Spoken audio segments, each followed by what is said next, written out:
Jingle bells, jingle bells, jingle all the way.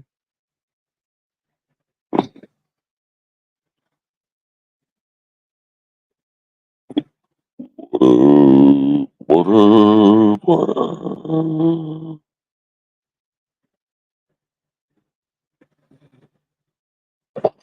What's up, what's up, what's up, what's up, what's up? Oh, I was just watching Nuggy's stream from yesterday. And I was in chat a little bit at Dr. T's yesterday.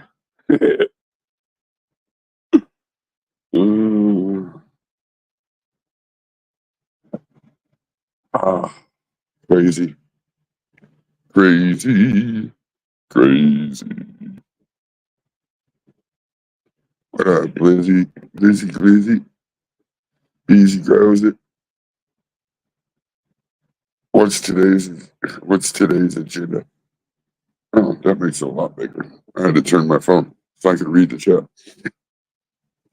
I don't know. Should I put my 2 cents in? I mean, I think everything was pretty much covered about the old levels harvest. I mean, and for me, the one thing maybe I didn't watch the whole thing, so maybe I missed this part. But people, you have to remember, when you looked at Levels Garden, you noticed there was 2 size canopies. Hold on a second. Quiet.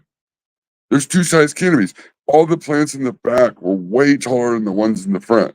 So he had to keep the light way up for the plants in the back. Therefore, the PPFD needed to grow. Nice, dense fucking bud. Wasn't going to happen in the front. I don't know if anybody addressed that. But can you do a pound in a 3? Of course you can. I've gotten fucking a pound in a 2x4. Can you do it with 240 watts? Yes, but here's the catch. Here's the catch. It has to be a bar light. You won't get the spread from a fucking quantum board. Why do I know that? Because I did it. Yeah, I did. I was doing between 13 and 14 ounces with a 240 or 250, my bad, 250 watt Balloon Plus quantum board. But you just lose so much on each side where the spread isn't. You have to raise the light up. Therefore, it raises the PPFD up. So you don't get that. Once they switch to the bar light. But like I said in Dr. T's chat yesterday, when I looked at the video, my first thing, boom, I seen it right off the bat. He used 2 of the same pictures. So it was like 364 grams. Right on. Cool. Good job. Oh, wait. But it took you 170 days to do that. So if it takes 170 days and you got to switch back to 18.6 at the end and you Swazi to only get 364 grams, you're insane. That's not a win. A good job. I mean, you got weed, cool. I mean, but you don't then get to make it out like you're this good grower and now you get to teach people how to grow. Because, sorry, anybody that's new that's watching this, I'm very sorry, but that's not the way to do it. I believe it was 364 grams with 3 pictures, minus 1 that was a duplicate. 364 grams. I mean, right on. I mean, more weed than you had before. But again, that's not something that you can brag about or teach other people to do.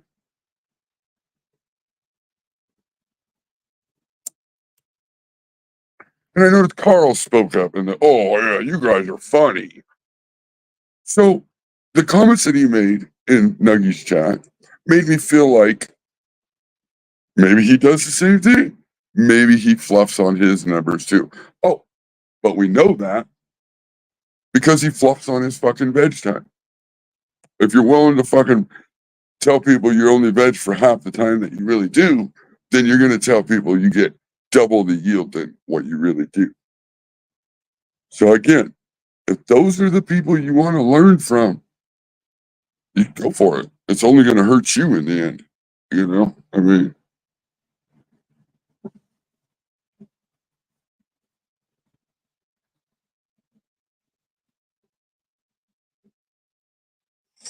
sell a wolf tickets. That's right. What up, Mikey? I was bored. You know, honestly, I ain't gonna lie. I found a new mobile game that I've been playing. That's a lot funnier than fucking trying to keep up with the crazy shit on YouTube. But I get the link slid to me and shit, so I have to check it out. I mean, I have to. Here's the difference. Even the people that are in Levels chat, hanging out with Levels, they think the same way I do. The problem is they ain't got the balls to say anything. They would rather just avoid confrontation, is what they would call it. But I'm not trying to start confrontation. But I'm going to call out bullshit when somebody fucking claims something and then claims that they're going to fucking teach people how to grow weed. That's where I draw the line. You want to just have a fucking show and whatever, this and that, fine, do that. But once you start answering questions of people about grow advice and things like that, you step up like you could give them the advice and you could be the one. That's where I draw the line. I mean,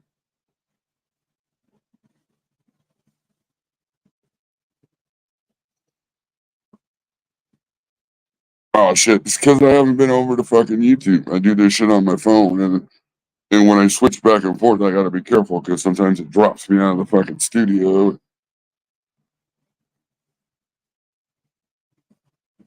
Get a shot glass. I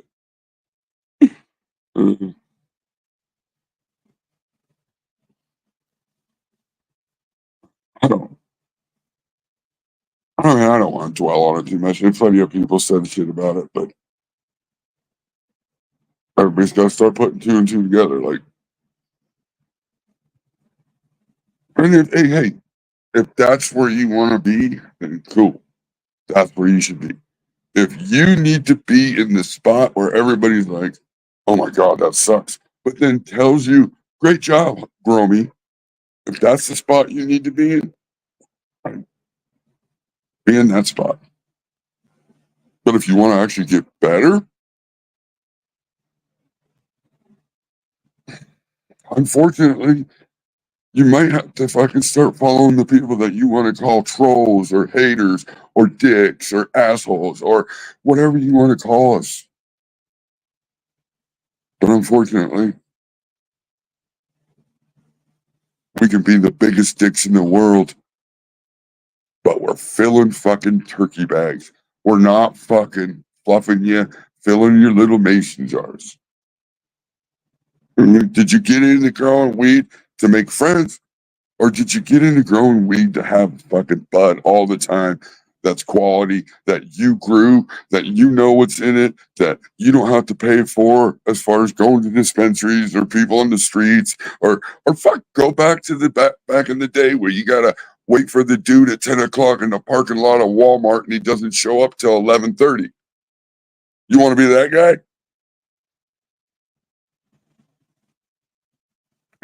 I guess you can be that guy.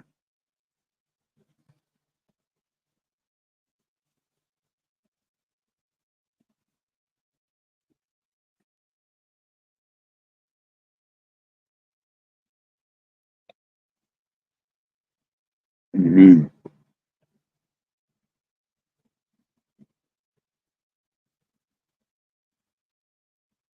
I don't know.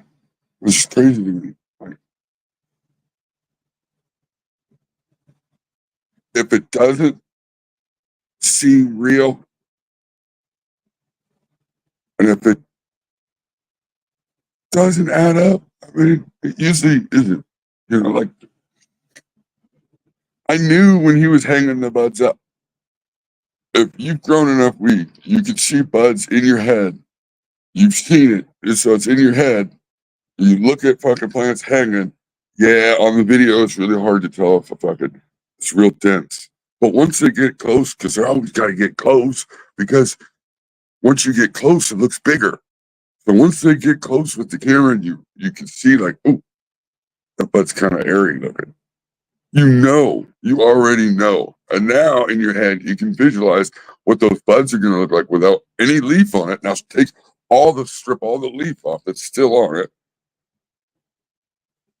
And you're going to go, ooh, yeah, that's not a pound. But how do you claim a pound when you're hanging weed and then fucking throw up, you got over a pound when it's dry? But then you take two pictures of the same fucking scene.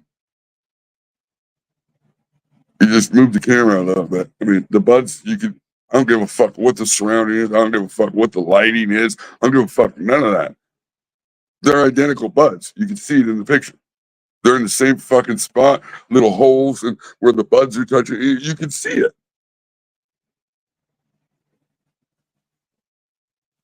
I'm calling for Levels to fucking come out and apologizing for fucking doing that. Because that's not the right thing to do if you're trying to build a fucking community. I think you need to stand up, be a man about it, and be like, fuck, yeah. I don't even give a fuck at this point if you're like, oh shit, I didn't even realize it was, what. I mean, anybody looking at it can. But even if you were to do that and say, fuck, I'm a man, you know what? It happened. I only got to 364 or what the fuck ever it was. I know what it was because I wrote it down. But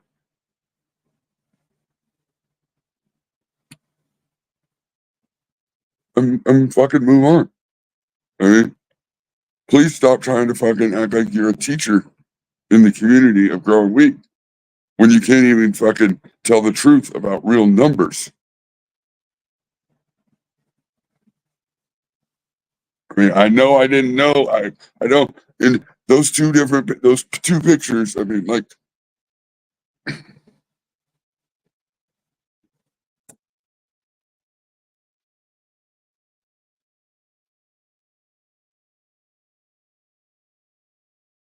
yeah, but fucking Clark, at least Carl finally came around and admitted, yeah, he does do cups, for 35 or 30 days, whatever the fuck it is, I mean, he did come out and basically tell us all he veges the same time he flowers for. So it's 60 plus days. It's not the 30, whatever he wants to claim. Well, I think I'm going to only try to veg for 32 days this time. Like, are you fucking serious, dude? These guys are killing me here. Like, it ruins the people that really want to fucking teach people and actually help people, because it's like, fuck it. You know what? All you motherfuckers want to go hang out over there because they're nice. Then you're going to get what you get. I mean, you're going to get. But don't fucking think that I'm not going to call you out when I see bullshit. I mean, love it or fucking hate it. That's just who I am. I say what everybody fucking thinks. There's only a few of us out here that do that. And don't you think it's funny? There's only a few people that do that. Like, you could think of it one of two ways. You could think, oh, well, there's only a few doing it because they're all full of shit. Or you could think, oh, there's a few doing it because they're the only one with the balls to do it. Everybody else wants to be fucking friends, wants to cuddle up, snuggle, and make fucking s'mores. Like, get the fuck out of here. We're growing weed. We're growing weed, man. This is fucking medicine. You should be wanting the best. And if you're cheating yourself by lying to yourself, by lying to everybody else, is that how you want to teach everybody?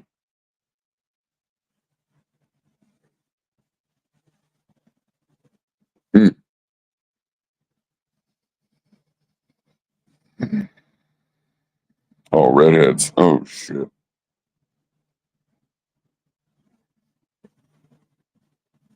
Well, that's fine. People want to go over the levels. I encourage people to go over the levels. I do. Absolutely. He wants to build a channel. He wants to build a show. everybody should go over there. But remember, it's for entertainment purposes only. Don't buy in or don't take much into what's being said over there. Honestly, I mean,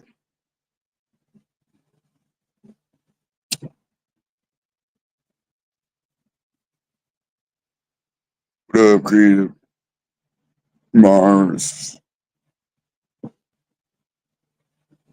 Fuck no, I don't want to cuddle.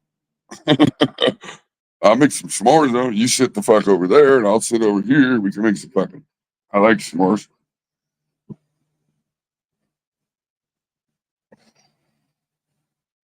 Oh Jesus!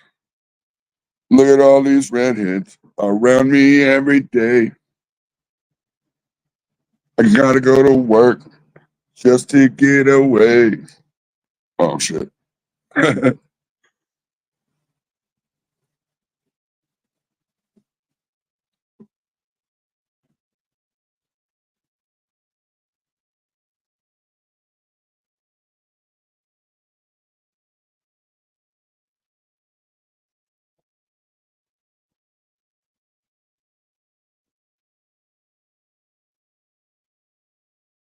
And here's my opinion about pulling. We got 23 people pulling a pound in a 3x3. Definitely, you can do it. Can you do it with a quantum board? Now let's start talking about the equipment for a second. Can you do it with a quantum board? My thought is no. The average guy is not going to do it with a 240 watt quantum board in a 3x3. The spread is just not there. You can't, I mean, you need to be able to get this light like fucking on the plants, and you can't because you have to raise it so high to get more of a spread across the whole canopy. And then here's the kicker that everybody listen up. If you do not have an even canopy and you have to always have the light above the tallest branches, then the shorter stuff down below isn't going to be what it should be. It's just not going to be there. It's not going to be dense. And I think Creative said that a little bit yesterday.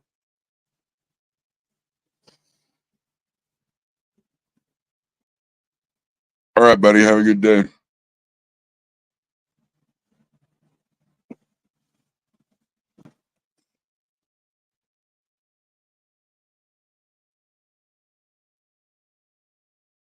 I mean, I just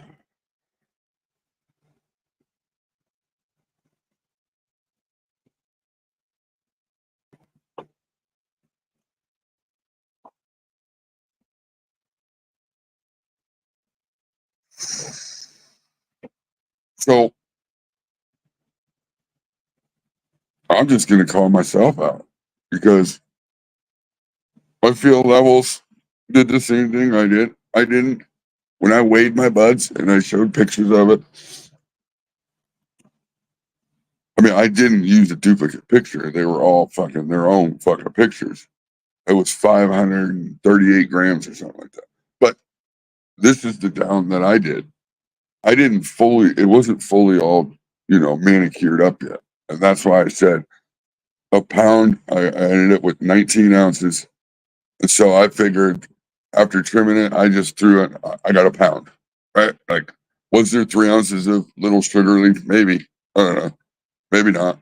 But I just said a pound because there was still some trim on it. I took all the buds off the big stems, but, and I would never use the same. But as far as trimming, yeah, it's just fucking, you can weigh it untrimmed like that, but again, you got to be ready for people to be like, well, that ain't full weight, then. 19 ounces. I figured I got 16, 3 ounces of trim, maybe. It takes a lot of fucking trim to make an ounce. So,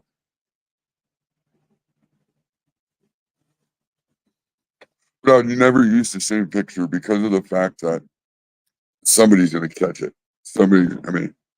There's no way I'm not catching it. Okay?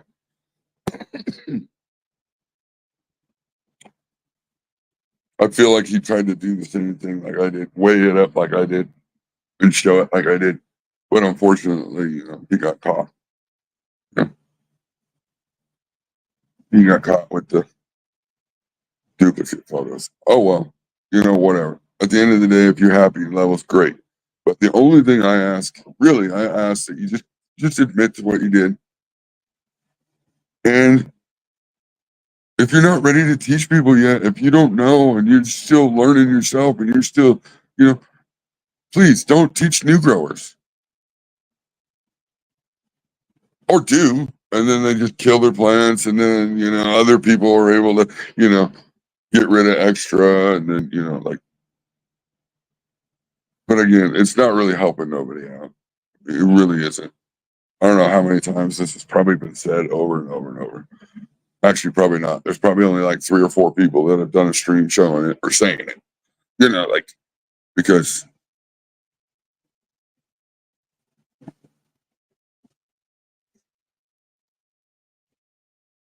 I mean, and I'm only talking for myself. I can't talk for fucking Viking. I can't talk for Newbie, Lone. I can't talk for anybody. I can't talk for PKR. I can't talk. I talk for myself. I want you to fucking win. I want all the dispensaries to close down. I want everybody to grow their own fucking weed and win. No, I mean, and it's okay to be like shit. This one isn't going to be fucking great. Oh well, I'll move on. Fucking, we'll get to the next one. We'll just, that's okay, because that's admitting that you need to get better, and it's only going to help you get better. If you tell yourself, hell yeah, I did this, I'm good, pretty soon you're trying to convince everybody else, and you're convincing yourself, and now you convince yourself you did a good job. When there's definitely room for a lot of improvement. I mean, I'm still, tweaking and improving shit and trying, I'm not there yet either.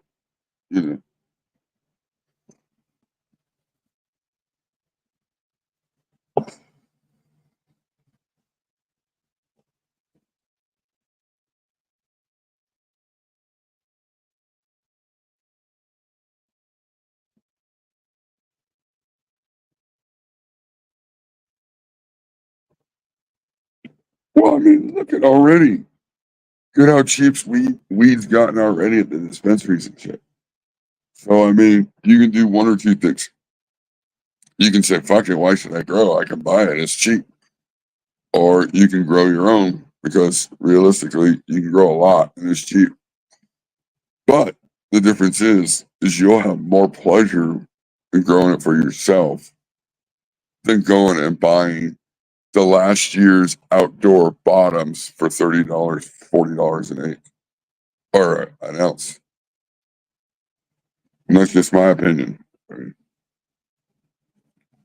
I'll buy dabs every once in a while from the dispo.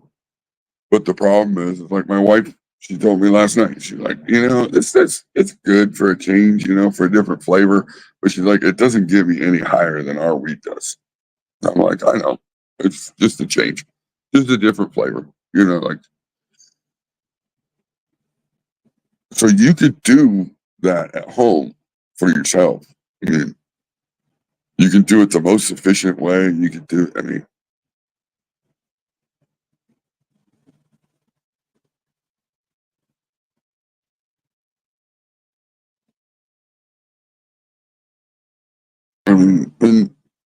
just the satisfaction. I don't even care if you're a plant killer.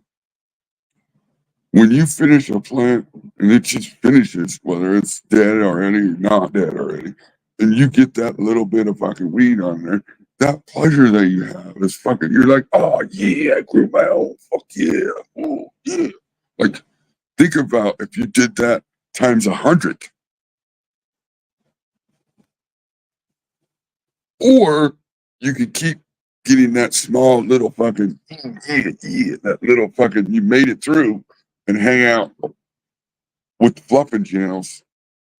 Or You can be like, I don't give a fuck if I'm on myself or not. I got a lot of motherfucking weed.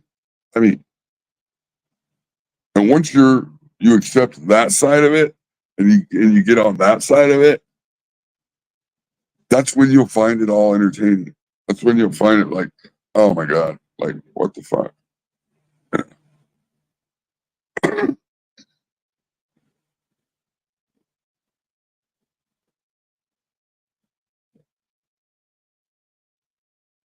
Well, that's the patient part, right? Especially when you're a new grower, you have no weed banked up. It's your first fucking yield out. Normally, you're gonna pull it early and you're gonna smoke it early because you don't want to buy it. You're ready, fucking. You don't want to buy that. You can't afford to buy that. Whatever the fucking case may be. And then you smoke half of it before you even get your next round into flower because shit, I didn't have a fucking plan. I didn't have a plan ready to go into flower after these ones were done because I was so worried about fucking pulling these and smoking these. Shit. Now what am I gonna do? Well, I'm gonna change the nutrients. I'm gonna get a different light. I'm gonna fucking pop new seeds. I'm gonna do 50 different things to start out fucking another grow. Like, whoa. It's crazy. Why not learn from everybody else's mistakes and not make them? Like, you'll listen to the guy telling you he yielded a pound when he didn't yield a pound, but you won't listen to the guy that was like, oh God, you shouldn't strip all your leaves. It's not a very good idea. You won't listen to that guy, but you'll listen to the guy that fucking tell you got a pound out of a 3x3 with a 240-watt quantum board with 2 different height canopies and 170-day veg or 170-day grow. That's the guy you'll listen to. Because he's nice. I mean, the guy could be nice as fuck. If he wants to come over and just hang out at my house and load bowls of weed for me all day long because he wants to be nice, then he'd be nice doing that. But there's nobody in the world I can give a fuck about being nice on fucking YouTube. Are you kidding me? Like, oh, Levels likes me. Really? It's okay. I don't have a lot of weed. And I run out, even though I grow it, and I have to go to the dispensary. Levels likes me. You get it?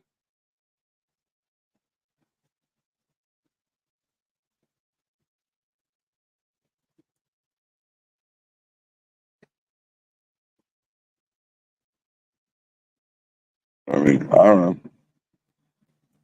Just my thoughts.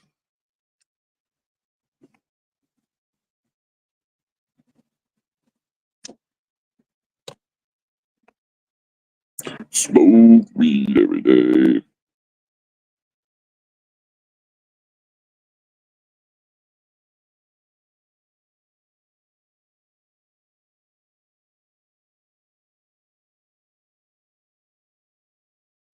But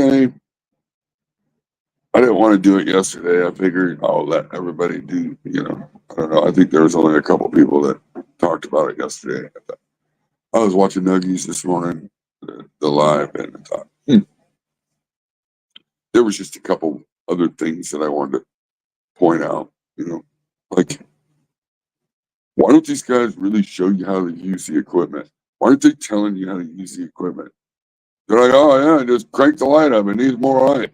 Like, they're not giving you the reason why. They're not telling you the differences between lights. I mean, there's not a lot. Light is light, but there is a difference between a quantum board and a bar light. There's a big fucking difference. Everybody thought I was nuts years ago when I said the bar lights were going to be the future just because of the spread. I don't give a fuck. This little area over here doesn't give out much light, but because it spreads the way it does across the whole canopy, and it doesn't create hot spots in each little spot, you can put the fucking light right on top of the plant and just pound it with PPFD. It makes it a better light. The quantum board, even if you got a quantum board over a small little fucking canopy that's only the size of the quantum board, You can't put that quantum board right on top of that. You're gonna burn it. That's a hot spot. That motherfucker is so hot, all congested in one space, in one spot. There's a good chance you burn your plants.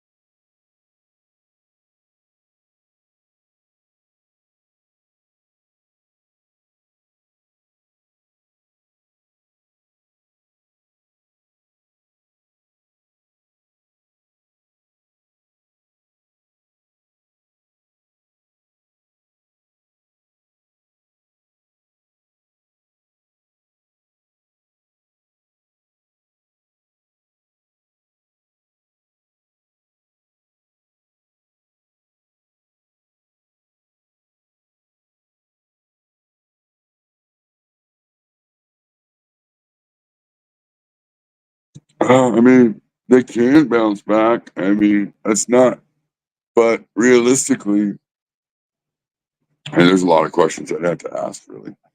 Are they small plants? Are they big plants? Like, are they, old? Are they young? Are they, I mean, there's a lot. But realistically, you probably did fuck up the root zone because that means you dried the roots out so much that the plant had to it was sucking all the moisture from the leaves and everything, and it fucking just dried. I mean, if you really want to keep it, which you could probably, I mean, depending on the size, if it's just a small little plant, you could probably grow another plant. I mean, just as quick. But if it's a bigger plant, you really got to keep them. I just give them double microbes, water them with double microbes because they're going to need they're going to need help. Will it ever be the plant that it was going to be if nothing ever happened to it? No.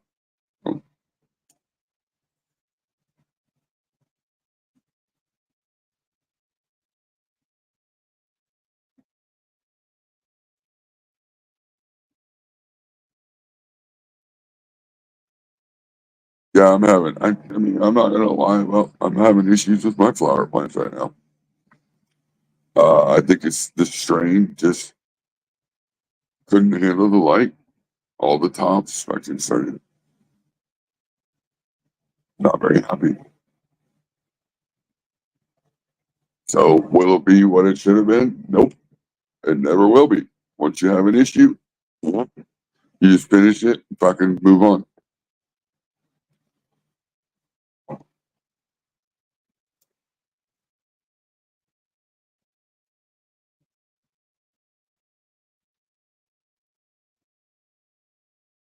I think a couple different.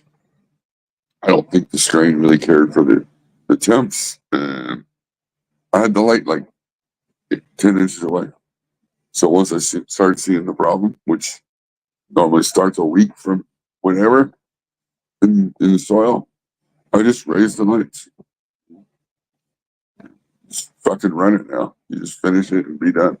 Move on to the next thing.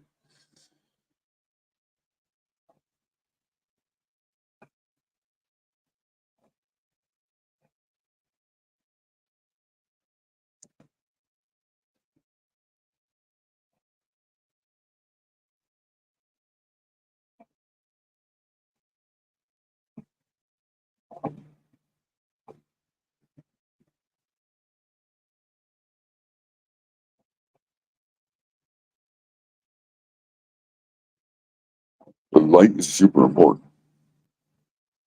But you gotta,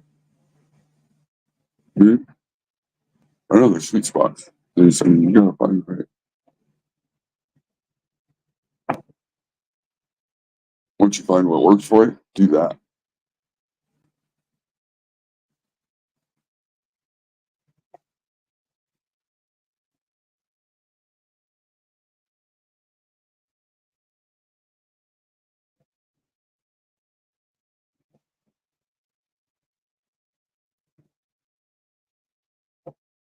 Or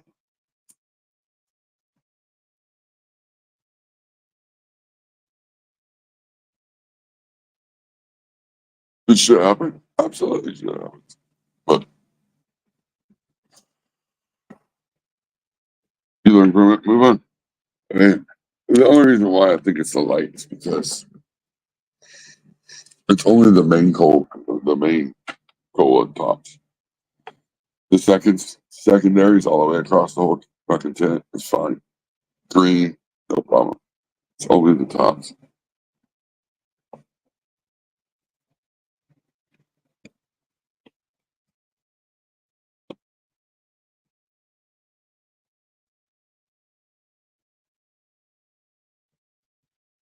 You know, you want to chef up.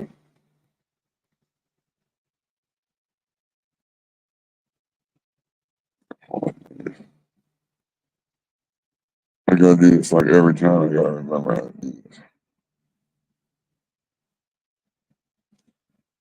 Because I gotta fucking.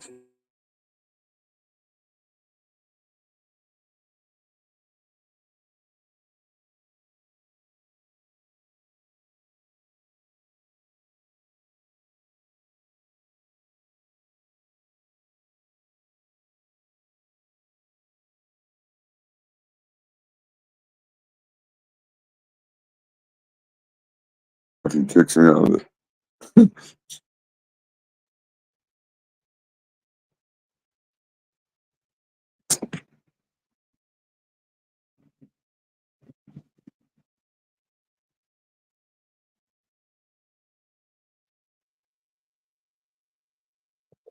What The hell is my avatar?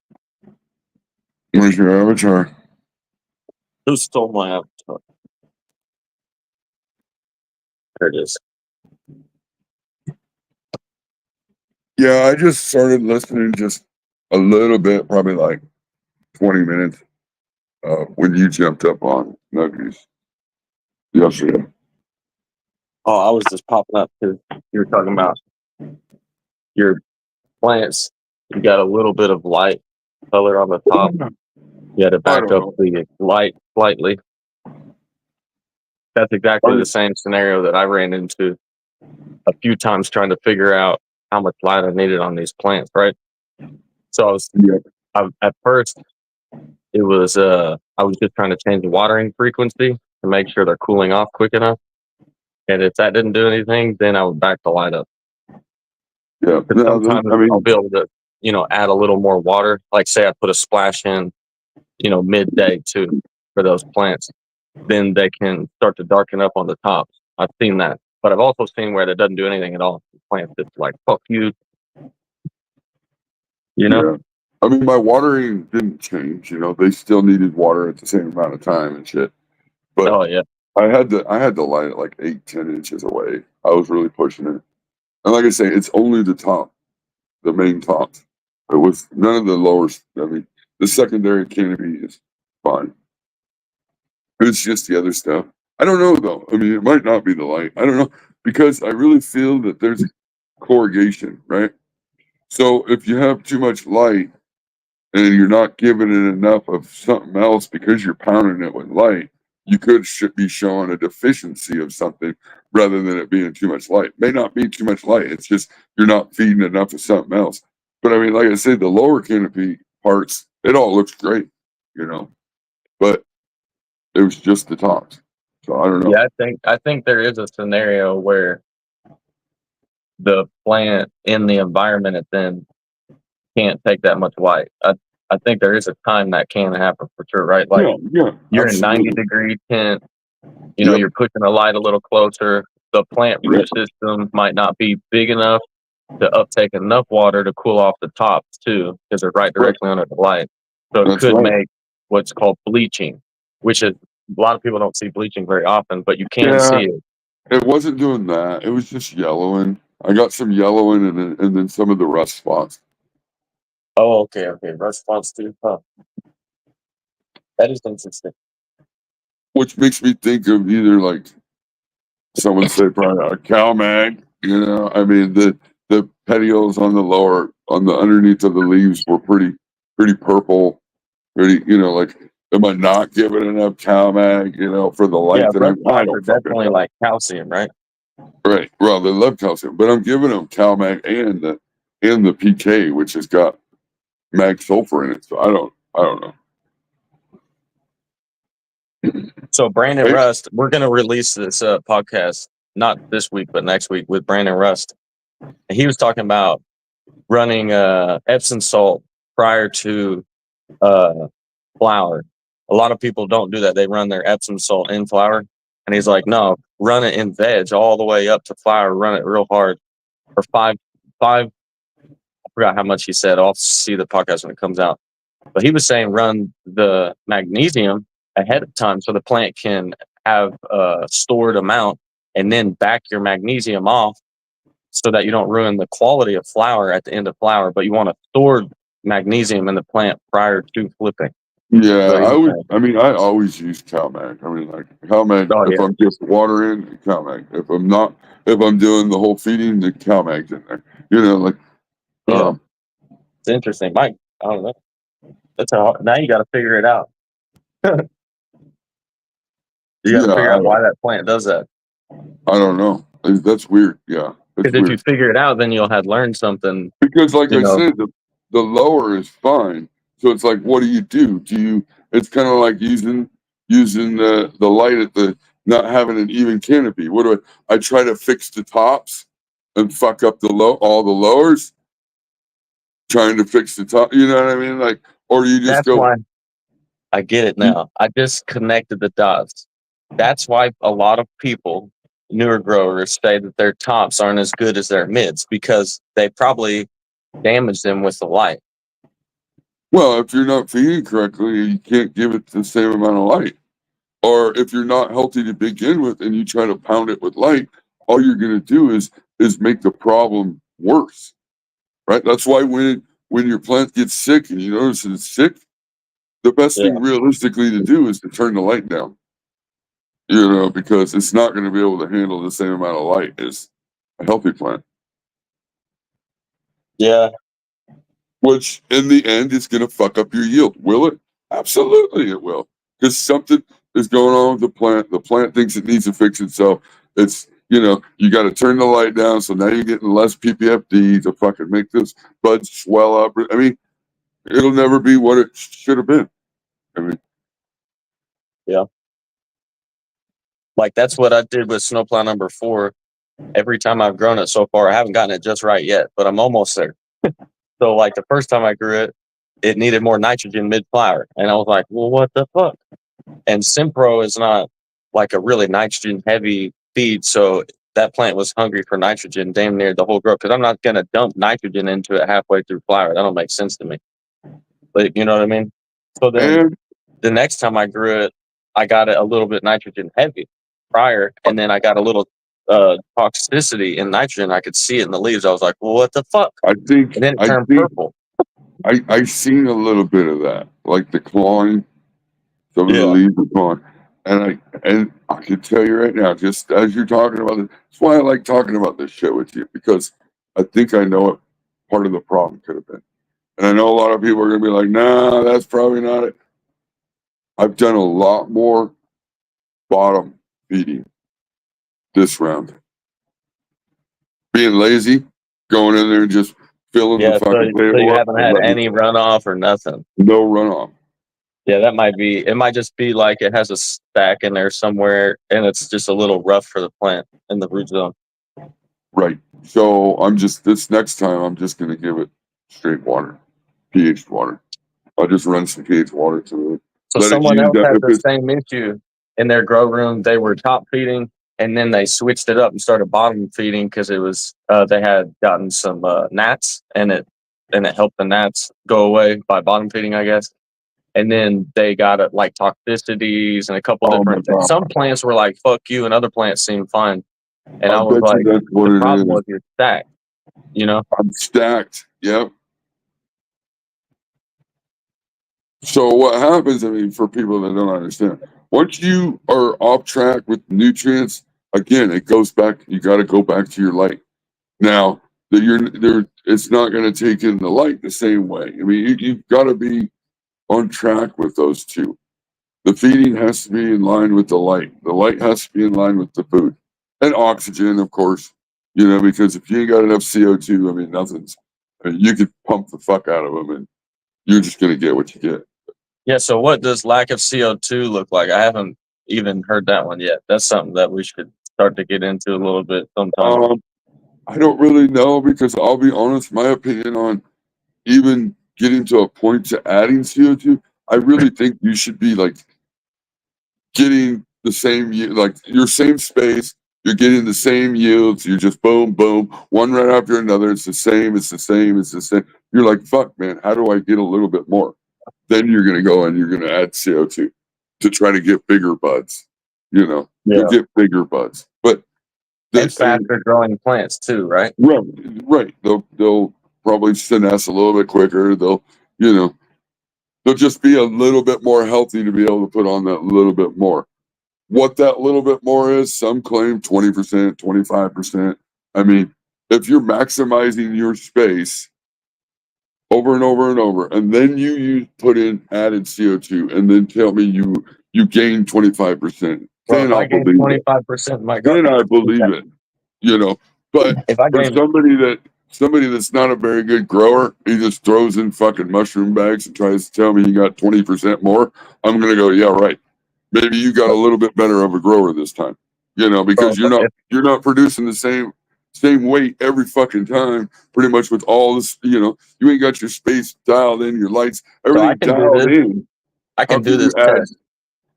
I'll monocrop my whole room. I'll count the heads. I'll monocrop. I'll do clones of snowplow number 1 because it makes colas and it looks cool and it's really fire. But and I'll count the heads and I'll know the exact number of heads I have, and then I'll buy a CO2 canister. I'll get the little release valve. I'll get some lines. And then I'll run CO2, and it'll be inefficient in that room because it's not a closed room, but I can run it to have high enough CO2 for a whole grow, right? And with the same amount of tops, with the same plant, with the same light. But even if you get 25% more or 20% more, is the money you spent on all that CO2 the whole time worth it? Because listen, if I'm getting right now, my high number was 7 pounds this last time, so I'm trying to go to 8 pounds this time, right? So if I'm getting 8 pounds in a harvest, that means 25% would be 2 pounds. Yeah. That's a lot of wheat. So however much it costs for CO2 is worth it, because 2 pounds is a lot of wheat. $1,600 to $2,400 easy. Yeah, it's not going to cost that much for CO2 at all. Well, even if it costs you half a pound, you still got an extra pound and a half. Yeah, so it's going to be interesting to try this one out. The more I think about it, the more I want to do it, because I think I'm in a position with my grow and my plants to do that. I hear that. C. Smith. I know.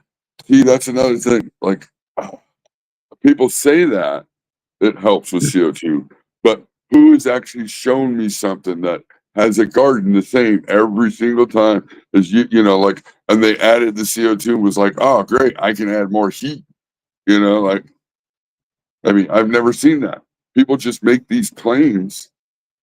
Yeah, I can record all this in my AC Infinity app. I can record the entire grow through the app when it comes to the environment, and then I can record in parts per million and water, the amount of water, everything that comes through the RO and everything, and I can have all the metrics with the same plant and compare heads, the amount of heads also. So if I have 10% more heads on one of them, then this is a factor that goes into the math, right? Right. So that there is a way for you to make a good claim on CO2.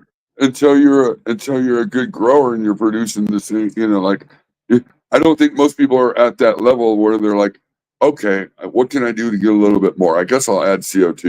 You know what I mean? Okay, I see what you mean. So I'd have to do 3 grows or 3 to 4 grows in a row. I would have to run without CO2 the same cultivar twice in a row.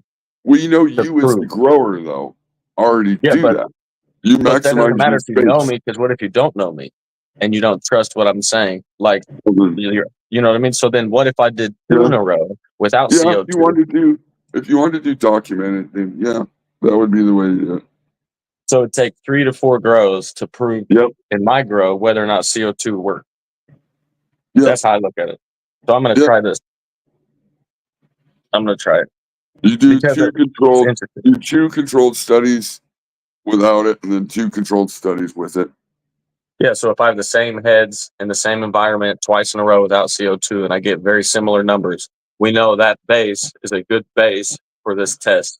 Now you try the CO2, and whatever number you get, if it's higher than the two controls, that's a good representation or an idea of what's going on. Doesn't mean it's a fact every time. It just means I did it with my parameters.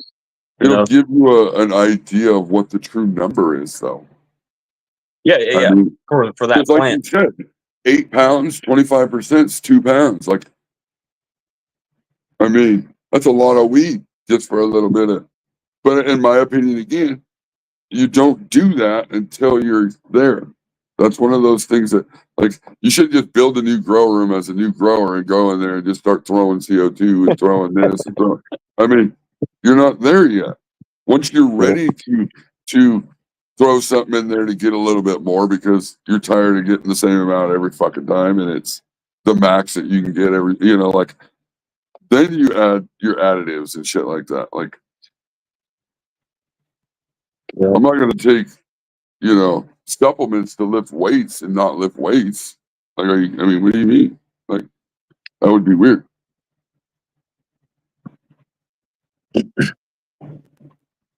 Yeah. I mean, it's the same with, any study you want to fucking do, like with levels. Okay. He's on my brain because I was watching that fucking. Okay. So for levels to do a Swazi the way he did, in my opinion, he would have to be pulling the same amount every time over and over and over and then go, well, I wonder if it does fucking, and then you do your fucking Swazi tech on a tent and see what you get. But Yeah, if you're a shitty he grower, did if you're a 18.6 shitty grower, and swaz, all that I mean, in different plants. It's too many things that wants to know what happened, so he can't even know what happened in his grow yet. well, He did like 3 or 4 new things. But what's the point of experimenting when you already fucking veg for like 100 days? Like, I mean, it's over at this point. You just fucking finish the shit and get it done. Like, what are you gonna teach me after that? Like, I mean, no matter what you do at this point, it's over because it's about efficiency and about how much you're gonna get per year. And I don't know. To me, it is. I mean, I kind of run it like a production. Like, I'm not in it to make friends. I'm not in it to make money. I'm in it to stockpile on a fucking lot of weed so I don't have to buy it. Well, we're about to open another channel. Like, we have the HD podcast. We're going to get that together a little more, but we're going to open another channel that I already have rights to the channel and everything. We're just trying to copyright the name. And then we'll do growing shows. It'll all be, kind of how Levels does it, how you allow a lot of people to come up and stuff. Yeah. But instead, there'll be a bunch of people from the community, not just me or Corey, but anybody that can come up, and everyone has their ideas about what's going on.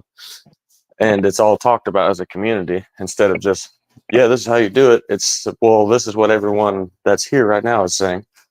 And, well, you see how we were just talking, and my first thing was I was instantly going about too much light. And as we talked, you start to realize what you did. And what I realized is a lot of it was probably the bottom feeding. Stacking too much, not letting the fucking plant actually run off. Yeah, so then the tops, why they look like that is probably because the pH. Because everything shoots straight to the apical top first. Like, that's where everything it's. So what's the words in the books? They say you have the bottom of the plant when it shows damages, and then you have the top of the plant. So one of them is what, I'm fucking high. I just smoked a joint.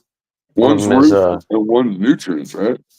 No, I mean one's mobile and one's immobile. So the immobile nutrients are stored in the plant at the bottom of the plant, and then the mobile nutrients are brought to the top immediately. So then when you have a top problem, it's because the roots aren't able to uptake. It's a mobile nutrient that needs uptake right now for growth, but it's not there. So then the plant will show a little bit of problem on the new growth, and then it'll reallocate with the old growth, but it takes time. So the whole plant will look shitty over time when that happens. Pretty much. But then when you're in flower, there ain't nothing you can do. don't. I mean, in my opinion, don't chase it. No, Because you're gonna make your flower shitty. You'll put too much then you gotta, magnesium in your flower on yeah, accident, or right. too much You gotta. nitrogen, something. Well, so that's why I'm gonna do the simplest thing I can do. Wait till it's time to water again, and I'm gonna water with straight water through the top. Let it fucking have a little bit more of a runoff this time, and try to get some of it back in track. Is it ever going to be what it once was? What should have been? No. So here's a good way I've figured out watering wise. You should test it yourself though to make sure it works for you. That if you do multiple watering events to one runoff, it will help you leach the salt out easier than one watering event to runoff. It does. Okay. Well, I mean, yeah, I've been noticing that. Like that's why I do the slower watering now, because I can get less of a salt stack from the multiple watering events to one runoff in that day. So I might water for 3 hours, like every 30 minutes I might go in there and water, and then I'll have runoff after 3 hours instead of just water now and runoff.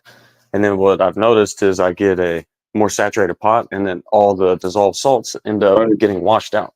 Yeah, that's somehow. How I mean, and I'm in peat, but it's the same basics. You know how I tell people is, you water a little bit and you walk away. Come back a little while later and then water more.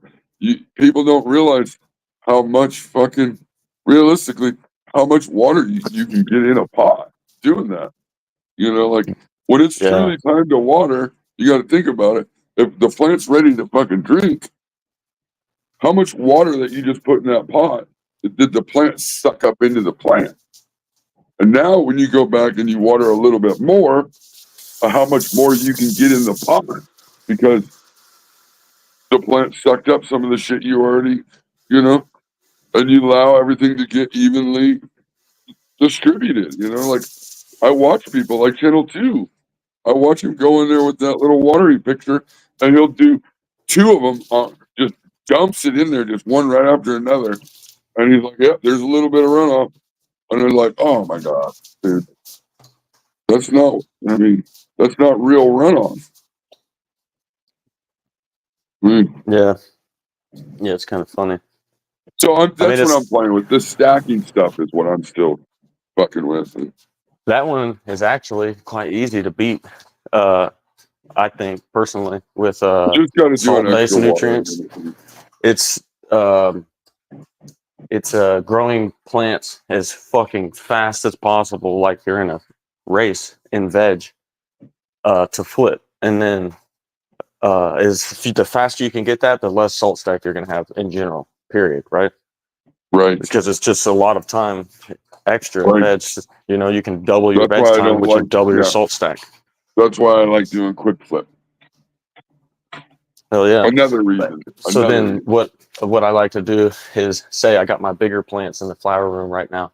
How I prevented the salt stack, in my opinion, was I kept them in a 2-gallon pot until there was time to flip. And the day before I flipped, I put that 4-gallon pot underneath them. So now they turn into a full 6, and I flipped the next day. So what I did was I prevented the bottom 4 gallons from ever getting a stack, and then it's brand new stuff, and I'm washing through every time. So it creates like a filter system for the top if there is a stack in it at all, which is probably not because it's a small pot with a big plant. And it's so far. Everything's looking great. I'm working. See what happens. I'm testing out something similar, but in a different form. Like I've been doing my 18.6. I'm trying to do my 18, or not even 18.6, but my cut. Instead of pulling it straight out of the fucking cubes or the cloner and putting right into a 1 gallon and then putting it in and doing 18.6 for 7 days, I'm putting them straight from the cubes into cup and leaving them under 24. Yeah, I like until I'm ready. And then I'm gonna, I'll do that for a week and then transfer them over into a 1 gallon and flip it right away. So no 18.6 at all. So Lone Villain, he doesn't like the cups, which is fine. Because he's in straight soil, he wants to go straight up to his 1 gallon immediately. I don't use cups. I use 20-ounce cocoa mesh bags. So I use mesh bags all the way through. I don't use regular containers anymore. So the mesh bags, when I put the plants in there, I can get them as big as I would get a plant in a 1 or 2 or 3 gallon, easy. But I'm feeding literally like 800 parts per million. You know, it's quite a bit in that little bitty tiny thing in that time. And then when I go and I transplant into a 2 gallon, I'll drop the amount of food because now the root system will get bigger and it has more ability to uptake nutrient. It's kind of a weird dynamic how my brain thinks about it. It could be wrong. But when a plant is a big plant and it has a small root system, I think it needs more food because the amount of root exposure to the nutrient is low. So you need a higher density of nutrient so that the plant will be able to eat. So when you allow it to get a bigger root system, you can lower that parts per million with the same size plant. That's how I was thinking. Yes, I agree. Because when I use my quarter gallons in flour, I have to feed every fucking time. I have to. And if I don't, if I try to just do one time, just a watering and a cow mag, in a few days, I'll notice it. By the time it's time to water again, you'll start seeing the leaves fading and shit. It's like, fuck. Oh, yeah. Because the root's so small compared to what the plant is that it just eats that fucking nutrients up so quick to support that plant that it's rough. So in a sense, I'm trying to really stack nutrients in there. But if you're trying to stack nutrients, you can't butt chug because you do need a little bit of the because runoff. you'll have a pancake of salt that accumulates somewhere where Well, the you'll end water up line getting goes to. you'll probably end up getting some of them fucking, what were you talking about? Like staying wet too long or getting some of them funguses in the root, like. Oh yeah, like Pythium or Fusarium. I mean, you end up getting shit because it's not the way. I mean, yeah, a plant eats from the ground, so it butt chugs outside. But the land mass that the root's in is so much bigger that it can go out to get its water instead of just being stuck in it. You See, know what I mean? I know how I know how you say it sometimes. There's not much you can talk. You can make a growing video on one video or how to grow a plant in one video.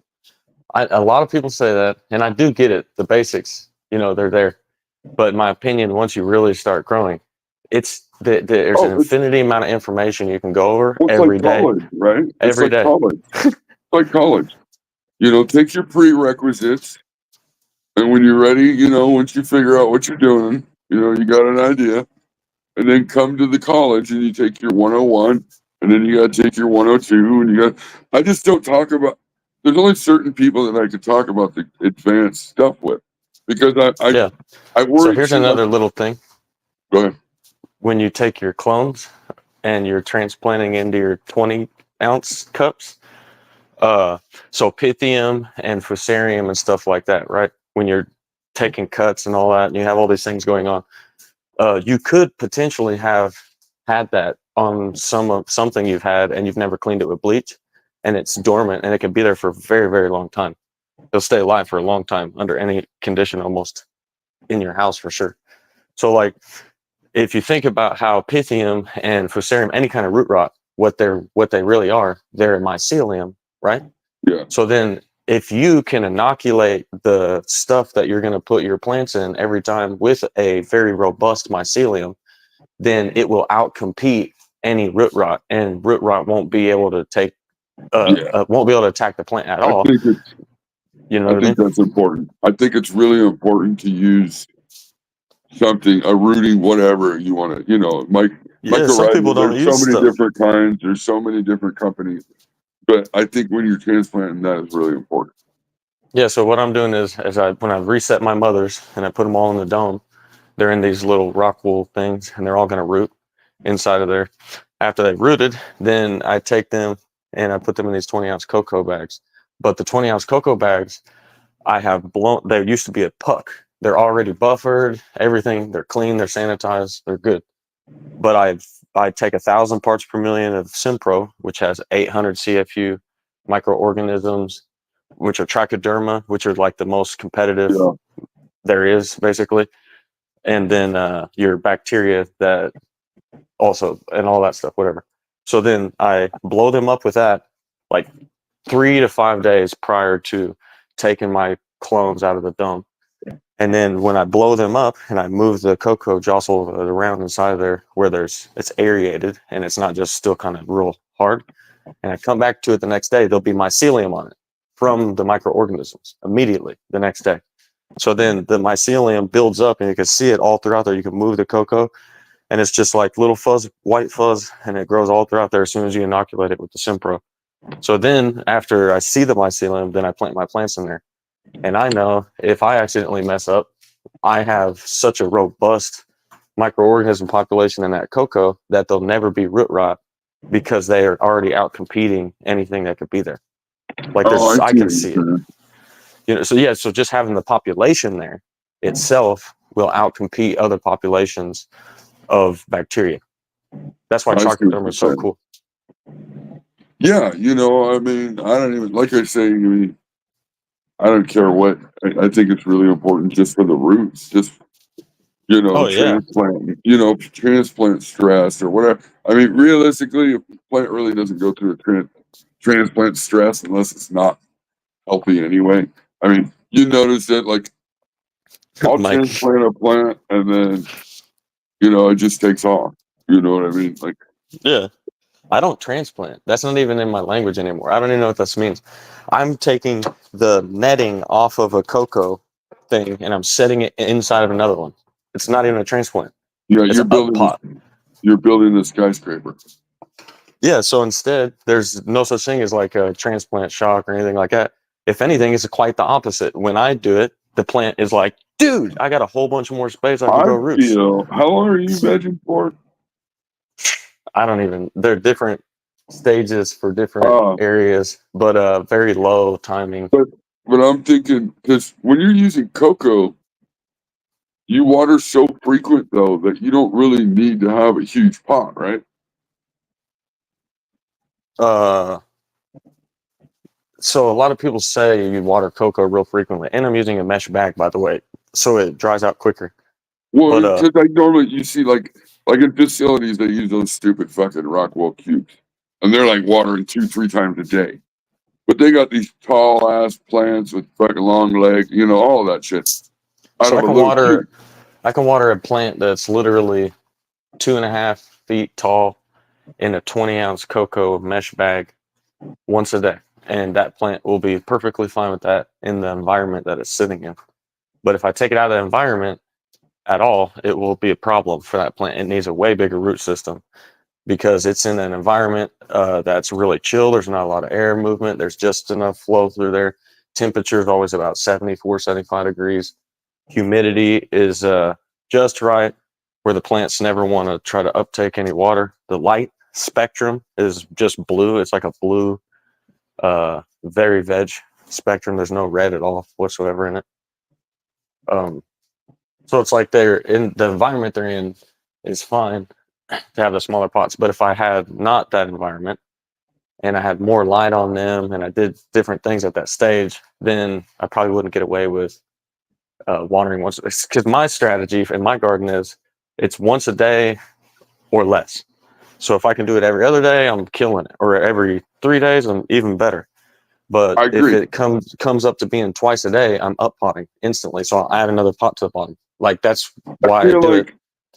So I feel like that's where people say, "Oh, you can't overwater in cocoa," but you get to a point. I feel like you can because you are watering. Like the roots aren't allowed to be moist in a moist medium. They're being force-fed water 3 times a day. You know what I mean? Like, so the chance of it actually drying out and you not catching it is a lot easier. You know what I mean? And so, oh yeah, definitely. I mean, I would much 100%. Rather, even if because I thought about going to cocoa, but I don't know if I want to water every day. But you don't have to be in a position where you're watering every day in cocoa. Like you could just put your plants, like, listen, I'm in 6 gallons of cocoa. One of my plants is 5 feet by 2.5 feet. So it's basically like bigger than a 2x4 and about the size, a little bit smaller, barely, or a little bit bigger, barely than a 3x3. So then to think about that metric, 6 gallons, 1 plant. So if you took 2 plants, you'd have 3-gallon pots. If you took 4 plants, then you'd have 1.5-gallon pots. If you took 8 plants, then you'd have 0.75 gallon pots. So then for the same situation, right? But your speed would be way quicker. Yeah, because plant count is veg time. Yeah, definitely. And yeah, when everyone was saying that, I started figuring that one out. I was like, okay, so how much gallons of media do I use under the light? And then I always want that amount of media, and I don't want to never like, oh, I'm going to put 23 gallons in here when I actually have 12 gallons in here already. Why not just do 12 gallons? Right. You know what I mean? Because that's the metric that I'm at with this weight. Why not keep the same metric? Absolutely. That was my thought behind it too. But I'm going to end up probably going down a couple plants because my tent is so full, so packed in there with 10 that I'm going to have to probably lower it to 8 1 gallons. Yeah, I'm doing 6 1 gals in a 4x4, and I like it at 17 days from cut. I like 6 in a 4x4. That's a good number. 6. Yeah, it's cool. Yeah, if you're gonna veg, like it's easy to work you're gonna on. veg, a week and a half or something, 7 days or something. Yeah, it ain't shit. But that takes a really fast growing plant to put 6 in there. You probably really need like 10, right? Or 12. If you were doing it, if you were vegging like a clone for 1 week, literally like 2 weeks in the cloner, 1 week veg, and you did 1 gallons, if I was to do that, I would never do it in a 4x4 because it's just too hard to get to all the plants. But if I was to do it, I would probably do 16 1 gallons. But I'm learning crazy. something. I learned something. I don't know if I want to tell everybody my learnings yet, but I will. See this weird ass looking bud? I learned how to control the stretch on a really stretchy plant. I'm very happy. Oh, that looks good though. Oh, oops. It's like a really loose structure, but look how frosty it is though. See how loose it is? How you can look? Maybe you can see through. Yeah, but that looks like a really good washer. Oh, it is. It's 30% every time. This is a bottom bud. This is a bottom top bud. It's not one of the tops, but that's what I'm saying. What I wanted to bring. Look how sticky my fingers are. That's what I wanted to say. Like this is even a top of a smaller branch, and look how loose it is. So then this don't weigh nothing like a top on the top. So only a half of the plant really makes weight. You know what I mean? Yes. And this stuff don't weigh nothing. Okay, so when we talk about light penetration, again, I say it'll penetrate 2 foot of canopy. But you got to remember that's 2 foot from the light, right? So if you're 2 foot away from your light, then only the very tippy top of the buds are getting the right amount. I mean, everything below that's going to be. That's why it's important to have a bar light and be able to put that fucker like 8, 10, 12 inches away. So you're actually penetrating the canopy. Yep. I mean, and I'm not talking about light because you can see a light that comes around a corner, but the penetration as far as the PPFD, it drops so quick, and that's what you need to produce those fucking hard top fucking quality top nugs. That's why it's crazy to me when I see the facilities with all these LED lights, but they're like fucking 7 feet away from their fucking plants. Like, what the fuck? Yeah, that I've never quite understood. Like yeah, I have these big lights back to back on each other. So then you're telling me if I just made the whole ceiling was all these big lights that I would have to be a fucking 20 feet above? No. Here's the problem with that. You can't stack light. I mean, yeah, do you get a little bit of cross penetration from the sides? Maybe a little bit, but that's not how these fucking lights are designed. The reason why you used a big hood with an HPS with a wing on it is so you reflected the light back towards the, inside of the canopy. But LED lights don't work like that. They penetrate pretty much straight down. So yeah, you can fill your whole ceiling with those lights, but the problem is this 4x4 area is still only this amount of watts. this 4x4 area is still only this amount of watt. This 4x4. The I mean, middle they though, don't stack. they do a little tiny bit, A but not little like bit, what a it little looks bit, like they're but doing. not what you think. Not like, oh well, they cross and stack so much that we have to keep them 20 feet away from the canopy. No, they're never going to do that.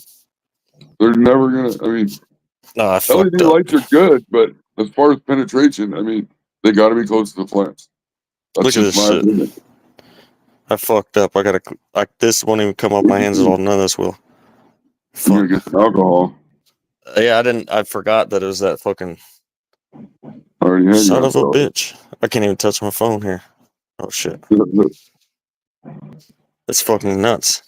That's the thing with these lights. That's why it's like I don't buy into the super expensive light. I mean, unless there's some really good data on that it's, proven that it, because all the lights you're going to have to keep fucking close.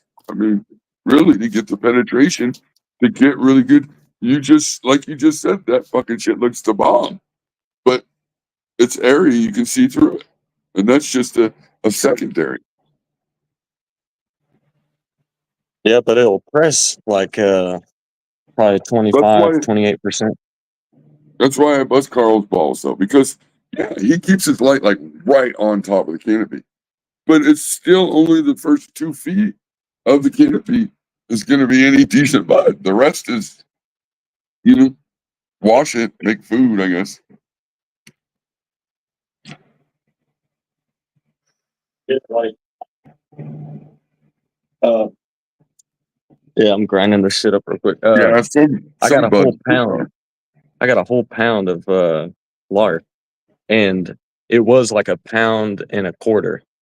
And this was I got a pound and a quarter of larf off of 2 lights. So I had 10 plants underneath the 2 big lights, and I got a pound and a quarter off. So I had 2.5 pounds of actual flower on each light because I monocropped 5 plants and 5 plants. So there was 5 pounds plus there was larf, but I never tell anybody how much larf I have because it doesn't count as weed. Right. It literally doesn't count. So I could have said, yeah, I got 6 point blah blah blah pounds, but that would not be.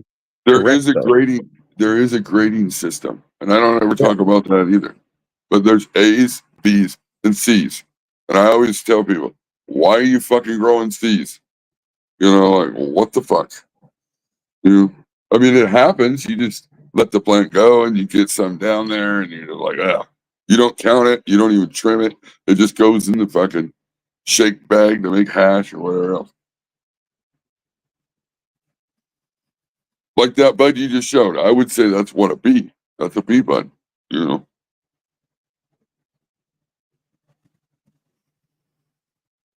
Yeah, because it just didn't quite get the density. But because of that's still better bud than I bet you most people grow. I mean, it's a bee bud because of the development in the trichomes. So just because it was larvae on this plant makes a very high concentration of trichomes. So then the actual overall oil in the larva is still very high. Like you'll still press like 20% or higher with the smallest buds on the whole plant. Yeah, so not all plants are like that though. Some plants, and that's the buds that you want.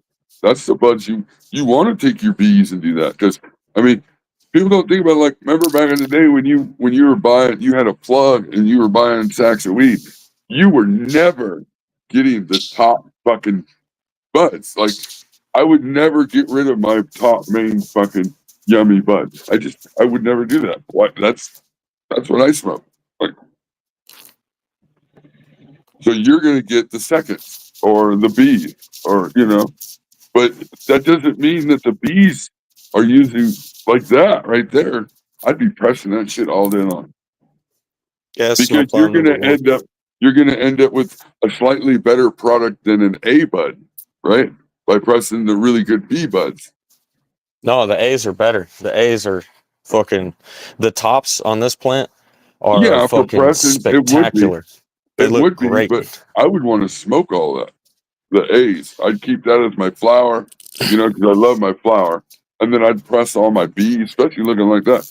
Press all the bees, and that pressed rosin from the bee is going to be probably a little bit better than the A bud that you kept. Maybe. Just because of the Look at that ring of what you get. Look at the ring of trichomes. Oh, that's funny.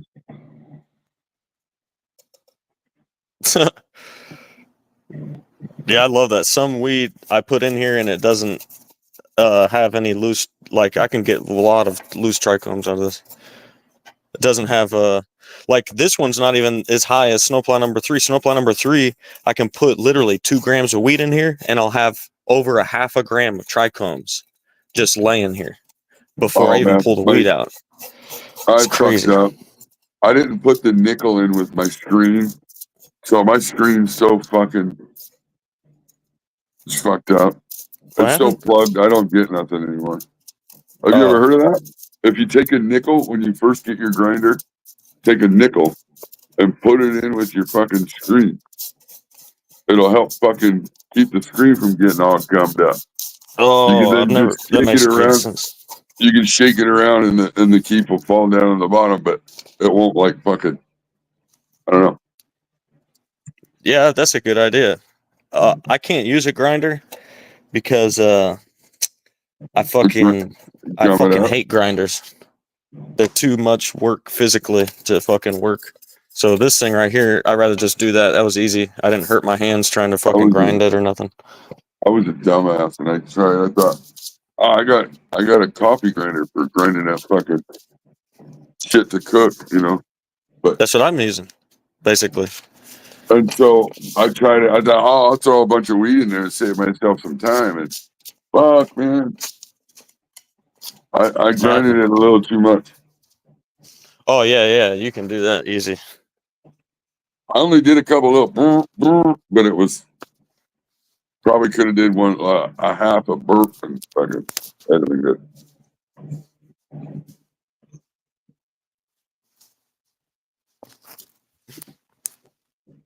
Smoking this joint, burning my finger, like what the fuck? Why don't I get a rip quick?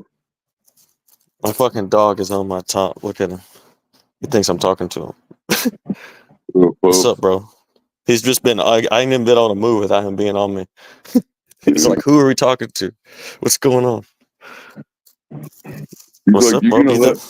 He's like, you gonna let me talk for once or what? You don't even look at me when you talk to me. Look at him. He's like, fucking on me, dude. So what are you trying to tell me to do? He's like, yeah, exactly. He don't know what's going on. He's like, what are we saying? What are we talking about? He's trying to learn, but he's like, well, what? You're telling me a word and then doing whatever you're doing up there. What's like? Yeah, I was trying to get up and grab a paper and I tripped over him.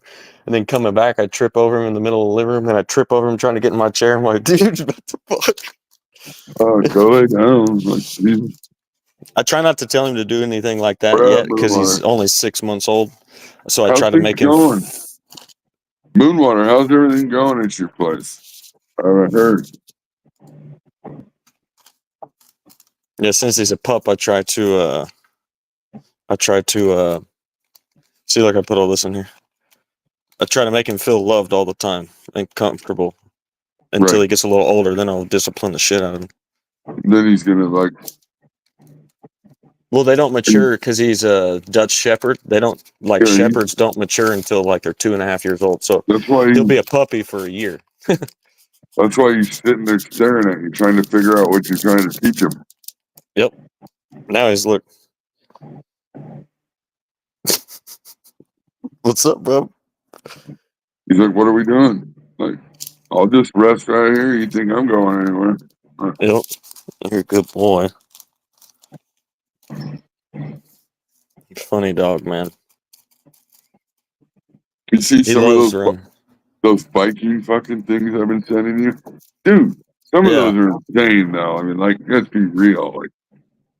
Like, that one with all the neon lights and shit would be crazy. No, that would be easy, though.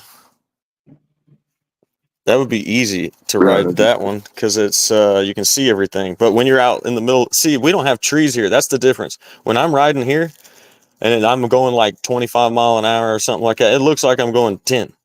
But then if you put trees next to me, it's gonna look like I'm going light speed. Cause man, dude, yeah, I was in Texas and it feels like you're going faster. You know, I don't know. yeah, yeah. Well, shit, zooming past you, like it looks Yep. like it's fucking. Yeah. So we're just watching creative roll a joint. Be A really bee creative. joint, There you a go. bee bud joint. Anybody that enters those joint fucking competitions, you just seen what he did. Now you can beat him. Just Oh, do I didn't that. do it like this in the competition. I did it free-handed. So I just rolled it and then I put it in this paper and just twist. So instead of using this, Yeah, I you take did my it in paper. the paper.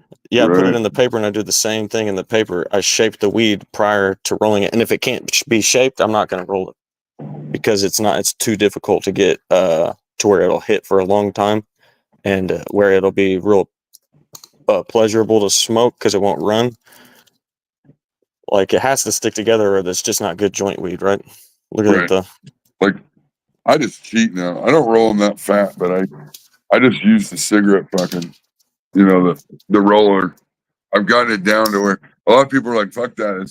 It's too tight." And it's like, what's all of the amount? It's about the amount you put in it and how many fucking rolls you sit there and roll it. Like you can make it Yeah. as tight as you want, but if you learn the sweet spot, they smoke good.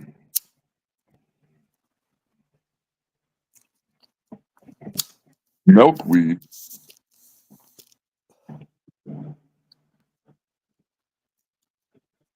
Yeah, that's like a Kanakar. Looks like It's a really low, really slow light. It looks like he's getting ready to light some sage. He's gonna fucking bless his house or something.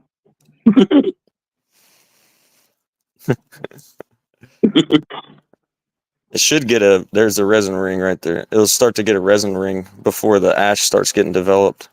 This one's a weird one that needs to get a nice cherry and then it'll be nice white ash, but it'll have this ring. Can't see it yet. What size papers are those? That's a fucking fatty. I don't think my papers will roll them that fat. No, that's what I was saying. That's why I use the parchment paper because I use a regular paper. It's hard to roll a regular paper this big. So you have to pre-roll the weed and put it in there, and then it's just barely enough to just roll. Bloop. You son of a bitch. I see Yeah, that's what you're I'm doing. That's my trick. I don't know how to See the try. resin? I'm sitting here going, dude, that paper wasn't that big. What the fuck? Why does it look like the size of a fucking Yeah, Cuban about as big as my cigar? finger. Look at that bitch. Yeah, I just smoked one and it was only the size of the roller. But it rolled it. I like that because then you don't have a section of the paper that's overlapped a lot. You know what I mean? Yeah, no folding of the paper. If the cleaner you can put it to edge to where it's just at the gummy part, the better.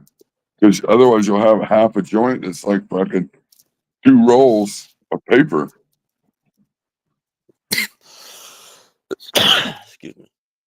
Yeah, this one I'm gonna have to let sit for a second so the ash will. Because Yeah, if I keep hitting it real fast, it'll start wanting to run. You're gonna have to let it smolder for a second. Yeah, the cherry has to get developed. Because it's rolled so tight. Blow on it. Like a campfire.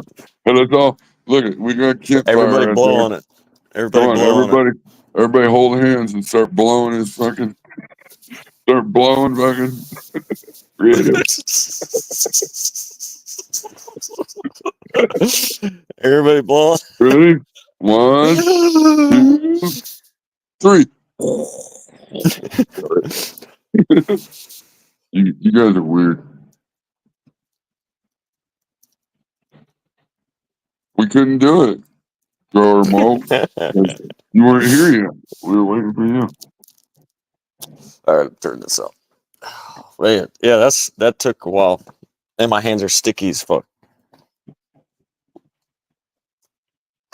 Let's see fucking Levels roll a joint.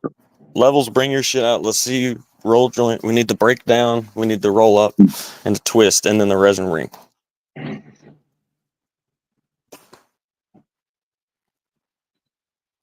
Yeah, I noticed like as soon as I watched his video, somebody told me to watch it, and so I watched it, and I was like, wait a minute, I caught the shit right off the bat. I thought, oh man, I didn't. I just seen his grow, and then he said he got a pound of 3x3, and I was like, that's pretty high for what that looked like. And then when I seen him put the pictures up, I was like, that's a weird way of showcasing you have a pound of weed. I didn't catch any of the particulars because I didn't really give a fuck. I was just like, yeah, that's probably not a pound of weed. But then everyone else was investigative more than me, and they pulled up all kinds of shit, and I was like, well, hell, this is worse than I thought. This is something to talk about for real, because this is crazy. Put the same 2 pictures up. Dr. T was like on his live. He was like, "Go watch it, crop," and tell me. And so I was watching it, and I caught it, and all I could say was he used 2 pictures. I mean, like 1 picture twice. Like you can see it right off the buds aren't even. I don't care. Like I said earlier, I don't care about the lighting. I don't care about the bowl. I don't care about the fucking scale. I don't care about none of it. It's the same buds. They're sitting in the exact same position. He didn't Like I was saying like on jiggle Nuggies, the buds around a little bit. He could fix this whole situation by doing one of 2 things. There's 2 things he could do. One, he could just apologize, even if he lies and apologizes. As long as you try to make an effort, most people will forgive you because most people are good people. So then there's that. Care, right? Yeah, they're not going to give a fuck though. Like it doesn't matter. But he could do that and still get away with the whole thing. Or he could make a video of him taking all his weed and weighing it, or weighing it all at one time and then showcasing the numbers and be like, yeah, look, bitch. Yeah, all you guys are fucking think I was lying. But if he doesn't, do it on his live. He's always got a live show. Yeah, there you go. Even better. Even better than a video. Off the fucking weed and do it straight live and go tell everybody to suck their dick. And then I'm going to still laugh at you. I'm still going to laugh at you because you got to suck my dick that it took you 170 days to get whatever you got. I don't care. Yeah. Even if he got a pound. Even if he did get a pound. Who cares? It took you fucking eons to do it. Like, I don't know what the fuck. It's not a celebration. You know? Like, eons.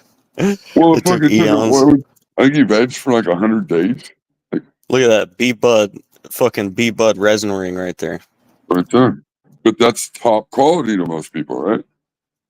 Well, in my opinion, one of my metrics that I really like is there he is. knowing how much resin is in it total, you know. I agree. What up? Hey, I'd love to have wood one of those stoves and wood stove accessories. I'd love to have that fucking. That's you. Yeah. What the fuck do we do? Damn it. Hold on. Oh, little bastard. What do you got? You're muted. Oh shit. You're muted. Let's see if I can fix it. There we go. Oh, no. Now you're muted again. Oh, I keep trying to unmute him. There we go. There we go. Oops. I keep trying to unmute him and he was. You guys are playing fucking oh man. We're playing tic-tac-toe. Oh shit. Yeah. Yeah, I got the flu the other day. So my balance, man. I'm just now getting better. But everything's doing get good. over it. Yeah, I'm over it now. I'm just like coughing and stuff. Like my nose, I can breathe again without using decongestant. So I'm on the up and up. Yeah, everything's super dusty.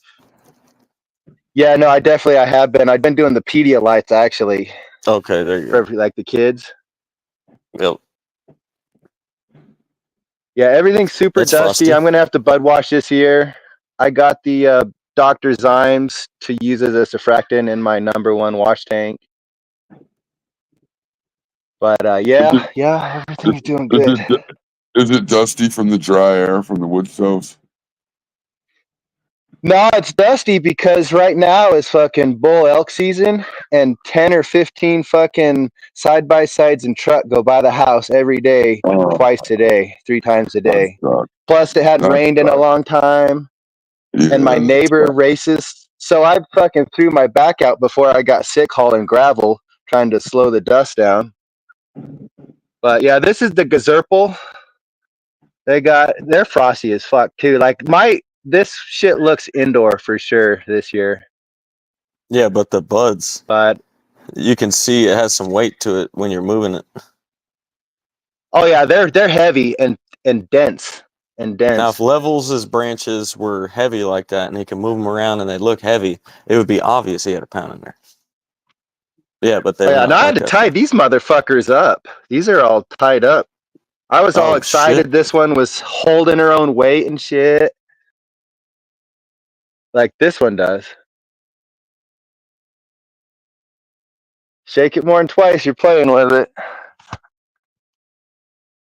Yeah, we got this Gazerpal too. So this is like a green pheno. You can see there's no like purpling or anything. But then you got this one. It's got the purple stems and still I shit 2 weeks left. I'm praying I get 2 weeks left with the cold weather and shit. But those excited. are big plants though, so they can kind of stay somewhat warm in the cool, right? Yeah, plus we got these motherfucking wood stoves. Oh shit. Yeah. There's 2 wood stoves. That's why I had the name. Wood stove. I've never seen that. I've only seen you say Moonwater Ranch. I've never seen the 420 wood stoves. He's got 2 of them. Oh yeah, no, everyone was giving me shit, so I just, I'll do whatever I gotta do to smoke weed, and if fucking starting a wood fire. I was giving him shit because I was like, man, maybe it's just not the right area to grow weed outside. But you know what? He just proved that, you know what? I don't give a fuck. I'll make it work. Yeah. That's what you're supposed to do, right? Yeah. Like like I am man. You can conquer nature, bro, with your brain. Like tell nature to submit. I give all the credit to God on this one. Between everything, I just always do that. Jesus, take the wheel. Hey, look, like real talk. Everything's a gift, anyways, right? Absolutely. Well, I mean, just the gophers, the freezes. We're not guaranteed nothing. Nope, not even the rest of the day. Ooh, look at that. See, this is all gas OG. You could tell. As soon as he touched it, you could tell the way the bud moved that it was heavy. Yeah, it was heavy. Oh, yeah. Now, this one was smelling like a lemony Fruity Pebbles, but then it fucking went to fuel.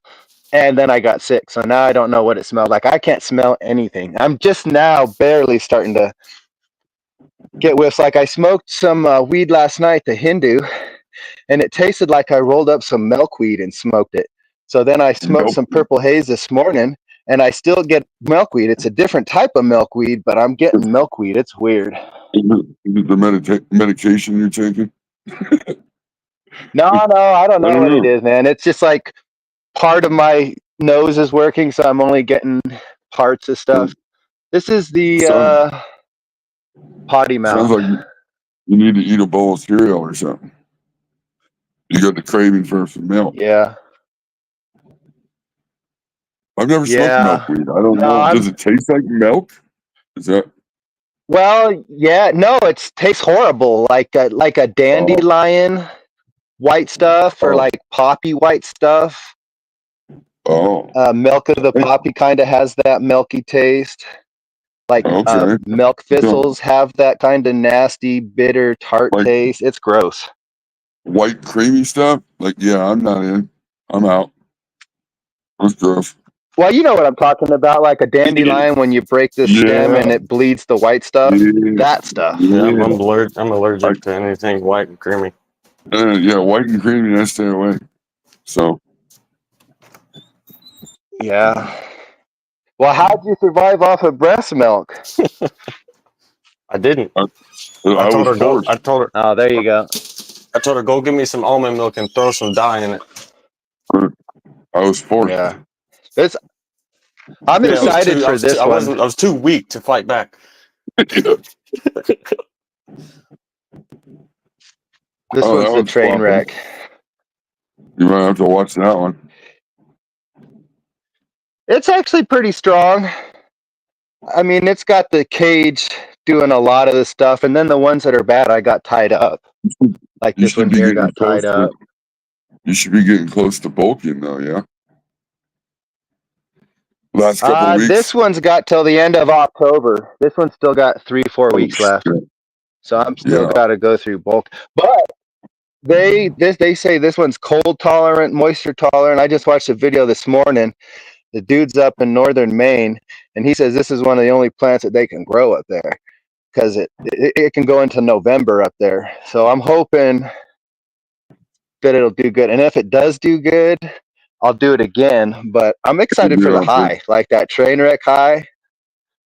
You'll be out there with that wood stove right there until fucking Christmas. Yeah. Well, it says it's supposed to be done the 20th. This one got locked out or something. I just giving it CalMag now, trying to fix it. I don't know what's going on. It's in a pot. I give it. Yeah, but I mean, I give it nitrogen a little bit, and it doesn't do anything. So I'm just gonna let her eat herself. That thing probably eats fucking more than. We were just kind of talking about that. A huge plant with a small root base. I feed it. It gets fed every water. Yeah, you'd have to. And then I give it the 3-12-12 raw all in one. I give it aminos and mag sulfur right now, or the did it grow through? Did it grow through the fabric pot? Did it grow through the fabric pot? 100%. Had to. No. Oh, you got it. I got a saucer. Well, because people, you gotta completely saturate, and you can't completely saturate. But I mean, it's a big plant for the small. It's only a 10-gallon. Yeah, that's a big plant. But you're outside though. You know, it has access to a lot of CO2 and light all the time, just constantly. Oh yeah. But No, I'm uptake more. Absolutely. The roots are in spandex. Yeah, they get fed every watering. They never get just water. That plant's wearing a Speedo. Well, actually, I lied. It'd probably still be good weed though, gave right? them Because it didn't get accumulation of no nitrogen or nothing. Yeah, it's gonna be good. Yeah, no, it should. Well, they all. I don't have accumulation on. I mean, as long as you're getting that, you don't have an accumulation. Yeah. As long as you're seeing it, you'll see it. Yeah. Oh yeah. Plus, I just bought a Athena Fade. I think it's called. It's coming in the mail today, and it's just a calcium with no nitrogen and micronutrients. So what I'm going to do is I'm going to use Fade, I have the potassium, and Signal. That's going to be my last 2 weeks of feeding. Is just those three things. Yeah, the Fade. I think it's called Fade, and it's just calcium and that's for micronutrients. So, like when people flood, they're knocking all those micronutrients and calcium out, and then that's how you get a lot of that black ash and harsh, and your joints don't want to stay lit. So what Athena did was they listened to their growers, because I watched the episode on. I was like, oh fuck, that's exactly what I'm looking for, is a nitrogen-free calcium, and so I ordered it, like $30 for a gallon. Yeah, but they want 16 mils per gallon. Brandon Russ said nitrogen and magnesium are the things that mess up the quality of smoke when they accumulate too much in the plant. Those are two things you got to worry about the most. Well, that's why I kind of cringe when you see somebody harvest the plant and it's real green, and I'm just Yep. You wonder, did that plant get a little bit too much nitrogen? Is it going to get black ash? Will it be harsh? You know, I mean, I know it sucks, but I feel like you need to just go as long as you can at that point. Try to, get that shit out of the plant before let it metabolize it. This one here broke a branch about a week ago. It had a 3-day dry on it, and I was already getting fucking white ash off of it just with a 3-day dry. So what my micronutrients are on key, I think. And I never heard that for the magnesium. Because there's a lot of them that say that you can overdo the calcium and not the magnesium. Yeah, like we'll release the podcast not Friday, but the next Friday. I was under this well, same yeah, impression. but those. I was thinking the same thing. You I know, always that's thought a lot. you can't overdo it with mag. But yeah, that's what I always thought too. But, I think we'll I just think see that what he's. means in the When I put the soil. video out, we'll see what he says, and then maybe we can make a second video with him or do a live and really try to break down what he's saying, because he's an agronomist, right? You He's guys like a should have broke scientist. that down anyways. Well, I did. I mean, just to have him say that and then not to back it up, that's weird. Well, what do you mean? He's an agronomist. He probably knows what he's talking about. I know, but for him to, I know, but he needs to explain it to us. Like, what is it doing? Is it an accumulation in the soil that locks out shit, or is it an accumulation in the leaves? Because from what I understand, you can't get an accumulation of too much magnesium in the leaves, but you can get too much calcium. Now, in the ground, you can do it because it's going to lock out, because magnesium's a positive electron, I believe. You know, you got to keep that ratio in proper. You know, calcium, magnesium, and potassium all need to be in a proper ratio in the soil. I could be quoting him a little bit wrong too, so keep that in mind. Well, but I'm pretty confident. You got to come to the show and watch him and find out what's happening. Huh?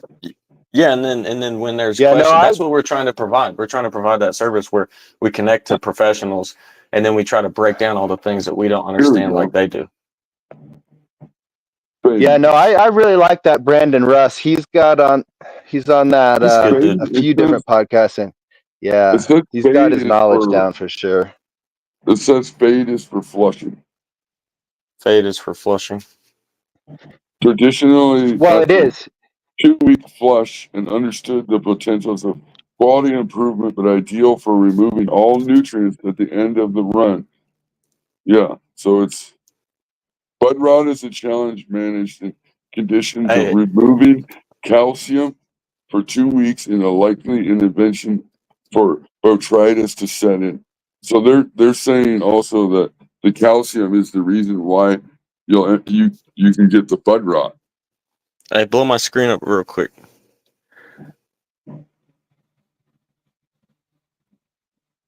I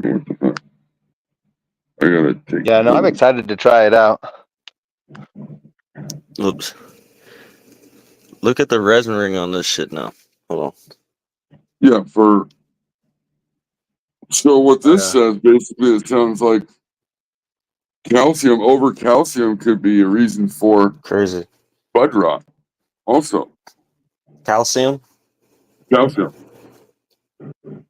the nitrogen, where the fade would help strip all that nitrogen and but that fade is calcium. It's a nitrogen-free calcium. I know, but I understand that. But if you look at what it is, it's calcium and other micronutrients without nitrogen. So, like most nitrogen or calcium has nitrogen into it. So a lot of people are trying to pull the nitrogen at the end of flower because that's going to affect your terps and smells supposedly. So with that fade, it's still allowing you to have that calcium. Because if you're flushing with just water for your last 2 weeks, especially if you're in your like cocoa or something, you're going to flush all your micronutrients and calcium out of the soil and out of the plant. The initial stage of developing fade focuses on calcium management during flush, maintaining adequate calcium levels during the final 2 weeks of flush would theoretically reduce shoot tip necrosis and the incidence of botrytis and bud rot. This works, but we thought we would do even better. We decided to look beyond calcium, and we thought about every element impacts on the plant during the last weeks. This led us to begin testing formations that eliminate nitrogen and maintain all other critical element levels. This strategy ensures that we have any hidden impact. Initial trials confirm that the shifts in focus have exactly what we need and fade and merged in its final form as easy to us core replacement. So yeah. So what it's saying is it's eliminating exactly what you just said. Eliminating the nitrogen, but controlling the perfect amount of calcium to keep check all this the out. other elements that help the fade process or the flushing process. Which you have, like, so Simpro has 5% calcium all the way to the very end of the grow, like all the way. It has the same amount of calcium in the feed all the way to the end. The magnesium stays the same. I think it changes though, and then the a little bit, but then the nitrogen goes from 5 or 6% to 5% to 4%. So at the very end, you only have 4% nitrogen, but you have the same amount of calcium you had when you're in the very beginning. I didn't boot him, did I? I hope not. Oh. Yeah, I was reading it. Yeah, so overall, you want to keep calcium all the way to the end is the idea, right? And then you want to drop nitrogen. But at the right level. Yeah. You know, Moonwater hit the wrong button on accident. Oh, that's okay. Oops. I'll let him. This handbook, I love it. Athena handbook. Yeah, that's something that a lot of whatever feed you're using, you want a feed that is going to taper nitrogen somewhere, mid flower, late flower, and then you want something that's going to keep a calcium, a nice calcium through the whole grow, and then you want something that has a chelator that is, not too crazy. You don't want a nitrogen polymer really because you might get too heavy on nitrogen. You just got to pay attention to all these things and see what you have and then how you need to use that thing. Because if you're using Ventana, it has a nitrogen polymer called flava. So you need to be lower on nitrogen overall in general just because of the polymer itself is 4% nitrogen. So everything you have to take into account. Plus, they use a lot of nitrates, and that shit goes right into the fucking plant, whether it needs it or not. Yep. I like Athena products personally. I mean, I'm having issues now, but it's my own fault. You can't try to stack nutrients but butt chug. Like it doesn't work that way. You still need a runoff. I mean, like. Yeah, runoff. So anybody using nutrients, man, unless your company is like, no, we design this as a non-runoff nutrient. You have to get runoff waste to push a little bit of the salt out every time. You don't have to waste the runoff. It just needs to be enough where it pushes out a little bit of the salt and then accumulates on the tray over time, right? And even that's enough to help a little bit. If you butt chug like getting lazy and I was just filling up the table and letting the plants butt chug, you never get runoff. You end up stacking shit tons of salts in your pot. And then when you do go in and you top water, you're like, holy fuck, because you just cooked your. Oh shit, Moonwater hit the wrong button again. No, that was me. What's this? Hitting the wrong Have you guys seen these? What the hell is that? Looks like a bamboo stick. Oh, it's a rolling device. I see. Yeah, so, and then you can just roll those. But you're cutting in and out really bad for some reason. Oh, can you adjust? But yeah, I was just going to show you guys these. Yeah, can you adjust your pixelation? He's probably by a light or he's probably by something. Oh, I can hear it now. That thing's neat looking. Yeah, no. They're cheap, like $2. Yeah. And like what Crop was saying, you can roll them just right. You only have like a 1/4 inch of overlap between your papers. Yeah. That's what I like. Hell yeah. Yeah, I'll finish it up and show you guys. I bought those OCB bamboo papers. I just got tired of the elements. Their glue doesn't stick. Just a pain in the ass. I'm trying these ones right now. The OCB, the brown rice papers. Yeah, I'm all in on raw Brown hemp rice. papers. I'm all in on the raw These ones organic hemp papers. I'm like the bamboo one. This is the first time I've tried the bamboo, and I'm getting quite a bit of flavor. I like the OCB bamboo. The raw, cones are good. the ones I got, the raw organic ones. A lot of people don't like. They don't stick real good, but they do stick good if you fucking roll it correctly. And then if you don't lick all the fucking glue off with your tongue too. And then some people say that they're hard to keep from running. It's just because they don't break their weed up fine enough to roll it in that paper, because a paper is really thin paper. Yeah, you don't want big gaps in space, you know. Yeah. But I like the raws quite a bit, though. When you're licking the paper, you want to start with the wet tongue in the center and go to your left. Hold on. And then re-wet and then go back to the right. You're making me moist. Yeah, you're he said, here's how you do it. Look, first you take the tongue and you punch it as hard as you can. You lick that thing just as wet as you can get it. Like, whoa. We're still talking about rolling joints, right?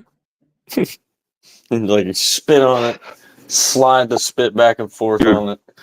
Somebody's got to do that video. They got to roll a joint and do the old hot two-way, just spit on the fucking joint and roll it. I see girls that pretty. That's how they roll their blunts. Oh man, spit on that motherfucker. Hey, I think that's back in cool. the day. I remember this chick. Stacy was her name, and she'd fucking lick this fucking Swisher Sweet or whatever it was, get it, because we lived in Nevada, so everything was dry, and they'd break it up, and then Did she brush her teeth every day? She had these. I'd imagine she did. She had a boyfriend. Oh, did he? But I don't know. He wasn't licking the joint. Did she suck his dick or the blunt? Oh shit! I remember Stacy. They used to call her jawbone. Oh man. OCBs. Bo Maniac says he's using the same OCB notebook he had in the 90s. 90s.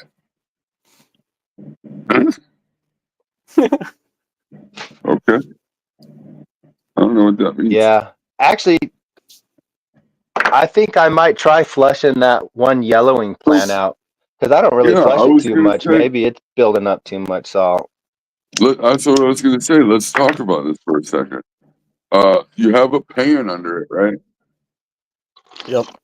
So not a very big pan neither. That pan doesn't allow any drying off. Yeah, that's what I was wondering. Does it ever really get to a point where there's no water in that pan? Or is it? Oh, yeah. So what I do is I water complete saturation, which is about 2 gallons. And then there'll be water in the pan. And when I come back within an hour, it'll all be gone. And then I'll wait a day or two. And then I'll do that again, every water. But nothing ever leaves. So today I might go and put like 5 gallons through her. Yeah, you might need to just water it more. You're going a couple days without watering that big old plant outside. So I think pulling the pan out from underneath that bitch, running 5 gallons through it, and then putting the pan back would work the best. And then just go back to what you were doing. Well, I can't move it too much because I already broke the branches moving it there. Oh. And I'm afraid if I wiggle it, the bottom branch, and that's part of the yellowing too, is some of those bottom branches are snapped and they definitely started yellowing faster. But I think it definitely needs a flush. It needs. Yeah, every time you go around that plant, talk calmly to it. You know what I mean? Try not to move too quick. You could go and just cut a notch out of that pan, you know. That way you could just run off right onto the fucking ground. But that's like $100 pan though. Oh no, they're not too bad. They're only like $30-$40 for 5 of them. No, I'm trying to save it because I'm gonna be running I'm gonna run a cocoa perlite this winter. Honestly, I mean, my thought on the whole thing: if your water is fully saturated, getting runoff and coming back out in an hour, and all the water in the pan is sucked up. So if it's full, Oh, That's what we're I'm using going to the say. wrong words though. So in That's his what pen, I'm getting to that. That's what I'm getting okay. to. So I wouldn't call that runoff because it sucked it right out. So I wouldn't either. I wouldn't either. runoff to me would be drained to waste. So it would be running away from the plant. Yeah. So if you had a pan Leaving that had completely, 6 absolutely. inches, 6 inches to 10 inches wider than the pot, and then it came out and it made a small puddle, and then that puddle disappeared, you could say that was more of a runoff, as long as it didn't get like a half inch or an inch thick throughout the whole entire pan. Then that would be not so much. It wouldn't do very much. You'd have to waste some of that water. If it to sucks make it it right back up within an hour, my first thought would be like, oh shit, does it need more water? Yeah, You know what I mean? I'd be wondering if it didn't need more because it sucked all that I've up. already done that. Once I add more, then it sits on there for a long time. So right there, you know what I mean? I've played with it, and if I add another quart, that next quart will last for hours. And I don't like that. What about this? So I'm happy with it. Do you it's got like a moisture meter? Yeah. Maybe put a moisture meter in there and see how fast it dries back. What if it's drying back like real quick? And that's the problem, is it just needed a little splash. I did. Twice a day. It goes about 36 hours. So like I can water it in the morning.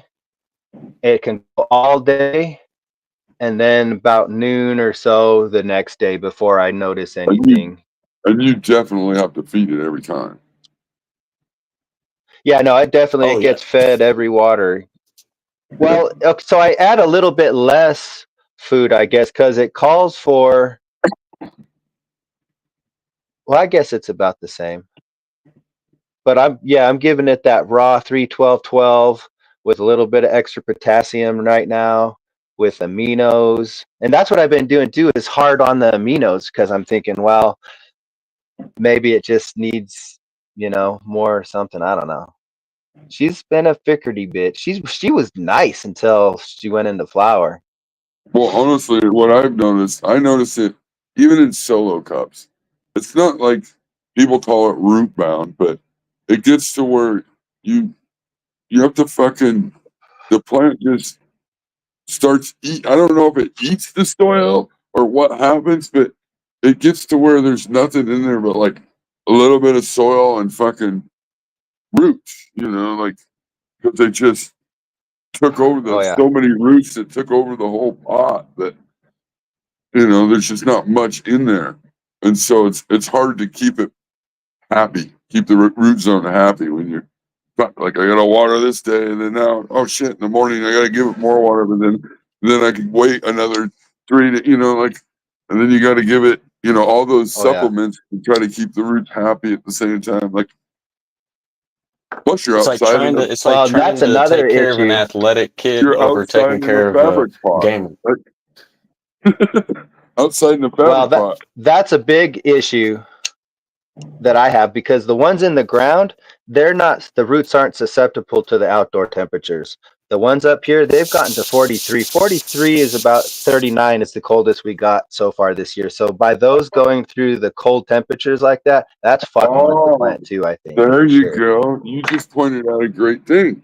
The roots on the plants have hit the geothermal mass in the ground. And now stay at a certain temperature all the time. Where the ones in a pot that's above ground, that's good. That's good observation. See, and that's another thing I've noticed too, is by being in the ground, they like to take a little longer to flower, to like trigger, because nothing's really triggering them too hard. But the ones that are out of the ground, they'll flower faster because they're getting those nighttime temperatures. They're having a temperature swing in the root zone, and that's saying, oh fuck, between the sun and this, let's go. Well, and like indoors, we know when to start pounding it with fucking flower food because we're the ones flipping it. A lot of times the plants outside, they flip when it's time to flip, and we might go, oh shit, they're flipping already? And by that time, indoors, we would already fed it once or twice with bloom food, Yeah. So what I did this year different is I used that Alaska 511, Yep. And during transition, I added, so on the phosphorus I bought from Raw, I added 1/8 of a teaspoon per gallon, which in my watering was 2 tablespoons. And then I added 1/16 of a tablespoon of potassium. So I had like a 5-7-4 for a transition. And I just did that until they stopped kind of stretching. And then I went to the 3-12-12 with a little bit of extra potassium for bulking. And shit, everything. Yeah. You know, I think have you the used crystalliness any, is all genetics, but have you used any kind of mag sulfur? yeah, I'm giving it. So I give it the 3-12-12, the potassium, the aminos, and I've been trickling in a little cow mag too. You know what I mean? Because I have noticed a few brown spots. But and then on Wednesdays or Thursdays, depending on what the plants when they need the water, I give them a silica B1 and mag sulfur. The not signal. So signal Oh, because okay. apparently calcium and or sulfur don't bind up. So I've been trying to Yeah, switch where's the that mag chart? sulfur. Yeah, I got a whole. You can look up the I chart use online right now for the antagonistic Yeah, stuff. the What do they call that? let What's me the write chart? that down. What's it called? I forget what the chart's called. It's there's a chart that Brandon Russ showed us like a year ago, where it shows all the different nutrients and micronutrients and which ones are antagonistic to each other. See, I There's a need that chart. You fucking. can I look at the need that images. fucking chart. I didn't know there was one, man. I'm trying to Yep. figure this shit out, and it's hard. Yeah, definitely. That's a Or good one though, because you it'll just show you buy what's Simpro, and antagonistic. it's all fucking done. That's why I like Simpro, because I don't have to think about it. I'm gonna I'm try just like, Simpro next year for outdoor. that'd be interesting. You should talk to Rob and the owner of the company. You should reach out to them and tell them your situation. Tell them you're a content creator, you're a big part of the community and everything, and you'd really like a chance to work with them, and they'll work with you big time, and they'll help you out. Put a poster in the greenhouse. Hell yeah! Jump around to all the streams like you do now. Yeah. Hell yeah! Well, No, they don't. I They don't don't want ask to for do nothing. that. Like there's such cool I don't want to people do that till I if run you're a it. You good know. grower, if you're a good grower, they're gonna want to help you out and show you what they got. It's nutrients. You know it's gonna work. You already know you can grow plants. Oh yeah. You might as well. Maybe they'll sponsor you a little bit. That's what I was saying. Like they're cooler than most companies. What? They're not even going to sponsor you. They'll just like give you free shit because you're a good grower and you reach out to them, and that's what they do. They're a good company and they take care of people. They don't just And I give out like that it's everything a free. U.S. company too. Yeah, I've looked at it, but I mean, honestly, the two things I got fucking so much Athena nutrients right now that I'll probably. Oh yeah, use what you got. You know what I mean? Don't be wasting money and shit. At Simpro, though, honestly, if I had to go buy nutrients, it wouldn't be on the top just because of the price. It's pretty expensive. There's other companies that make stuff like Simpro. Don't get it twisted. Simpro's not the only one on the market. But I just like how they have everything all in one. Which that's what I like. Realistically makes it worth it in the long run, but it's still a lot of money to come out with. Well, I'll be honest. What sold me was listening Creative talk about it the other day. How he said my weed, it tastes better, it smells better. It's just everything the plant needs is in the right ratios. Oh, I thought you did. I'm not saying that. No, here's what I said. I said, so okay, yeah, you other could say people that said it tasted better. My weed comes out. Definitely, all my shit comes out white ash now. So you could say yes, it does maybe make my weed taste better, but I haven't been able to detect that. What it does do for sure is it makes my weed smoother. All the weed that I grow, some of it is kind of hard to grow without making it catch. So you'll start getting this, it feels like a lung expansion thing. And you're like, this is how it is. It's not how it is. It's the nutrient has accumulated somewhere in it and it's left over in the plant. So when I grew a Simpro the first time, I grew at 500 parts per million, super low. All the weed that was harsh that I've ever grown became super smooth and desirable to smoke without coughing. And I was like, okay, there's something here. And now I'm pushing it higher and higher and higher. to see where the level and the threshold of being able to get that smooth smoke. So it did change for sure. The smoothness and the ash, everything comes out better there. But I can't say for sure that like it's a better product, it makes better weed. It just, the ratios are better for me and how I grow. Because I haven't been able to do that yet with any other nutrient. Yeah, that's what sold me. With everything being all in one, that's what I like the idea of. Everything, because I'll be honest, the only thing I can bitch about Athena is Piss is way cheaper. right now in flower right now, I have to mix 6 different bottles. And then I'm lazy and I don't like that. It sucks. That's what I was doing with Ventana. That's why what I want to do. I was using Ventana Plant Science, 6 bottles. It was badass. I learned a lot about ratios. But then I started getting tired of having to do that all the time. And then, so I went to Dutch Pro because it's just A and B. And then, I mean, not Dutch Pro, sorry. Drip Hydro because it's just A and B and it's cheaper. And I like that. It was easy. But then I'm like, damn, I'm paying for water.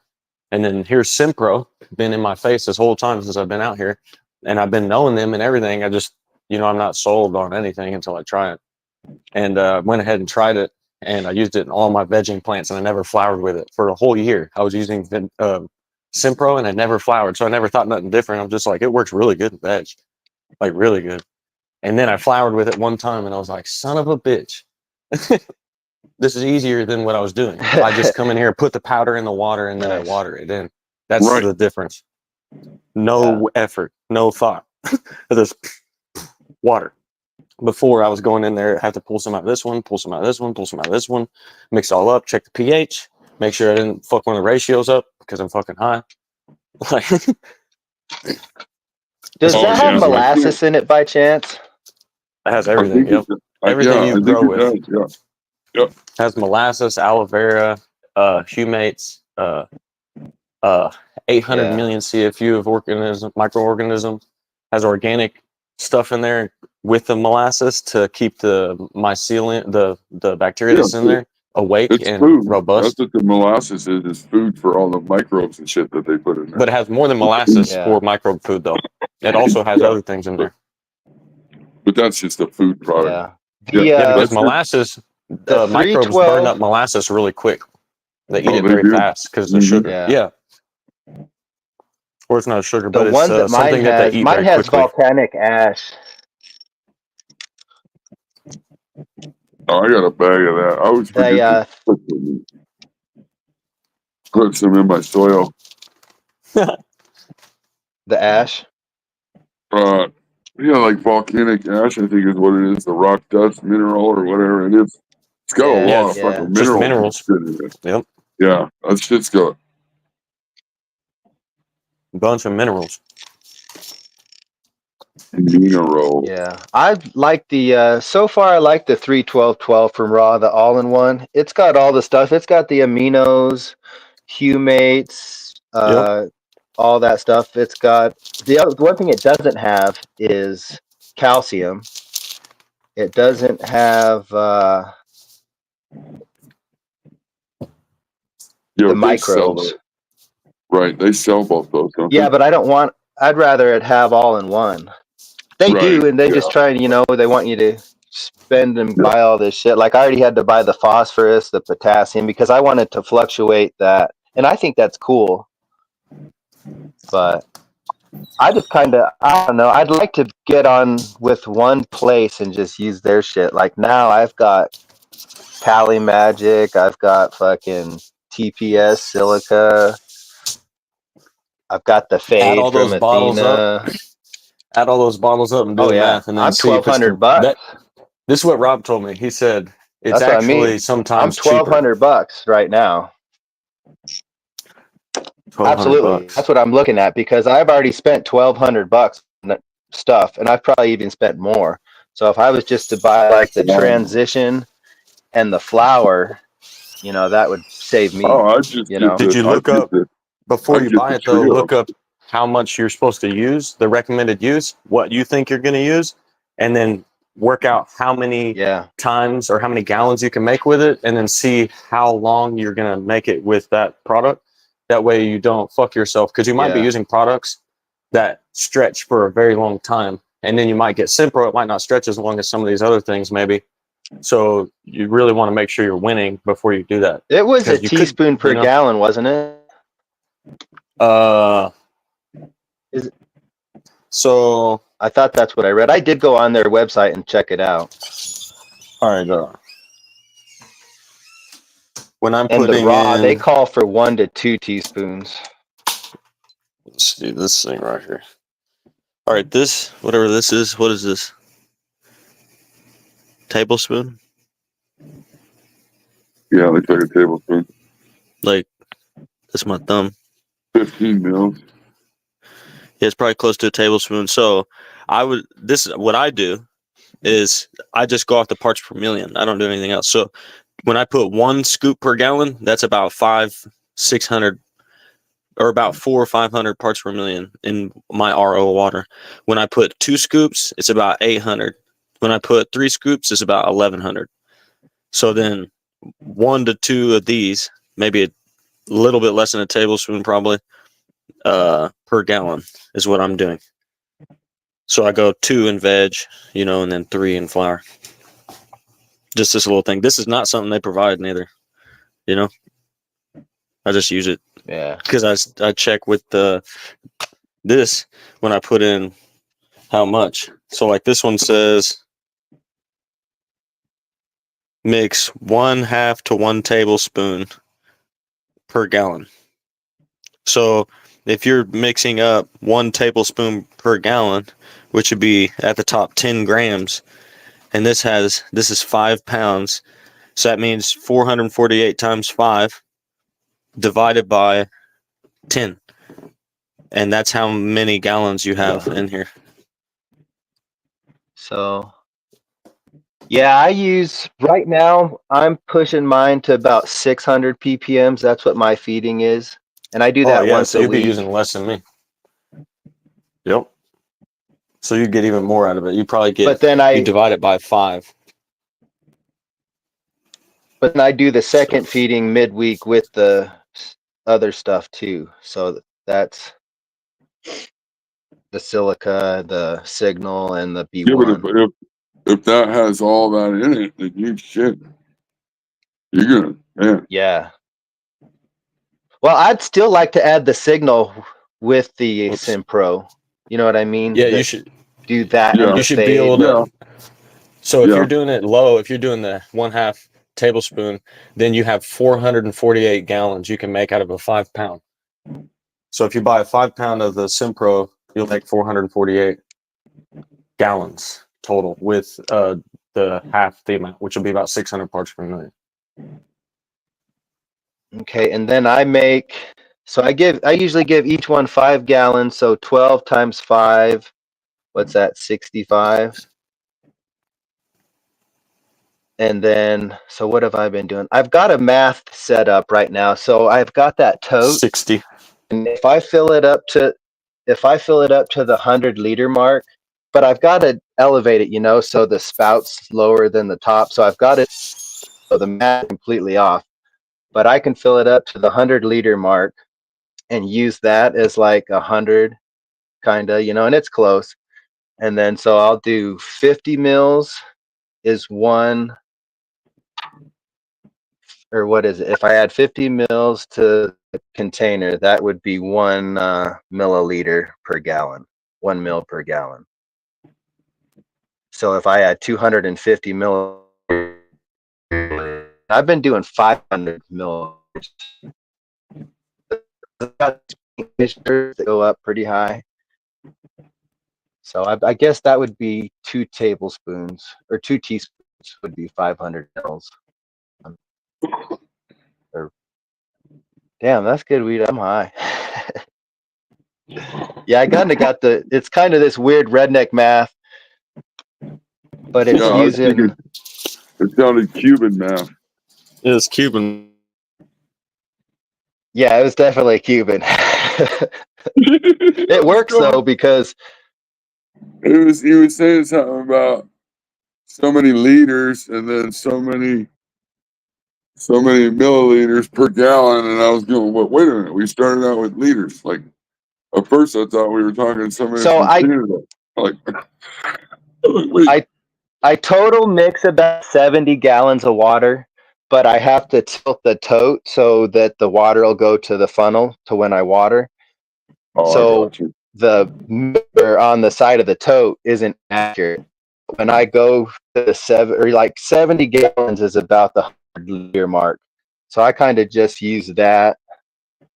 Like I was saying, if I've got a container, if I put 50 mils in that, well, it's kind of lower too because 50 mils would be 50 gallons. So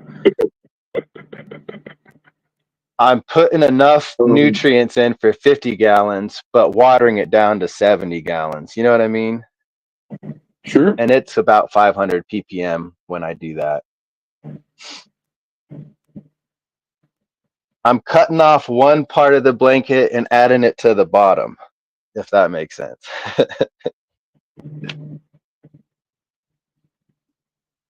Either I'm really fucking high. But I was gonna ask, what do you think about this? Like these motherfuckers drink a lot of water. So sometimes I gotta fucking water 15, 20 gallons. Is it the same if I mix, say, my 50 gallons of nutrients and then mix that into like 200 gallons and just water, 15 gallons per plant versus 5 gallons? Are they getting the same amount of nutrients? Well, I mean, as long as you're Or is that using more the like same a flush? As long as you're Hold on, what'd you just say? Are you using, So like I've got the moisture, and depending on how deep it goes is how much I'll water. So if it's like 12 inches down and it's dry, I'll do like a 15, 20 gallon water, but I'll put enough in for 5 gallons. So I'll the nutrient solution will be for 5 gallons, but it'll be mixed with 15 gallons. Is Well, that none of that flushing means the plant or anything. is it still feeding? No. None of that means anything if you don't know the parts per million or the EC of the nutrient solution that you mixed. So it could be 800 parts per million in the water, even though you're saying the ratio is low. What if your water's starting out at a couple hundred parts per million because it's tap water or whatever you're using? Like all these things you got to think about. Well, it does, So and I do measure the What is it? ppm What is it? of the water. It's like 230. No, I mean after you mix up your ratio Yeah, of no, nutrients. it's about 500, about 500 with the 50 gallons. But then that's definitely I'm flushing putting a in big plant for sure. Yeah, you're definitely. I'd be feeding those plants outside. Fuck, man, those things could take 1,000 at least. Oh, they probably take close to 3,000 ppm. Healthy, big outside plants. Well, it depends on the nutrient, right? Because some nutrients aren't made to go that high. Yeah. Right. No, my nutrients aren't made to go that high. Athena definitely. Mine aren't Athena's like you want to be way up there. Yeah, It's built for that. Like 2.6 fucking EC. You're doing like. Yep. For Simpro, I don't have deficiencies or 1,000. anything. I don't know. That's good. If you're not seeing deficiencies, I'll have to measure it out. There would be your answer right there. If the plants are good with it, then you're doing it enough. You're in soil though too, right? Yeah, well, that's the other thing is I have the stuff in the soil too, so I don't want to go full bore with the nutrients while I've got my shit in the soil too. Yeah, right. And I got worms and top dressing. Yeah. That's actually probably good rabbit for casting. Soil, you want to be on the low one. So on Simpro, if you're using it in soil, it says to be on the lowest scale right out the gate, and then it says don't water in food every time. It says or you shouldn't do it every single time in soil. You do it like maybe once or twice a week. Yeah, so that's kind of what I do. That's what I'm doing with the raw is kind of like a organic. So you that's as much fucking synthetics as I want to go kind of with the raw, because I am adding the phosphorus and that's salt and shit, but yeah. So yeah, I want to just completely pull phosphorus and nitrogen from the the cycle, run that fade, the signal and a little bit of potassium and just run that for the last 2 weeks. So I think I just kind of fed my last bit. I would definitely next year, if you can, next year I would definitely try to like find a line and stick with, you know, because it sounds like you're mixing some raw and then you mix some of this stuff and then you mix some of this other stuff. It's nice to have one, you know, like everything you need in one line, you know, where you just read the feeding instructions and just, you know what I mean? Yeah, like, but I mean, it's nice to have all the different stuff. Yeah, well, definitely. But some things could be antagonistic to other things. Yeah. Like, even ratios could be antagonistic to each other. You could put in a product that has a nitrogen ratio and then your base has nitrogen ratio, but just happens that this ratio of nitrogen to calcium will block out calcium now. Or something. You know what I mean? Like your nutrients ain't built to go to 3,000 where Athena's is. So if you're adding your nutrients with Athena nutrients and then some of this and some of that, you know, like it makes me wonder if everything works together like that. I think it does, as long as you're keeping those ratios in mind. I mean, I'll be honest, that's why I wanted the fade, is because it had no nitrogen and it had the calcium, because right now I'm giving it that mag sulfur and the potassium. Now, where I'm not giving them no calcium, that's fucking up the ratio, but I don't want to give calcium because of the nitrogen. You know what I mean? So when I found that fade, that's just the puzzle piece that I need for my kind of ratio this year. So if that makes sense, you know what I mean? Yeah, you should look at the research that I've done. I think it's called a nutrient antagonistic chart or something like that. NPK chart. I got it written down. Look at that fucking thing. I'll check it out. See what it says and see if what you're doing. Is that the one where I've seen the one where it shows the pH range, where it shows all the different where you need to keep your pH to get that's the pH uptake chart. Okay. Yeah, that's a pH uptake chart. Cool. This is a totally different thing. This is a nutrient antagonistic chart. So it'll say nitrogen is antagonistic to this micronutrient, or this, it'll tell you these things and what are uptaken together and what are antagonistic. And that's why some people water in silica at different times than other nutrients, because of how it's antagonistic to calcium. Yeah. Well, yeah, I didn't realize that with the silica. There's so many different types, and each type fucks with the water different. Like it could get turned into something else, right? I didn't know that. I think so. There's potassium or sodium dioxide and then silica dioxide. And then there's colloidal silica too, which is a rare one, but they use it in big ag. It sounds like colloidal silver, but it's colloidal silica.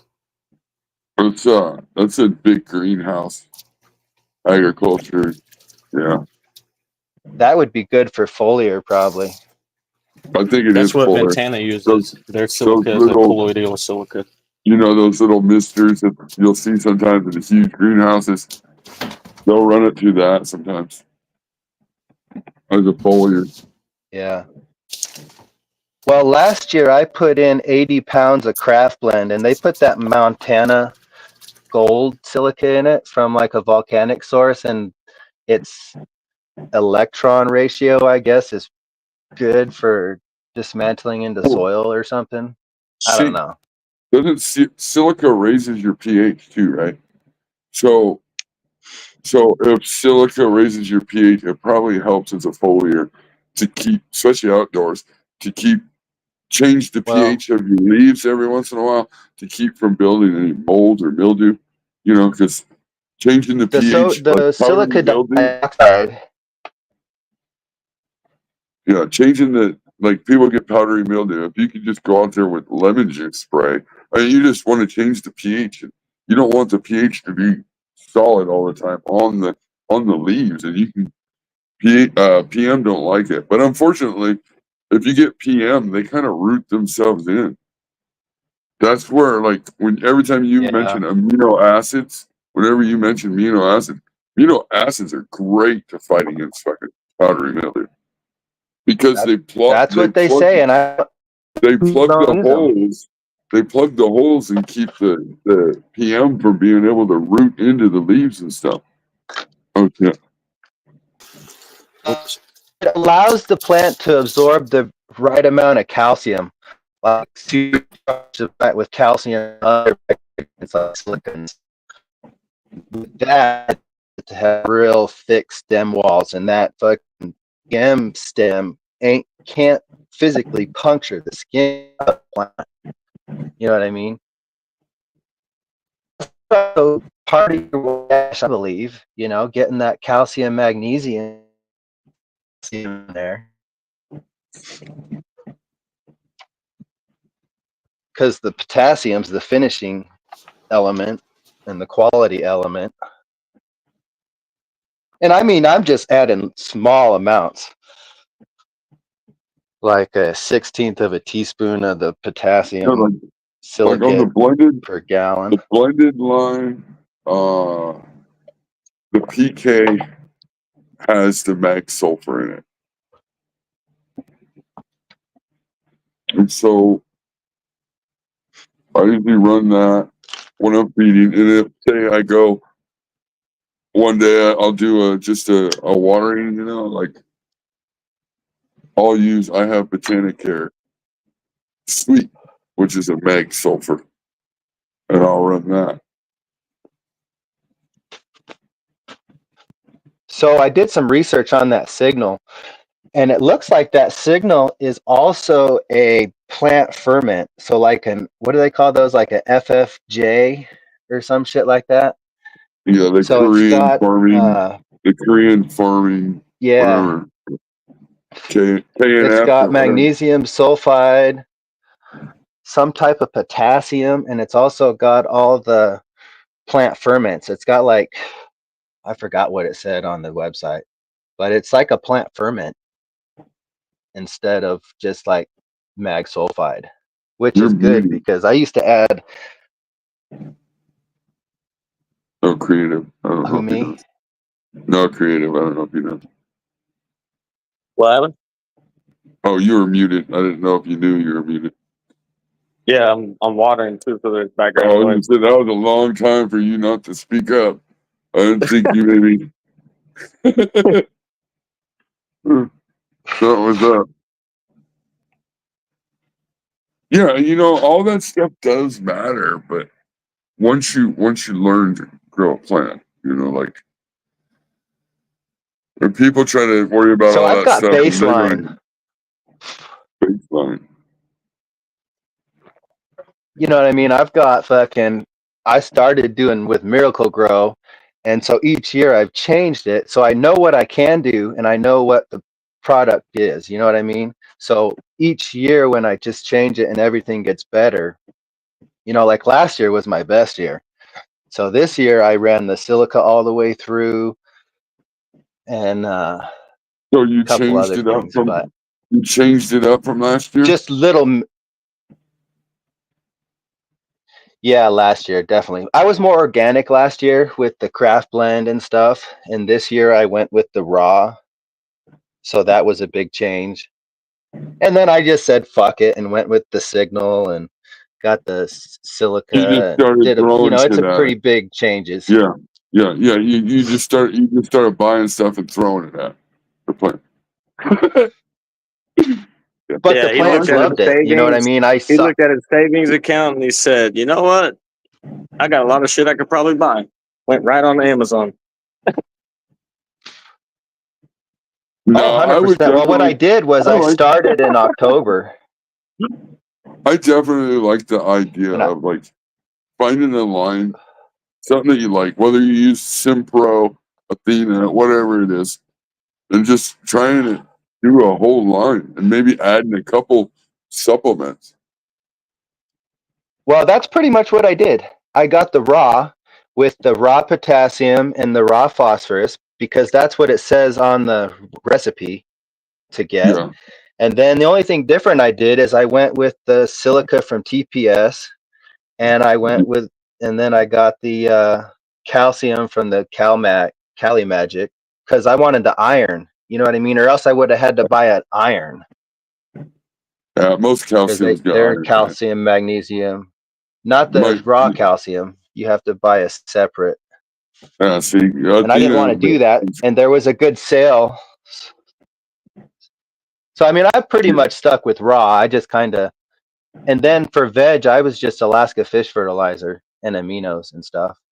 And then I bought the raw aminos and the raw, what else did I get? Yeah, everything's pretty much raw, their line. But that's buying a whole bunch of fucking shit. You know what I mean? That's why I was thinking that Simpro is just buy two formulas and a whole line. Yeah, exactly. And that's what I mean by a whole line. Like you got all, like if you use Simpro, you're going to use all Simpro fucking veg shit. And maybe a couple little additives you want to sprinkle in there. And then you'll use the transition and then you'll go into the bloom. You don't have to though. Straight from Josh, co-owner of Simpro, the second in command, he said you do not need to use all those. You can buy one and use it all the way through if you needed to. But there are different ratios, and they just trying to make it easier on you. So they're all the same cost for a reason. That way, you're not spending more money. So if you buy all of them, it's the same as buying 5 or 3 or 4 of the same one, right? It's just more, and you use them for duration. So it's either you invest fully in the ratios that they think are right, or you can just use the veg all the way through if you really wanted to, or the bloom all the way through if you really wanted to, or just the veg and bloom. You know, but the transition is supposed to help with your stretch because of the bloom idea. Because bloom, a small dose of bloom food is always good for like clones, small clones. Yeah. I would go bloom and transition probably. Yeah, you probably won't even need. So the only way you'd need the veg formula is if you were getting nitrogen hungry plants. You know what I mean? And then the veg has 1% higher nitrogen. Yeah, because I like the Alaska fish fertilizer. I've been using that. I'm just going to use that still, for the veg and kind of keep my veg organic, and then I'll tickle it with some salts, for flour. Yeah. I'm waiting on Trump to make some nutrients. They said they're going to legalize weed. Let's get a Trump brand nutrients. Get that gator weed. Get that gator weed. Could you imagine if Trump got into weed? Started making companies. Oh, I don't think he would. I know, but it would be fucking cool too. A dynasty of fucking new weed people. Get out of here, Cookies. I'm stepping in. Trump would be like 105 before he dies.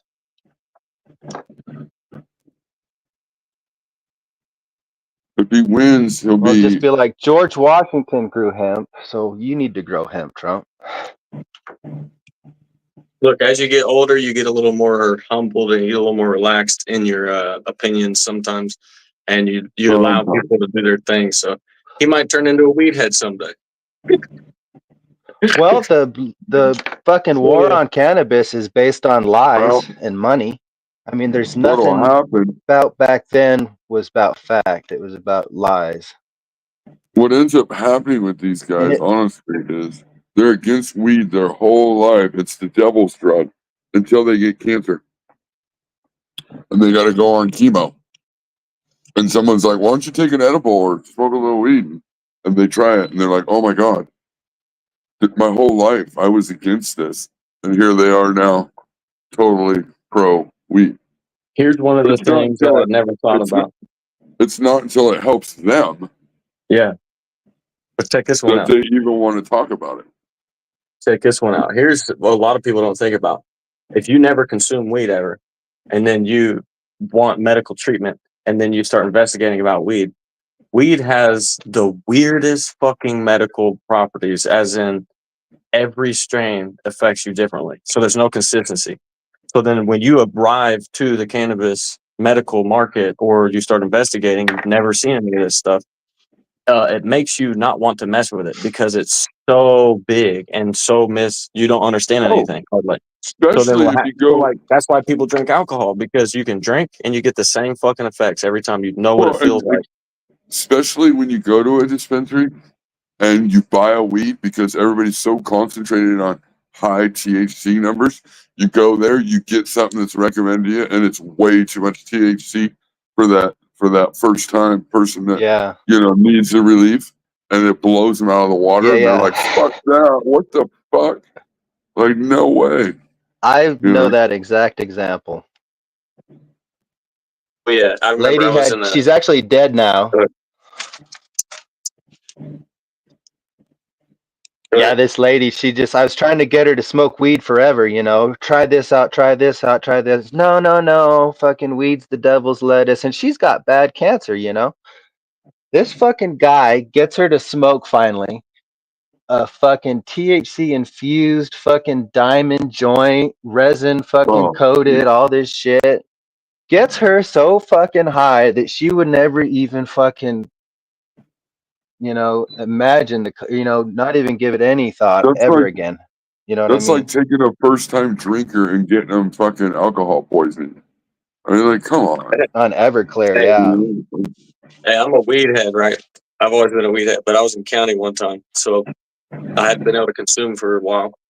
And then I'm in a work release program in county, so you go back to county and then you go to work. And I'm doing my thing, working and everything, and then I run across one of my homies, and I'm like, oh, fuck. Like, bro, let me get an ounce of some weed. So he gives me some shit. He calls it Girl Scout cookies, and I'm like, bet. I get this ounce because I'm gonna just flip the ounce to make some, money, allegedly. And I was gonna start just trying to find customers and then selling $20 bags to people at that time in that state. And what happened was I rolled a joint, took one hit. And when I was going back to work, I got so paranoid I couldn't even go to speed limit. I couldn't stay in my lane. I was swerving back and forth. When I got to work, I was so uncomfortable I couldn't even talk to anybody that I literally left and inevitably ran from work release because I took one hit of fucking weed. And I got an escape charge from work release because I didn't go back. This fuck is bullshit. But that's what I mean, though. Like, I got too high and I fucked up. And people are like, "Fuck that! I ain't doing that again." Exactly. Oh yeah, I've done that. I swear, I don't think the education. We should be pushing more education. We really should be.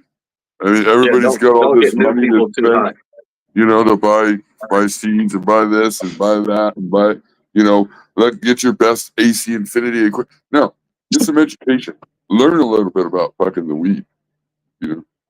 No, dude, we want to we want to hit the piano key inside of your little consumer key. People are like, I just want to get high. The whole time you're listening. There's more to it than just getting high. And if that's what you're into, then fuck do that. But the medical part, we need to be really. It used to be about medical cannabis. Now it's just cannabis. I went recreational on the whole medical. Nobody talks about the medical side anymore. Everybody's like, oh yeah, it's weed. Yeah. So medical weed here is 12.5% tax versus recreational, which is like 26% tax. That's the only difference between mech and rec here. Oh shit! The 1 pound solo cup challenge. Yes, you have arrived straight to the 1 pound in a solo cup challenge. Pretty soon our contestants will come up there in the background. We're ready for this. We have 4 people that have grown over a pound. So just stay tuned. Come on. Really? Like, is it like, would the whole thing even in a solo cup weigh a pound with the solo cup and everything? Is it a pound wet? Oh my gosh. I don't know. We got to ask these contestants. I've seen some of those solo cups. Everybody get ready. Hit your buzzer. The Hazy Susan guy, that dude has 3 cups and he's filling a 5x5 kind of with it. And so I think it's possible. And they got him on continuous drip hydro. You know what I mean? Where they're getting. You said it perfect when you said, well, kind of, sort of. Well, continuous drip. Like Scrog. You're your fluff is showing. Right, so I you know, but just I had a was solo amazed by cup how well they did. and just top feed. And there's a $5,000 prize. Bro, a pound. All right, let's try to imagine what a pound plant looks like, first of all, indoors, right? And then try to imagine that in a solo cup. Now, let's do the math. I mean, it's math, simple math. A 1 pound plant indoors, wet, would be 3 pounds. Right? It's going to be a big ass No, your plant. math is off. Once you dry 3 pounds, A 3 pound wet would be a pound dry, right? Is it that? Yeah. I'm not sure what the ratio so is. the idea, right, is like it dries 20 to 30%, 40%. So down to, so you lose, 60 to 70% of your weight. Supposedly on the internet is what it says. Plus trim. Or some places say that. So are they doing? Is it a pound wet? It's got to be a pound wet because there's no way you're growing a 3 pound plant in a fucking solo cup. I just can't see it, but you never know what people can do. I believe it. These are like, they got like 8 colas that are probably big old fatties, Who's doing this?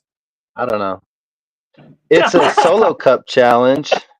And the one guy's name is, well, it's a solo cup challenge that somebody's putting on. And then on levels, the Hazy Susan guy would come on and show his solo cup. But they were good. They were good. Like, it was impressive for what they were doing with the solo cups. You know what I mean? They had to have stands to hold the solo cups up because they would just fall over. 100%. I mean, they had big old football colas, on just a continuous drip. Not a continuous drip. I think it'd water like 15 seconds 4 times a day with You know what I do solution. with the solo cup size when the plant's too dry and it wants to fall over? I make sure I go in there right before it falls over and I kick it over the other way. Wow, bitch. And then I clone it. But there's a $5,000 prize to the winner, plus a whole bunch of other prizes. So, I mean, it's serious. I didn't realize it. I'm not going to do it. How are they going to prove it?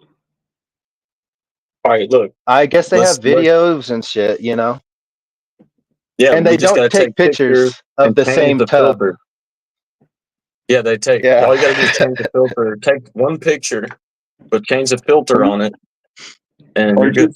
I don't see a person. They can't be talking about a pound dry because I just don't see it. A 1 pound, or a 3 pound plant in one solo cup. I just don't see it. You know how big a 3 pound? Think of Carl's plants. Oh yeah. The main prize is a level just slap. Google it. Second place is $5,000. I will. I'll have to Google it. You'll see it. They're big old, and it's all genetics. You would want those big old stacked fucking Afghanis. You gotta get it stacked, really dense. Yeah. But like, what are you doing when you're trying to fucking compete in a 1 gallon? Like, why not just compete in general? Like, why not just be like, here's the clones. Everyone has to grow the clones. Now let's see who gets the most yield. Well, that's what I always thought was funny about the grow-offs. Like, let's have a grow-off. We're all going to use the same seed. It doesn't matter if you all use the fucking totally same not seed. the same grow-off.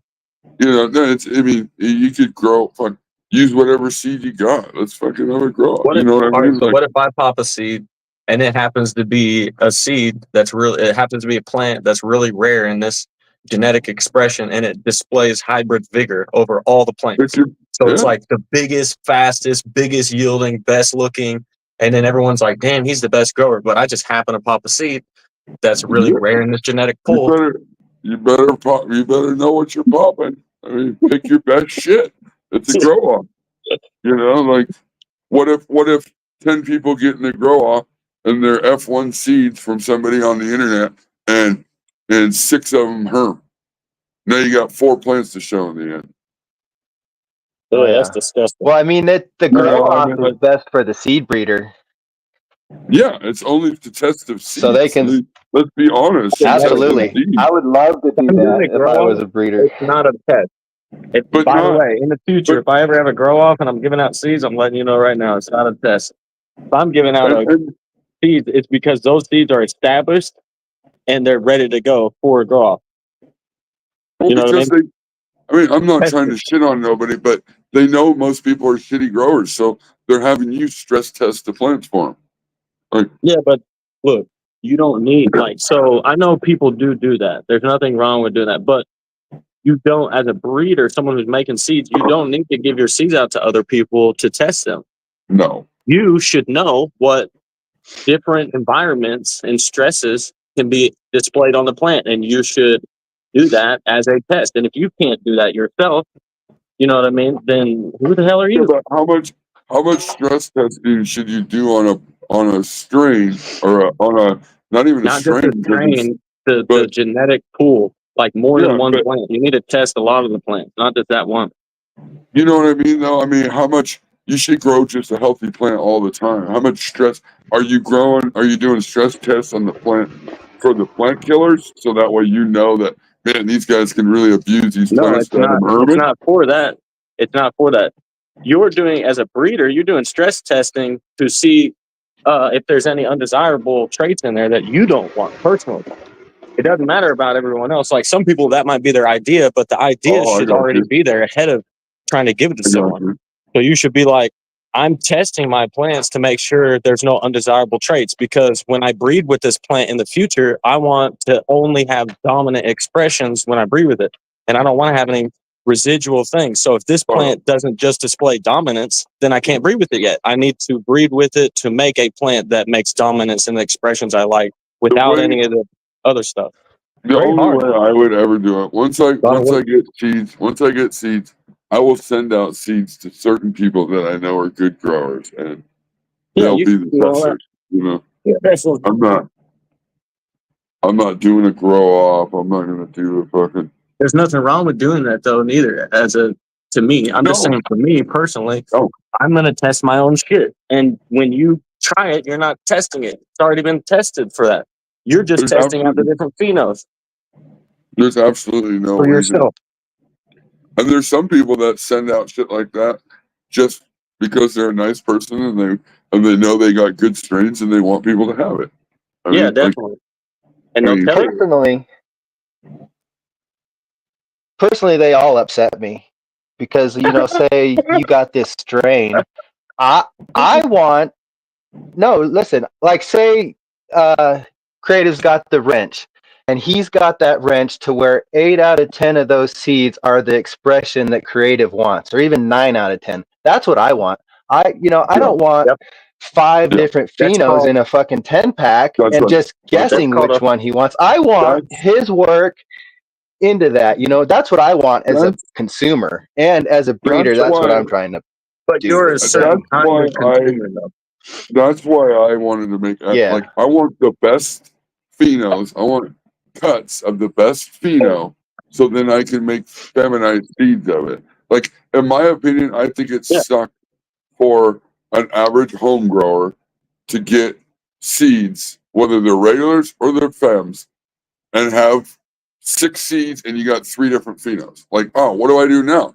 I have to keep all 3, take clones, then root all that out, and then flower it to figure out which pheno that I like, and then get rid of whatever ones I don't like. Like, that's too much for a normal little home grower.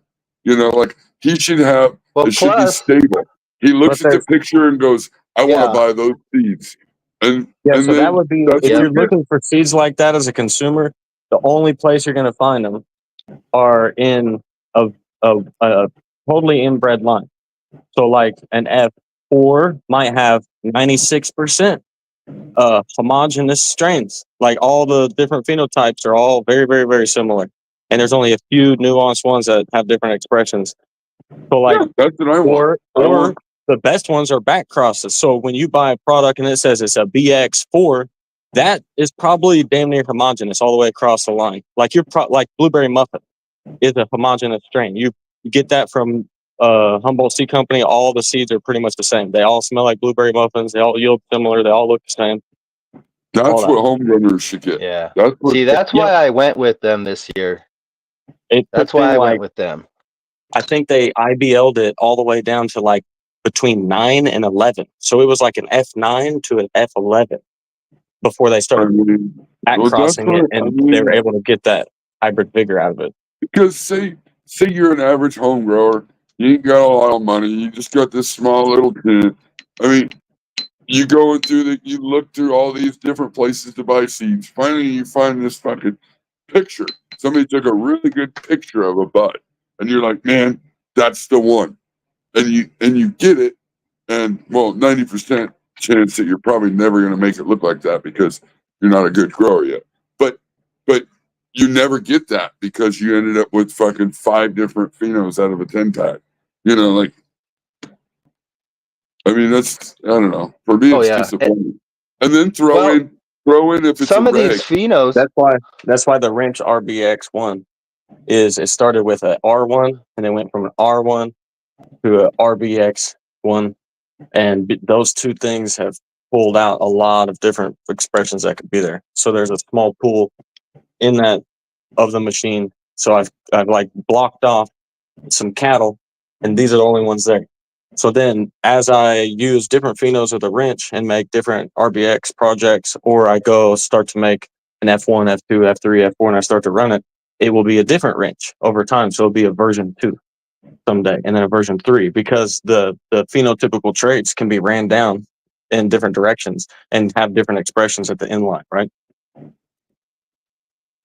Oh yeah.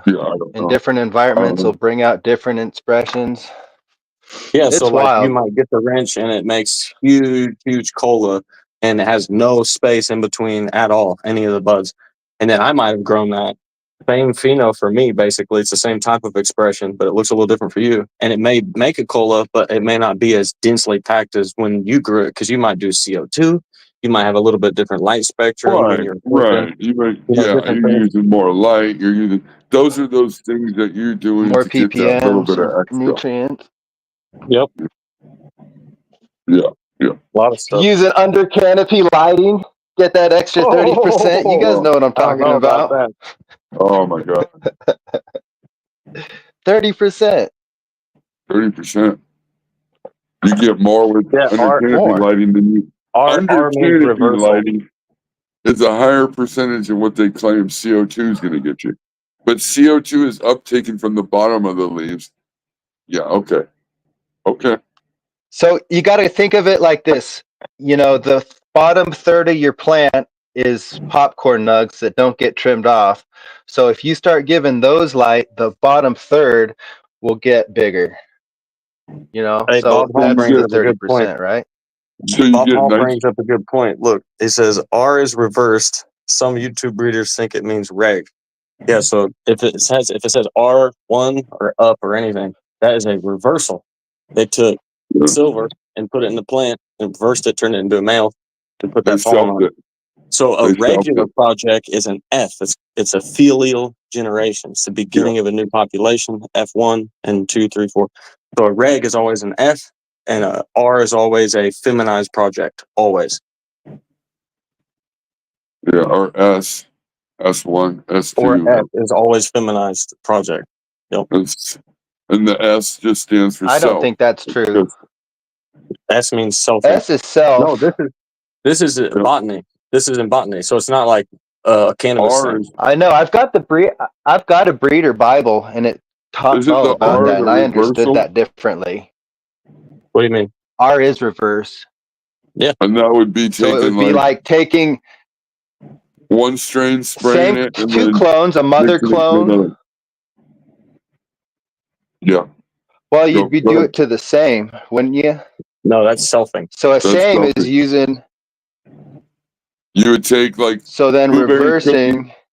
Take blueberry cookies, spray it with STS. Let me find that book. Then putting in strawberry lemonade. That would be a reverse. Yeah, so like if you're trying to make like an F1, 2, 3, 4, but you're reversing a female plant instead of using a male plant, there has to be a representation of that line breeding. So what is the representation? It would be called a reversal.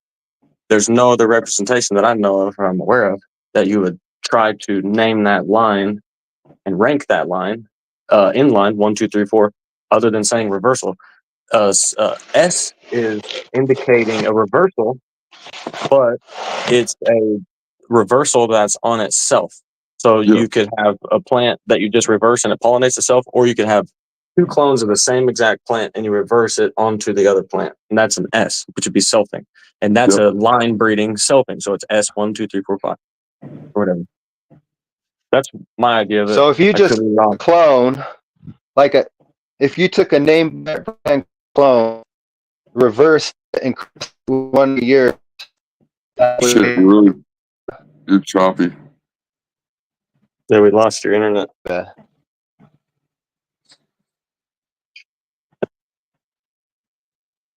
Let me do a Eiffel Tower, see if that helps. Just sing a Christmas tune. That should help. I don't know any Christmas. Frosty. Is it Christmas? No, we're Halloween. There you go. Is it working now? Perfect. It's working. It's the CIA thing. You gotta sing a Christmas carol and you get 6G. Anywhere you're at on any device. It's the CIA thing. That's a good hack. Hey, wouldn't it be? You just have a piece of software everywhere that's backdoored where all you got to do is sing a Christmas carol and then you get 6G. So if your internet's bad in the mountains and you're trying to fucking off somebody and you need fucking resources, you just start singing to your phone and you're good. Wow. I've heard of people being deep in the woods and the CIA being able to call them on their phone. Trump said, wow. The trees are they're programmed. They've had 5G for fucking eons. Well, trees are way past fucking 5G, bro. They're like interstellar beings, you know, they cross dimensions. Their structure just isn't there, and they have to only be up to what we're at to be able to. Yeah. Apparently, 20% of the tree population voted for Joe Biden last year. Oh, shit. Yep. All right. You got your book? Back to this. That's the 20% that's getting buried. They're burying forests for carbon footprints. Have you heard that? Yep. They need to put more electric culture in it. We'd be fine. Yeah, I think if that shit's true, it's already kind of doing it naturally, you know? Yeah, don't you think there's enough electricity in the ground already? Well, you know, everything's electricity. You know, we're electric. Everything. The plants are electric. Everything is electric. You know. Yeah. So, what do you mean by that, though? Right? Do you mean that every thing that's bonded together has a field around it that makes Okay. So you're saying everything is electrical? Well, maybe, but I mean. Well, everything for nutrient-wise is all electrons and protons that kind of have to be at the right amount. You know, like amino acids for us does the same thing it does for the plants. Just think about it like this. What is magnetism? You know what magnetism is? Shit. All right, so look, when you have something that is magnetic, not magnetized, so it's the opposite of being magnetized, and a lot of people don't think of it this way, but this is how it is. Something that's magnetic is missing electrons around its field. Around all the things that bond it to make it metal, it is missing electrons in that field. So it's requesting electrons all the time from the universe everywhere. So then you take something magnetic, meaning it has way too many electrons around whatever the structure of it is that you have, whatever kind of metal or material it is that you magnetize, will have too many electrons. So then when they get close to each other, they create a bond, electron bond between each other. So it's actually an electrical bond that makes things magnetic. So as you break down that and you think about electricity, everything is like that. All things are built because of this electrical bond. Did creative just turn into Bill and Nye, everything's a metal. Bro, I'm an NCCER certified electrician. I just know a little bit about electricity.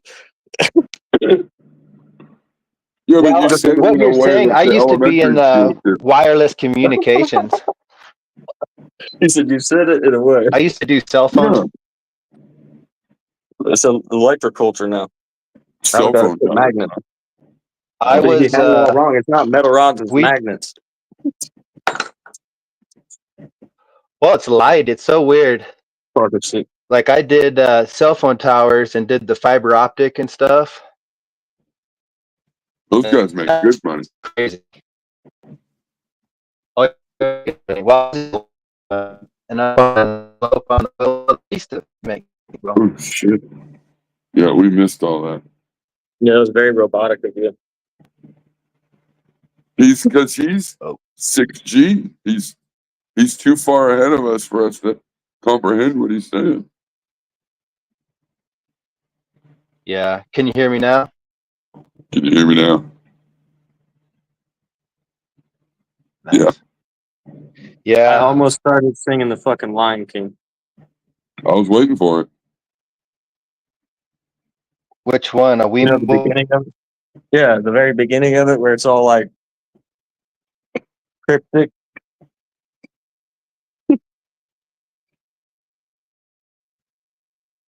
There's levels. We need levels up here. He knows it. Oh yeah.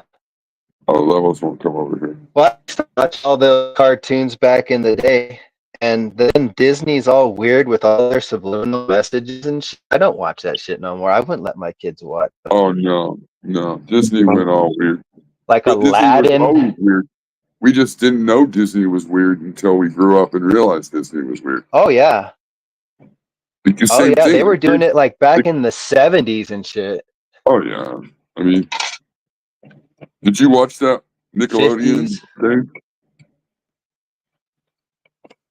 I'm They're not all sure. I never got fucked up. I watched good cartoons. All the kids shows were doing it. They're all fucked up. Bro, I watched the Animaniacs. Well, look at the old Motherfucking Looney Tunes. And Rocco's Ed, Ed, and Modern Eddie. Life. Cat Dog. Those are all demented Cat Dog. shows. Cat Dog was shit. Angry Beavers. But that was Nickelodeon. Nickelodeon. I loved Are You Afraid of the Dark? If it's pitch black. I don't like pitch black. Wait, what? Oh, you're asking? It was a movie. No, it was a movie on the Nickelodeon where they would tell scary stories or something. Oh, I don't know. I was usually out riding bikes. I didn't watch very many cartoons, honestly. I did watch cartoons, though, when I was in the house.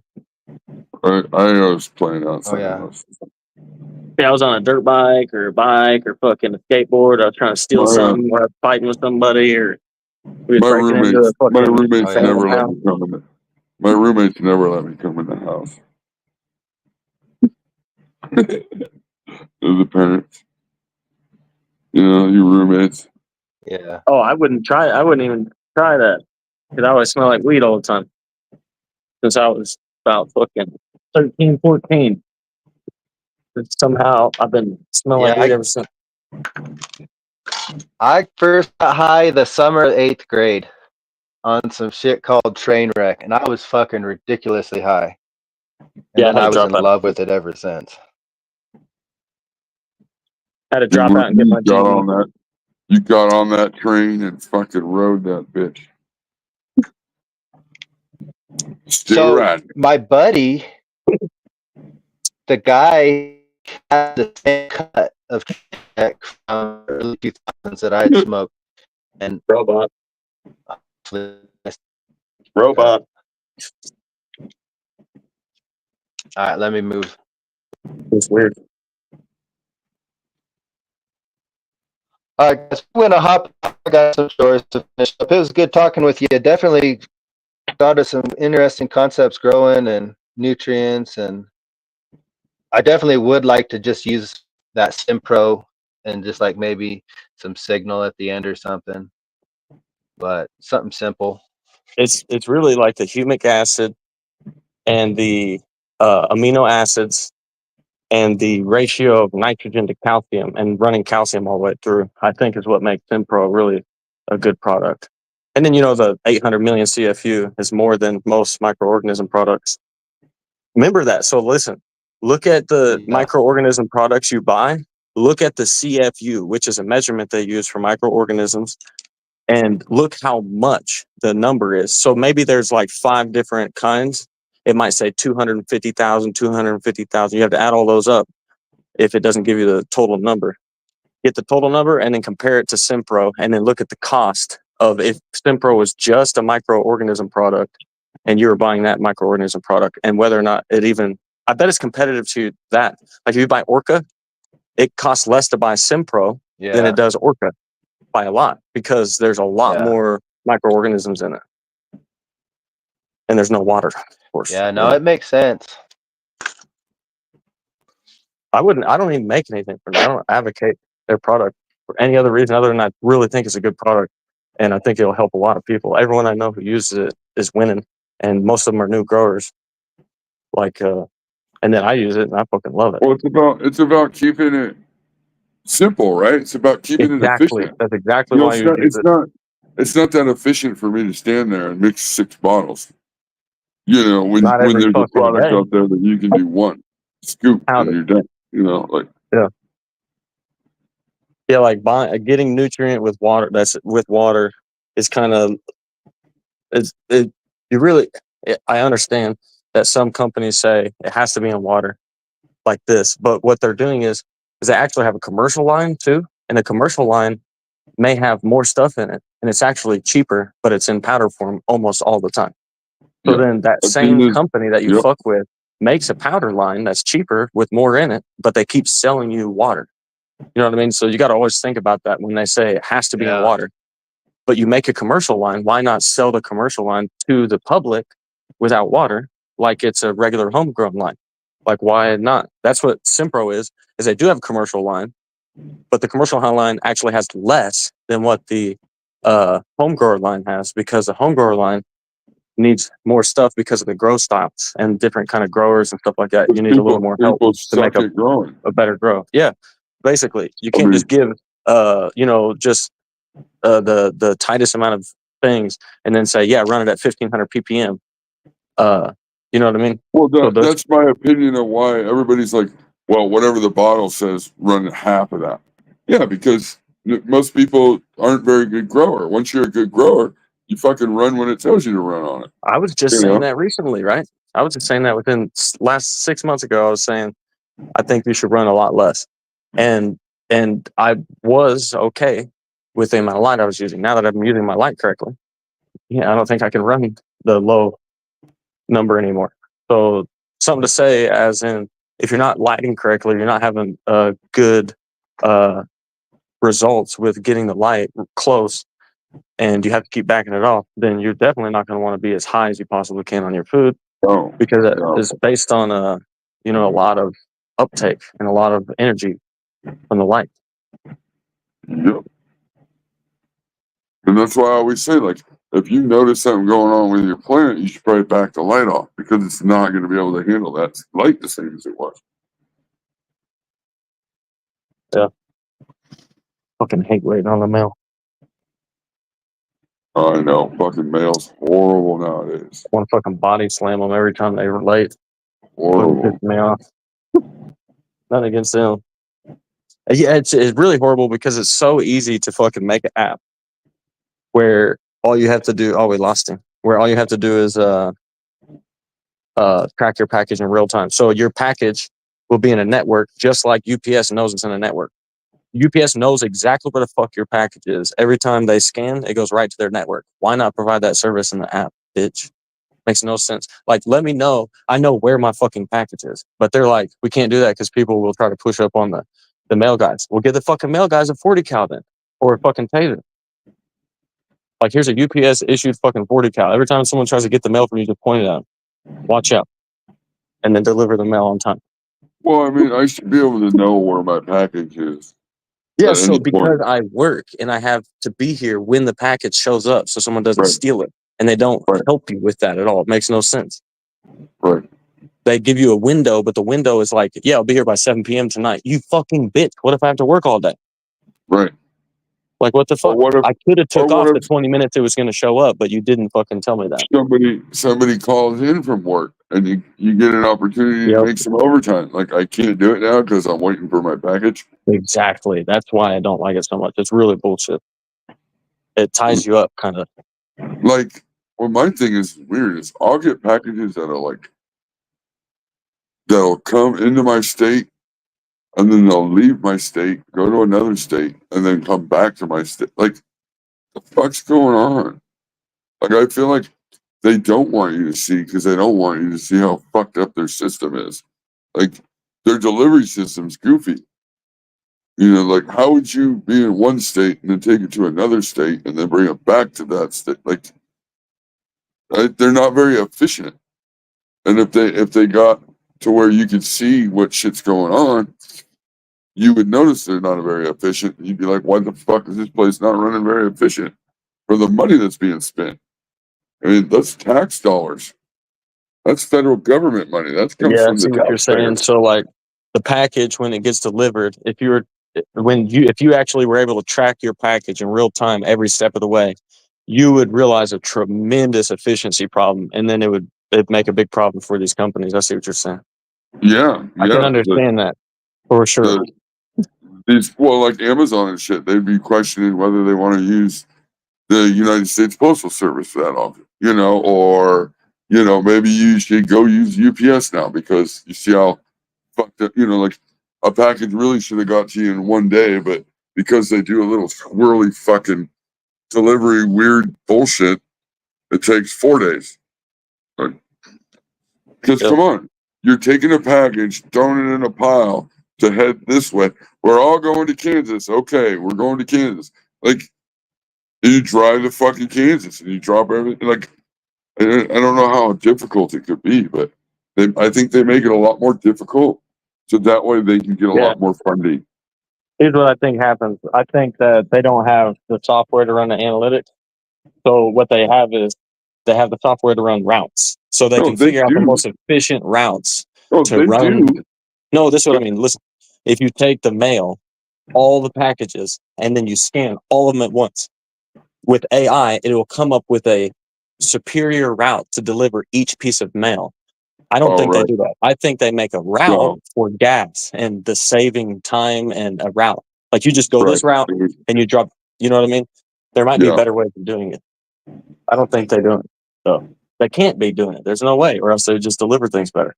Because they would know exactly when it's going to show up. Because they would know exactly how much time each stop would take and traffic, and they would be able to assess that in real time. Explain this to me. How can I go to the post office right now and send off a package to you and have it delivered to you tomorrow? How come? Yeah. Because they have a service that they provide that's not free. It's a service that you're paying for, so it's a private service. Like you have the right to. But if I pay more money, they can get it to you faster. Yeah, of course, because what they're going to do, they're going to expedite it. Well, yeah, there's just a lot of mail. You got to understand, it's probably just a lot of mail, so you can't expedite everything all at once. But you can take a selection of packages and expedite them, and that service they have to hire people for. But wouldn't it be easy just to especially state to state? I don't know. It just seems like it wouldn't be. Everything comes to a main regional place, and then you fucking sort the shit, and then you drive. You got different routes all across the way. You drive and stop at each post. Drop off your shit and keep. I mean, I don't think that would take 4 days. Like maybe going across the country. Like if you were going from like Florida to Washington.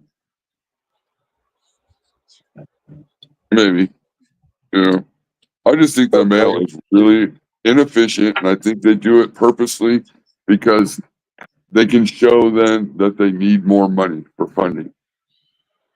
Yeah, Bear Green says I worked at the UPS and it ain't that easy. No, that's understood. That's what we're saying.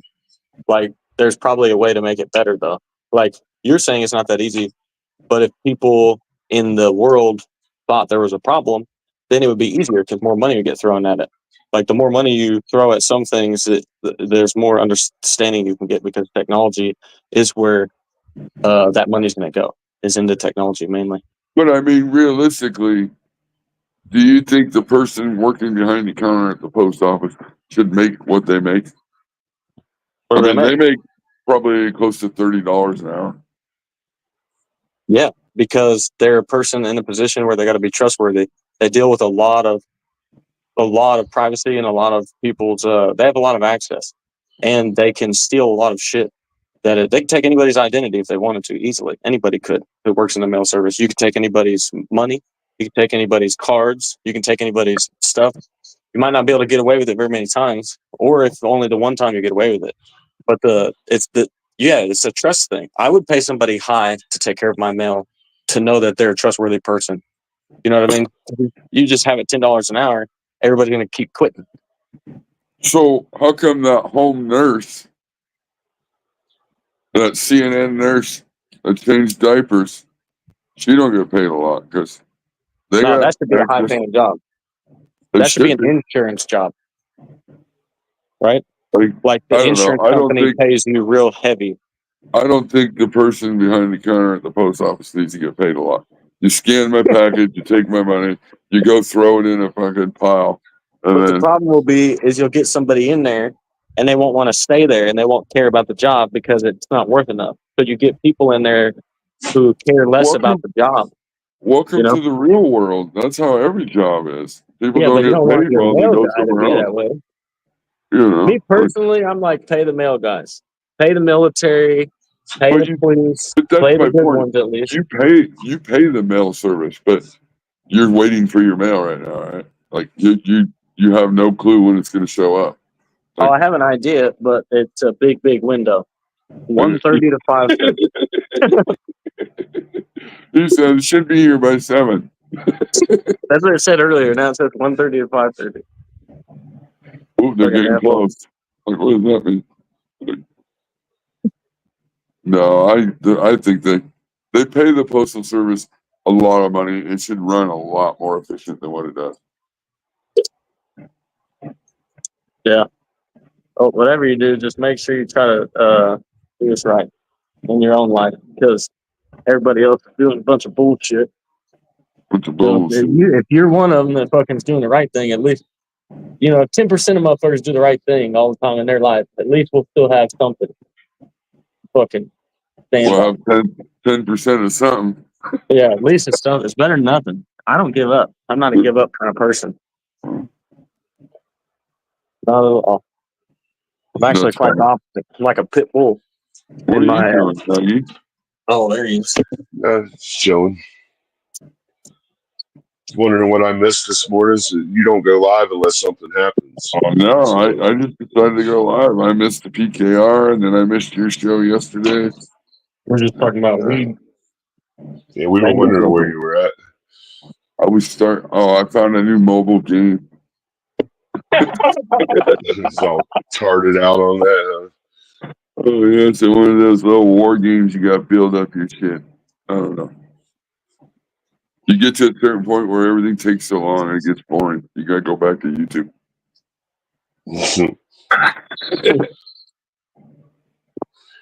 Oh, yeah. No, I seen a little bit of your live yesterday. I was watching it before I went live, and yeah. Why you gotta catch levels showing the same picture? Oh my God, Jesus! I forgot about that. No, that shit really is hilarious because it's obvious, and there's no way around it.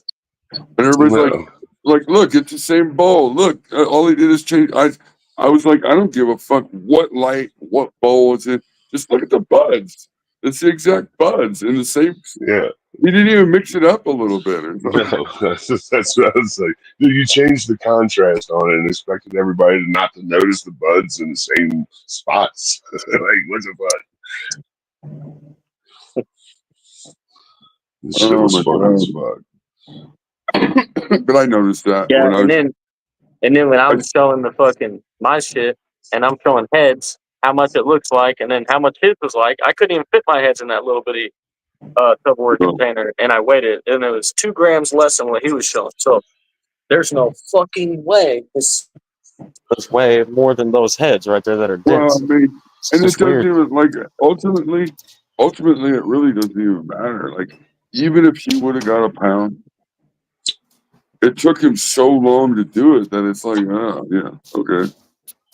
Like, you know, like, it was like 170 days or something. Like, half a year, 6 months.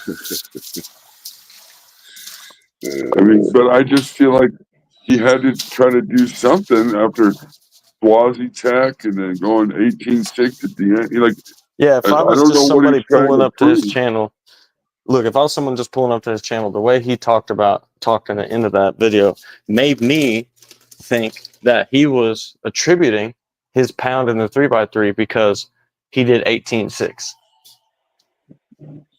He said that's 18.6, y'all, at the end of it.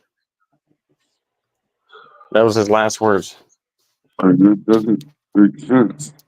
It makes absolutely no sense at all. Yeah, you're literally trying to say that the reason why you got a pound was because you did 18.6. Because you put your plant back into re-veg. Well, like, what? For 2 weeks.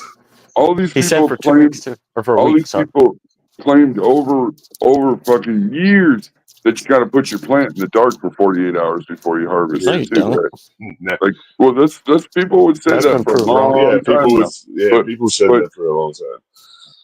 Now you're going to say that, no, I need to actually start giving it more light? Like, it's fucking doesn't make any sense. It's just, I knew he wasn't going to get the weight just But because he of the doesn't. fact He doesn't get his that from light. himself though. He gets that from Rasta Jeff from the Grow from Your Heart podcast. He's talked about that in at least probably 6 or more podcasts that he's done, and he says it's for commercial to get more weight. 18.6 the last week or two. This is that's where I've heard it. I've never heard no one else say it but him. I've never heard that before. But I like all the other shit he says. I just don't like that 18.6 thing he talks about. It's weird. That's complete You gotta, hogwash. okay, last 2 weeks, think about it. How long does it take the plant when the light cycle changes for the hormone in the plant to switch to want to go back to doing whatever, whether it's re-veg, whether it's flowering, whether it's whatever it is? I don't know because I can't 4 see to it. 7 days. Yeah, I don't really know because I can't see it. Right? So Right. it can happen immediately. It can happen. I mean, people are like, oh, yeah, I'm starting to flower. And it's like, no, you were flowering 2 weeks ago. As soon as you put that in there and that light cycle changes, it's like a chicken. As soon as that light cycle changes outside, that chicken stops laying eggs. I mean, it's on a cycle, like a plant's the same. Like, so if you go in there and put a light in the chicken coop, which isn't the best thing to do, I've done it before. You can keep them laying eggs all year round, but you'll spin the chickens out a lot faster. They'll stop laying eggs sooner in their lifespan. You know, they only produce so much. But it's the same with the plant. You can't go in there and fuck with the hormones like that and expect it not to. It is going to go into re-veg at the end. 2 weeks is plenty of time for it to tell it to start wanting nitrogen and wanting to fucking, go back into producing better leaves and better this and that. I mean, like, you're wanting the plant to die at the end. Why are you promoting it to grow more? And that doesn't make any fucking sense. Definitely. Well, I mean, the last 2 weeks they're not growing more anyway. No, they're ripening. You know what I mean? Like that's not. Yeah, that's when you're gonna do your. That's when you're gonna get better trichrome production and things like that. I feel like you're fucking that up. And the most crucial part, the last 2 weeks, when all the shit fucking really happens with trichomes and everything, what we want to fucking get high. Now you're gonna change the light. What? Yeah, tell the hormone to stop doing that. Makes absolute no sense. But the problem with levels is growing. I knew it right from a long time ago is you had two different fucking canopies in there. You had those plants that were super tall on the back and then the short ones in the front. Therefore, the light had to be so far away from the lower plants that you already knew what those buds were going to look like. So you can't tell me you got a pound because I already know what those buds look like. Yep. Those my opinion, those buds were still a bit wet. Not wet, but damp for them the way that what they did. That or he didn't tear the bucket off on the scale. Hey, look at this. This right here. Hold on, let me open this up. This is the larf. Let me open this. Let me open it. Oh, you go with the fucking larf. Look, this is the larf of the wrench. This is how big his buds look. Yeah, they look exactly like that, pretty much.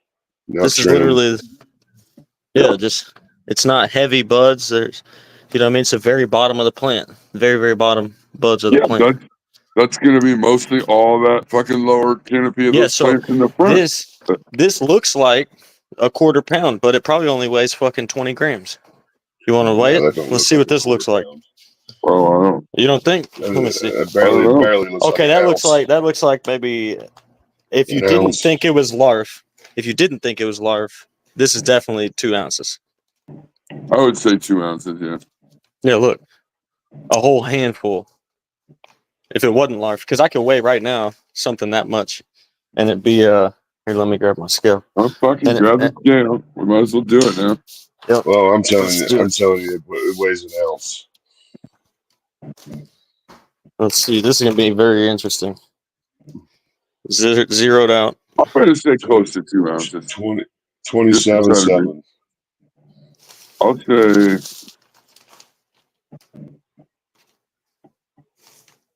All right, so we're 53. Oh, it's heavier than I think we thought. Well, son of a bitch. Are all of us fucking wrong? I think we're all wrong. By about 50%, probably. All right, that's all of it. It didn't even all fit. 39.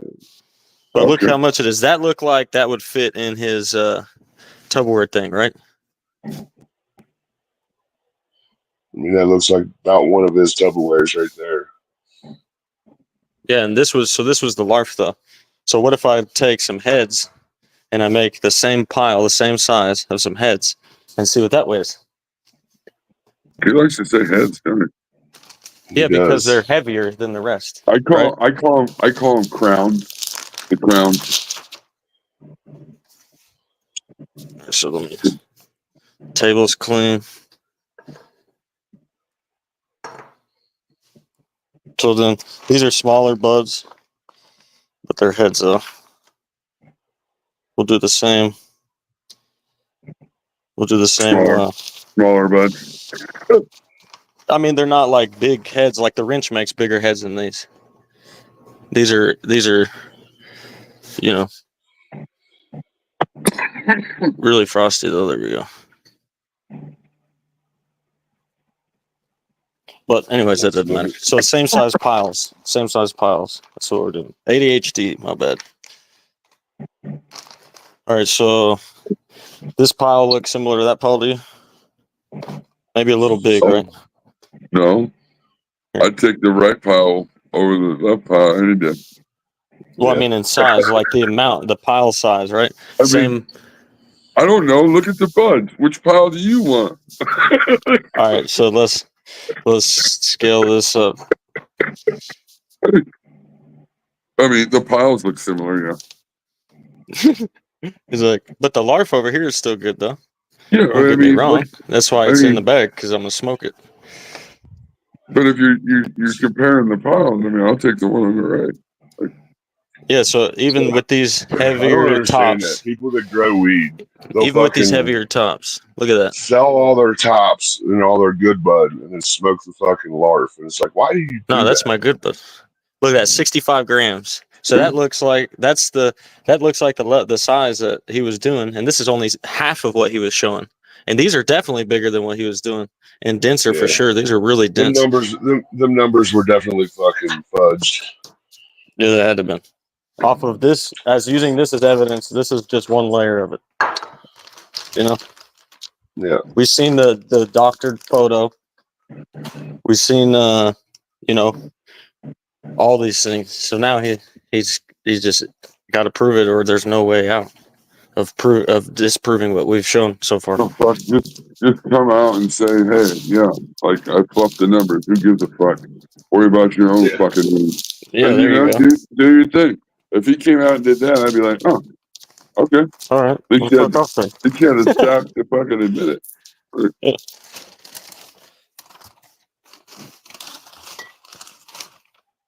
That larf weighed a little more than I thought it was. I thought it was under an ounce. I would almost bet somebody. It's funny.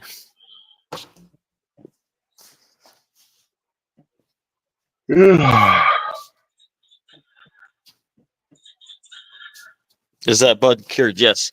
This bud has been cut down for, let me look at my calendar.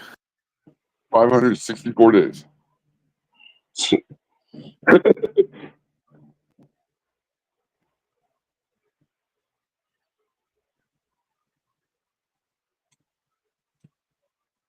he really looking at the calendar? Yep. 53 days. Oh, I was close. Since cut down. So yeah, it's dried and cured.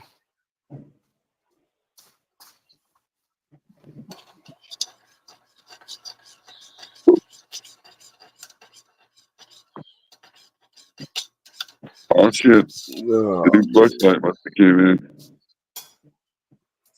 I can hear it.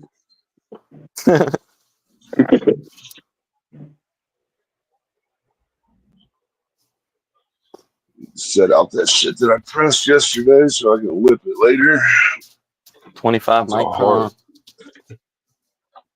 Yeah, you got me really onto that. I'm going to be trying out a bunch of 25 micron presses now. Because I got to go back through what I did with the 90 and the 120 and the 100. I got to buy different brands. I got to try them all out. Different pressures. Try Dually Tech, man. Dually Tech. I promise you, they got great bags. I'm going to try them. They don't I blow noticed out. the consistency is different too through the brands. Like the Rosin Tech compared to the Rosin Evolution, it's different consistencies. Dude, I blow out every other brand I get, bro. I ain't even gonna lie. If I don't get Dually Tech, I blow them out. He said blow out. Which, I mean, the blowouts are crazy. You can already see the color difference just from whipping one time yesterday. Oh yeah, that's the thing that I really figured out quick. After my first press, I pressed and I was like, why is it not, like, why does it look different than it did when it was coming out? It came out yellow and then it ends up being not as yellow when it's sitting in the container. If I would have waited till today to do it, the shit would have came out like white. Oh yeah, that's an easy one to do too. I like doing that, but you got to let it kind of dry out a little bit. Yeah, just a little bit, not much. Yeah, there was a little bit, like a little more moisture than I like.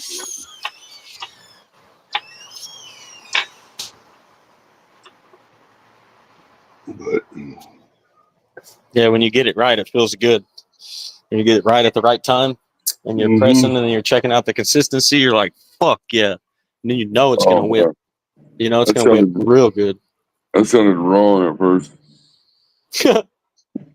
Are you thinking with your sexual mind while you're listening to me? What's going on here? I was trying to take a drink of soda, and he's like, "Yeah, you know it's good when you do it right." Whoa.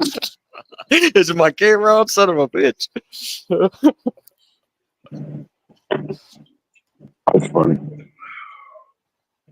I definitely need a better fucking friend.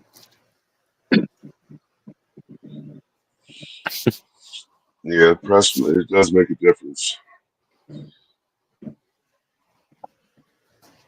I still think pressing your flower in a rosin bag and seeing your returns is a really good indicator of whether or not that weed's good or not. Absolutely. I just Absolutely. love that metric. I mean, That's a great way to fucking find out early. so like what I pressed last night, it was like 25%. I could have got more. I didn't want to blow the bag out, but I mean that lets you know you're in the 20%. You know what I mean? 20% range. Yeah, that's really good because the very thing that gets you high is those oils, and that's where all the endocannabinoids, everything. So then, if it's pressing low, it literally has less stuff in it. Literally. That's what I was saying. You can turn a good bee bud into better, just almost as good. I mean, like an A bud, but sometimes even a little bit better. If you're into dabs, fuck, you'd prefer to smoke that over smoking the flower. But I mean, all depends. I like pressing my heads though. Honestly, if you sell all your tops and only keep your larv for you to smoke, you probably want to smoke the fucking dabs. But I like pressing when I press the rosin, I like pressing the heads because the return is much higher.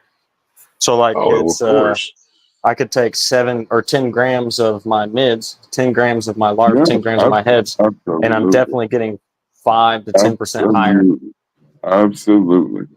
So it's kind of a waste to press anything unless you're pressing something that is like. I'll press the larv that's what it was last night. It was the bottom of the fucking blueberry blitz. I mean, I will too. But if you're making a product, right? Like if you're trying to say you're going to go to an event and you're going to showcase like a quarter ounce of some rosin. No, you're going to press the best. Yeah. Absolutely. Yeah. You're not going to do nothing but. That's why earlier I heard Nuggie say something about people selling all their good stuff and keeping the. That doesn't make any sense. I don't know why you would do that. Yeah, I don't either. You get so if it was legal for me to sell, I would only sell my tops and mids, like right below the tops, if it was legal for me to do it. I wouldn't sell any of the larf. The larf would be processed differently. I would sell the bees. The bee buds? All my top. No, I mean, that's my shit. So if I'm going to have, there's a difference. So if I'm going to have if I'm growing for profit exclusively, I'm going to have a for-profit grow. That's for profit. So I got to take it more seriously than I do even my own personal stuff that I smoke. You know what I mean? Yeah, so that's how I would do it. I would separate them and I would have my own thing. If it ain't my personal shit, then all the top buds would go to fucking Nuggie to press, and then all the fucking lowers would just go into making fucking gummies. Edibles or RSO. You can sell RSO all day with your lowers. You make RSO, you put it in vials, and you tell people this is the lowers. That's a no-brainer. You call the guy up and say, hey, we're going to be harvesting this day. On this day, it should be done. Come get it for press it. And then you just fucking process it. But you can press anything, though. As a home grower, if you're not selling your stuff or nothing like that, like really you want to save your tops for smoking, and if you can make RSO or edibles, try to do that with your lowers if you can help it. That way you just have a better smoke. And if you make resin, don't push all your heads, because you want to be able to roll a good joint.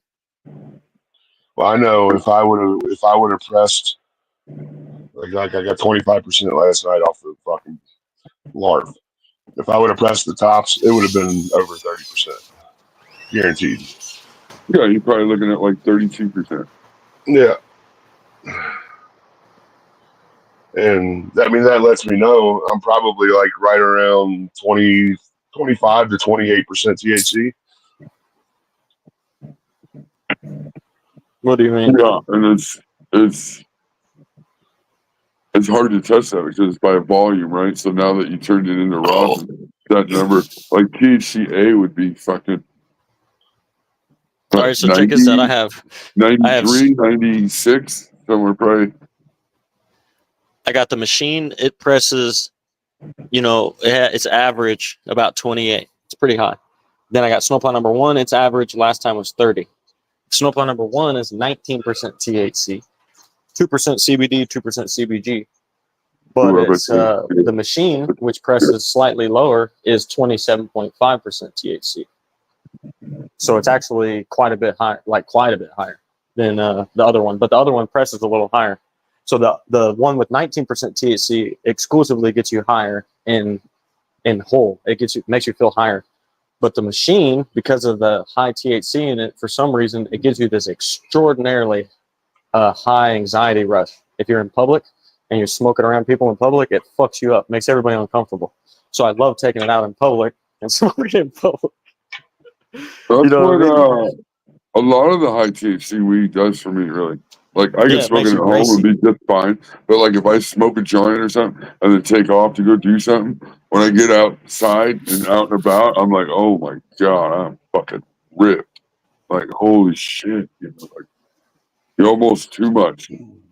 Yeah, but the hammer, it'll make you giggly high. And, like, high, not oppressively, but it's a higher high, though, for sure. But it has lower THC. Very, very weird. I prefer a more, I wouldn't say even, but more a lower THC number and have higher other numbers. I like the CBD. Honestly, I'm looking to breed snowplow. All of them test CBD. They all have CBD on them. So I'm trying to have a higher CBD ratio. So I want like 19% THC with a 5% CBD. So I might be able to take one of these plants and get it to do that by growing it differently. I don't know. But over time, I'll figure it out. Because it pain relief is really big with it. Like when I have a hip problem, I got a fucking shoulder problem, neck problem, and I ride all the time. So I have to smoke all the time. You gotta have that fucking CBD with the THC to have the medical side of it. It feels good. I really do. I really think so.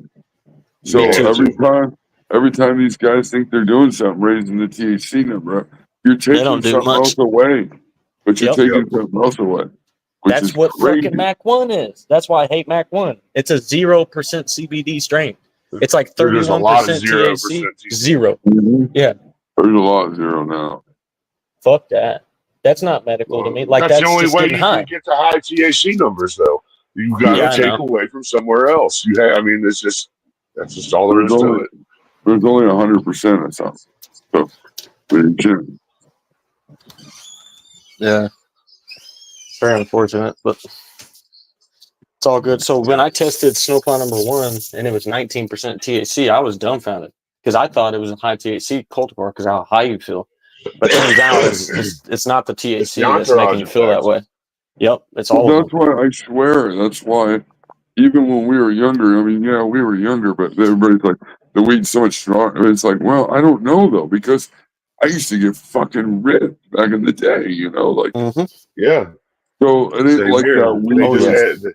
They had higher CBD numbers back in the day. That's what it was. These I want to get like out CBD 5. What is that? And it's just fucked everything up. A 5 to 4 or 5 to 5 ratio, CBD to THC. I've read some stuff about those. Some of these won competitions, like events where they do like the best weed. A 5 to 3 would be good. You know, because you still feel, but you're still getting a good dose of the medicine too. You know, 5 to 5, you'd be just kind of. I don't know how high I would get. No, like so you can have the ratio if you're looking at it as a fraction. You can have 1 to 1, which means it would have the same amount of CBD as THC. So I'm trying to get a 1 to 5 or 1 to 4. So I want 1%, one fraction, 1 part being CBD to 4 or 5 parts of THC. So like 20 to 25% CBD, because some strains that are in that range are epic with the medical effects, and they're actual medical strains around all over the world that are really high CBD strains. I would like a little more CBD. I'm gonna have 1-to-1 on the website once we do get wobbly strains on there. He has a 1-to-1. Yeah, that'd be cool to grow. I want to too. That'd be hella cool to grow. Because I've smoked. So once, I have a CBD strain that's grown by this company out here. They grow it and give it away to veterans. It's just a whole company that does that for veterans. And right. CBD really helps you relax and maybe you not want to get high. But this shit right here, if I take a hit of weed and then I smoke like a joint of the CBD weed, I get really high, almost panicky high. Like I'm like, whoa, what the fuck? I thought CBD is supposed to calm you down. Well, it turns out if you smoke a lot of CBD after some THC, it really does intensify the effects of the THC. That's why I'd want a little bit higher CBD number, like maybe a 2%, like a 5 to 2 or something. Yeah, I really like that. When I tried Mac 1, I was like, this is not. I would keep it because the flavor and the smoothness, and it has a good high, a good head high, but it doesn't feel like something I can smoke every day because it's not going to medicate me. Well, it doesn't. Again, when you have these high, you get high, but you don't get. It don't last very long on these high THC strains. They don't seem to last very long at all. When you have the CBD in there, it almost doubles it.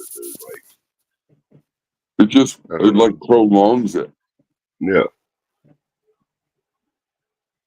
Yeah, I know when I mix a little CBD with some weed, sometimes it gets me pretty fucking high. Pretty fucking high. Well, then there's the CBN or CBG or whatever the one is that makes you all kinds sleepy. Okay, that's CBN. But CBG though, CBG is very, very similar to CBD. Very similar. It doesn't make. It's not really going to make you tired or nothing. It's very medicinal, pain relief. Like if you're a cancer patient, I mean, a good CBD with the sleepiness in it, so you can sleep and rest. Fuck, that'd be great. Yeah, no, listen, Snowplow number 1 has 2% CBG and 2% CBD. You know what I mean? Like, so it's not CBN. CBN is the degradation of THC. So there's no CBN and only CBG and CBD. And the longer you let it sit, it never makes any CBN. Some plants, for some reason, I guess I haven't tested it in the right window, but some plants that I have, they keep the same press, the same color over months and months and months with no degradation. Other plants, just in like 30 days. That's all in 30 days. Store it. You think it's how it's stored? 100%. Oxygen is what degrades THC. So if you keep maybe I kept it sealed in a Grove bag because I knew I was going to press it, and I was opening the other bags, smoking out of them, and they were degrading while that one wasn't. That could have been a metric that I didn't think of. Yep, it's always oxygen. Right. Oxygen and light will degrade THC. Yeah. I just never, for some reason, retard, I wasn't fucking thinking about that. Now I will. And that's why Frank, fucking Frank, he always said, "Oh, I can press shit fucking 3." Yeah, if you've stored it fucking correctly for 3 years, you're gonna get fucking a good light color still. But if it's been just sitting in a fucking I think it's gallon baggie somewhere, it's genetic too, though. Because listen, it's all right, look, the machine. Though. No, I'm telling you, listen, the machine. If you store it in a bag, I stored it for 6 months in a bag that was never opened, and I tested a Grove bag. How much light was hitting it? None, zero. So here, hold on. That's all I'm saying. The machine, no matter what you do, degrades really fast. So if I press it real early, like you'll normally press it, it's kind of dark and it has amber in it no matter what. Every time you cut it down with 0 amber, it'll have amber once it's dry. It'll always, for some reason, do that. My other plants that I grow at the same time, the only one that does that is Snowplow number 2. It's the only one that creates amber after the cut too. So then that one creates amber after the cut, and then a week later, like 30% of the trichomes have amber in them. 2 weeks later, it'll get worse and worse and worse. I get that, but you're drying. It's out in the air. It's out in. No, that's in a bag. Pulling it out. I think some genetics degrade quicker than other ones because some plants have certain oils that trap in. Like what I mean is some oils and some things may not evaporate as quickly in the environment as other ones. So some plants may have this chemistry where THC is more accessible to oxygen because of the kind of oil and things that there is, and that make them degrade quicker. While other ones may have certain things in them that don't oxidize as quickly, and they protect most of the THC. Like that was how I was thinking about it, but I don't know. I'm not a fucking scientist at all. No, I'm not either. Not even close. Curing is creating the amber. Well, I have other plants, snowplant number 1, and the wrench. They don't make any amber. You cut them down, they stay milky. Everything stays milky. And then when you look at, I can go down there and look at the bud right now, the larf even. It's all milky, just how it was when I cut it down, no amber. But the snowplant number 2 that I cut down, it's fucking all the trichomes have amber in it right now. Word of the day. Vote for Joe Biden. Oh, milk. I mean, you talking about milky? Moonwater earlier was talking about milky. Everybody talking about milky today. No, the word of the day is milk. M-E-L-K. Milk. Yeah, you got to say it real country like. Milk. Milk. I Milk. need some milk. That's that Midwest and Southern slang. Some milk. Give me some milk. Shit, I'm from the West Coast. Yeah, you guys say, can I have some milk? May I please have some milk? Excuse me, sir. Can I have some milk? Milk. What? For my kitty. I don't drink milk. Milk's for babies. I know that sounds weird, but it's kind of what it was made for. Take a 15-day tolerance break and see how ripped you get. Fuck that. I'll damn near go to the hospital. I'll go to the hospital. Well, if I took a 15-day tolerance break and then started smoking like I did today, oh my God. I'd be on the couch like, what the fuck? Am I sick or something? You're on the couch, all right. Be like weed poisoned. Yeah. Is that a thing? Well, when you get so high and it kind of overwhelms your endocannabinoid system, sort of, and then you feel like you can't move and you're just kind of stuck and you need to chill and you're uncomfortable and you kind of panicky feeling because you're uncomfortable and you can't get up. And yeah, hell yeah, you can get stuck on weed if you're not smoking regularly. For sure. I've done that a bunch when I was younger where I got stuck. I couldn't even move. I'm like stuck. I'm just too high and I can't even stand up and fucking do anything. I've done that on the first time I smoked dab. I sat down on someone's couch and I looked at this chick and I said, hey, I'm about to be here for a while. She said, oh, you're good. I said, no, I mean some hours. She just looked at me. She said, are you sure you're good? I'm like, yeah, I'm good, but I feel like I'm about to fall asleep right now and I can't stand up. And then I just couldn't even talk. And I sat there for hours listening to people in the living room and shit. Finally, I started coming to and I was like, holy fuck, I gotta leave, man. Y'all are crazy. I sat there for like hours just because that one hit. I couldn't get up. I couldn't talk. Nothing. I was just there. It's just hilarious. Who's that guy? Oh, that's just the one dude. He took a dab.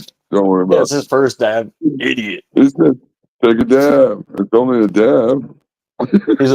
No, the dude was like, you want a dab? I'm like, yeah, I'll try one. He's like, which bong you want to try it out of? I'm like, which one would you recommend? He's like, this one. It's this big tall one. It's like 4 foot tall. Like, I wanted to see your face when you were telling her, I'm going to be here for hours.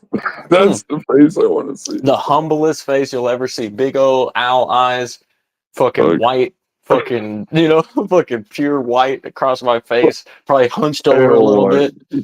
Yeah, pale white. Like, a little twinkle of being scared in the left eye. Like, oh, man. He's like, huh? And he's like, no, like hours. And she's going, oh, fuck. We gotta cook him. That's what it was like. She looked at me like, oh, fuck. All right. Are you okay? I bet she thought I was gonna puke or something. Oh, man. I was definitely feeling weird.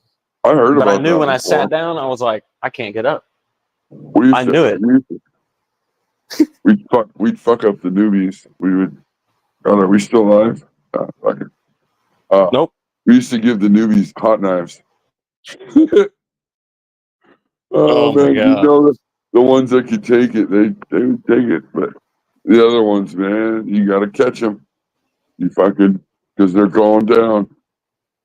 You see it in their face. They get all white and they get all lightheaded and London Bridges. You gotta fucking try to catch them before they fall flat on their fucking face. Hey, I've only had one person ever take a hit and then fall out, and it was scary. It was somebody really close to me, my family, and they're older. And they literally looked at me and said, "I think I'm gonna pass out." And I said, "What? Oh, No, you're shit. not." And then they just went out, and I caught them across the table, the kitchen table, because they were literally falling, and they were out, and they kept going out. They went out like 5 times. I'm like, what in the fuck is going on here? And then puked on themselves, and that was it. They were good after that. You know what that Holy is? shit. You know what that is? You know what that is? Yeah, when you have, it's anxiety is what it is. When you're prone to anxiety and you take it and it makes you panic, it'll make your body fucking trip out like that. Yeah, and your body's trying to go to, you try to go instantly into sleep mode. Yeah, and your body, face goes numb and you're going out. You're ODing, realistically. Anytime you throw up, if you throw up, it's your body getting rid of, you're like. Yeah, but you can OD on fear and anxiety. You can be sick physically purely from just being scared. And inebriated and pass out and all that. Lots of people do that. Lots of people have anxiety attacks. So weed is really prone to do that to a lot of people who are new. Well, that's why you don't let nobody smoke and drive who are new, because they could 30 minutes later feel like they're going to pass out because it just hit them real hard and then they pass out at the wheel. Well, certain people are already susceptible to certain things, Yeah. It could have just triggered something that you were already, could have been triggered easily anyway. Oh, yeah, definitely.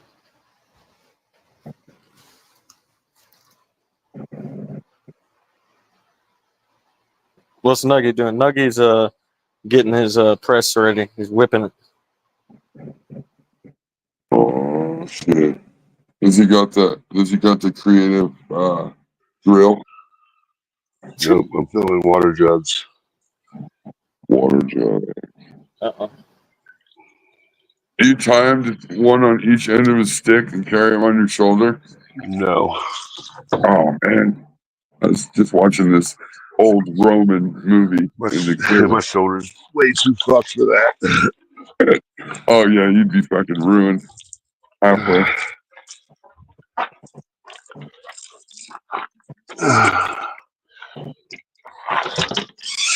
Have you ever how bad is your shoulder? Do you need surgery, or is it something that may be able to heal naturally? I've already had 3 surgeries on it. Okay. Yeah, he's had surgery.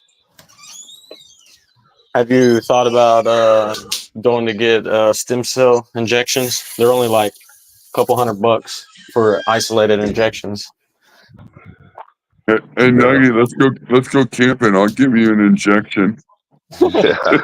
No, seriously though, but athletes and people who really get injured, who have to heal quick, they go get stem cells, and it can heal because they're going to take a brand new cell, and it's going to be the type of cell that they're going to inject into that area locally, and it's going to reprogram all the fucked up cells that are hurt and damaged, and it can heal your entire arm.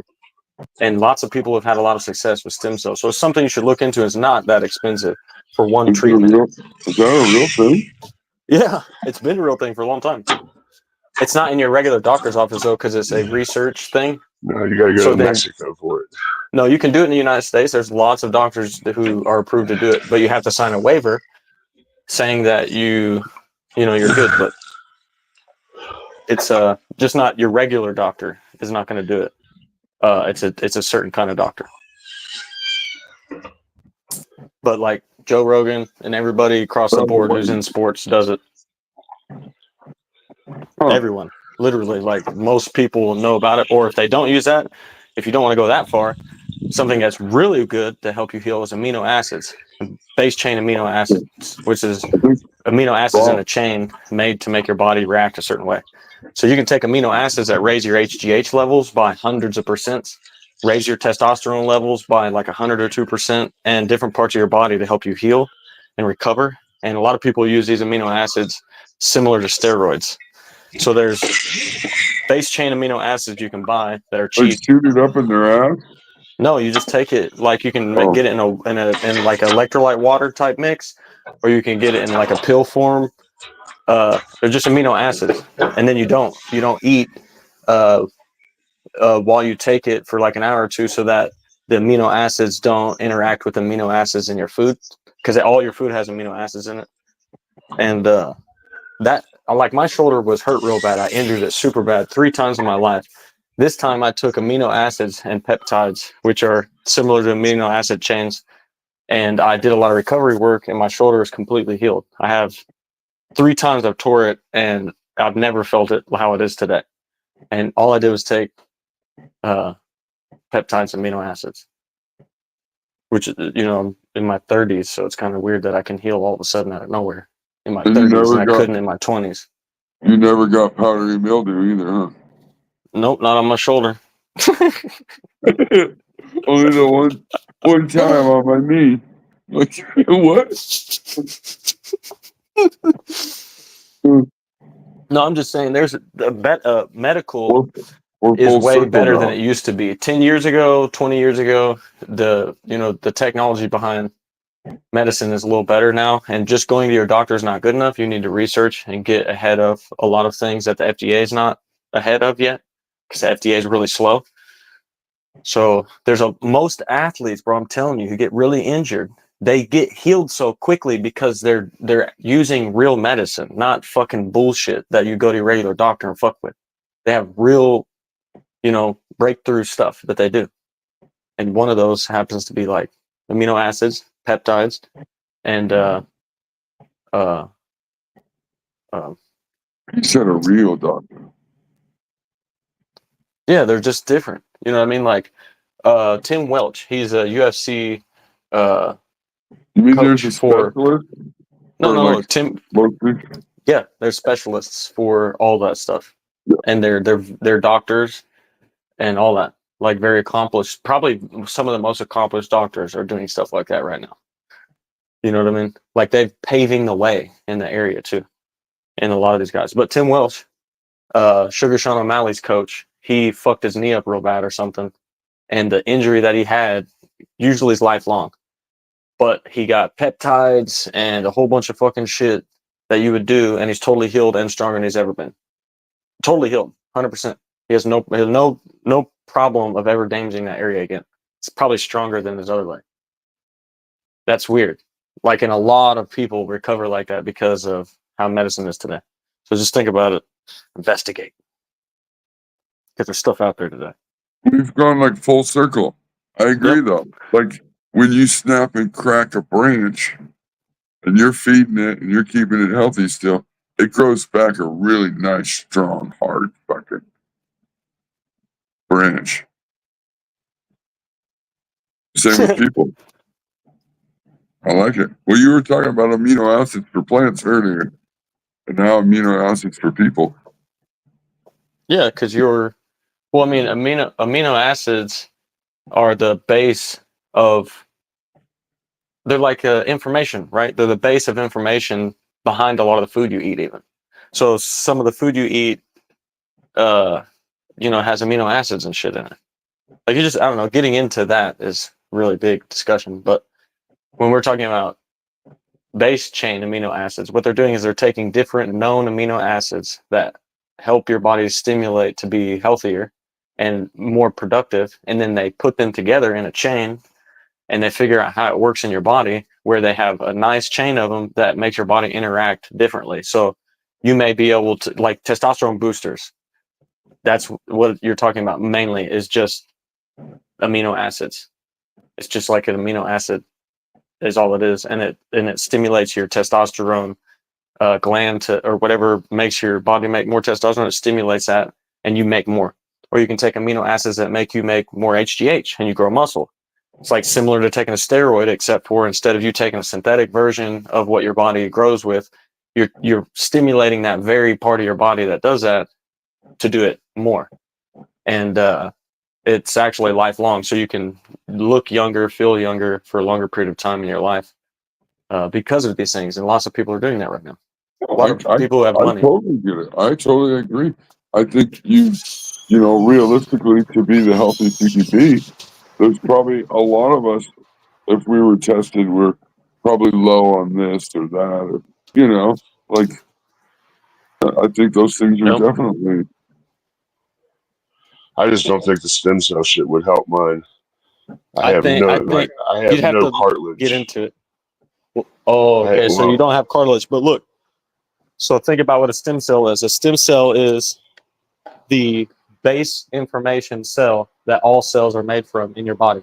So a stem cell could be a tooth cell. It could be a gum cell. It could be a toenail cell. It could be a knee cell. It could be cartilage cell. It could be anything. So then when they know that your cartilage is broke down in your knee or wherever it's at, they're going to put stem cells in there that will rebuild, literally, physically rebuild that area on a cellular level.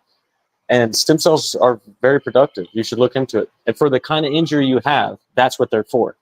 People who have like missing fucking shit in their back can heal. Again, if you have torn ligaments, you can heal your ligaments with stem cells. Like it's happened for a lot of people. So just look into it. What does something like that cost? It's not as much as you think. To get local shots in an area is $50 all the way up to $2,000 sometimes. And then you have the therapy that a lot of people are talking about that's expensive is when they're doing intravenous injections of stem cells in your whole body. So they give your body all the healthy things that's supposed to be in your blood, and then it makes your whole body have this reaction like it was a local cell. Those cost a lot of money. That's what most people are referring to.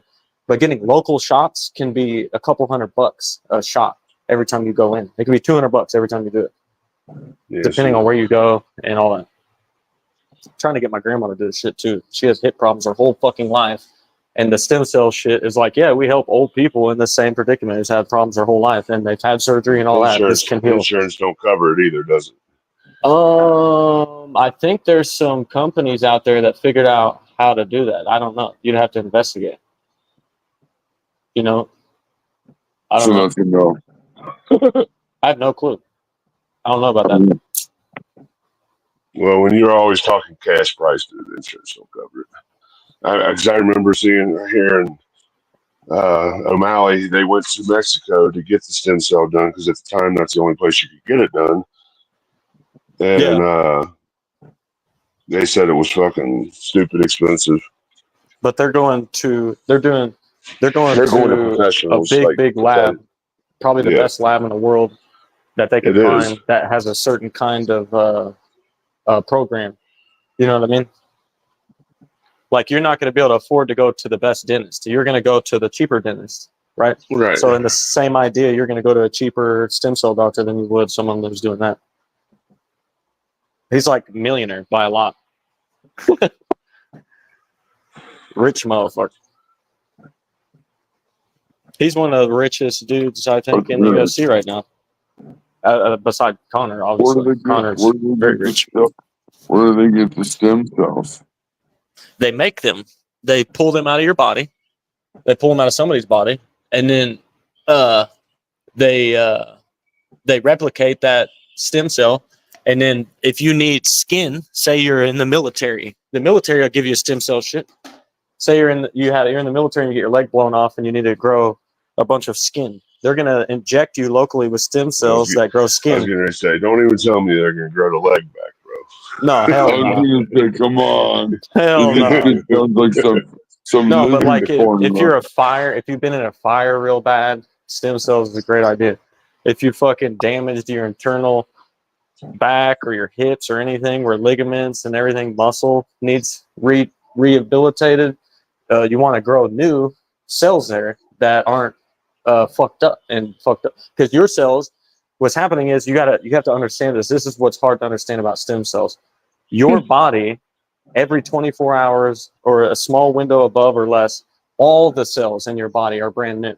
Every single cell is brand new. So what's happening is when you have a damaged area, there's still brand new cells replicating there. They're just indoctrinated with the wrong information now. They're fucked up and they keep replicating cells that are fucked up in that area locally. That's why you're injured. So then if you would just get cells in there that were programmed differently and they take over that area, it can heal the whole area. Your body can heal quite a bit more than what you think. You just have to create that environment. But I'm not a fucking expert though, so you have to look it up for yourself. Aborted fetuses. It's a brand new fetus. It's not affordable. And that's why I asked. I don't know. I'm just maybe kidding. maybe you can do a grant, or maybe you can figure out how to crowdfund money for that, because they're sure there's a lot of organizations who try to help. If we're crowd surfing, we're gonna make sure he gets fucking stem cells in every part of his body. We're gonna see if we can jack That's this like motherfucker starting up. at 25 grand though. That one right there, doing the intravenous where they put it in your vein, that's a whole different level. That's like 25 grand and up. That's what I was looking at. A couple hundred grand in some cases. No, all right, we're everybody, gonna you got the number now. 25 grand. Hit my cash app. we're gonna jack this motherfucker up.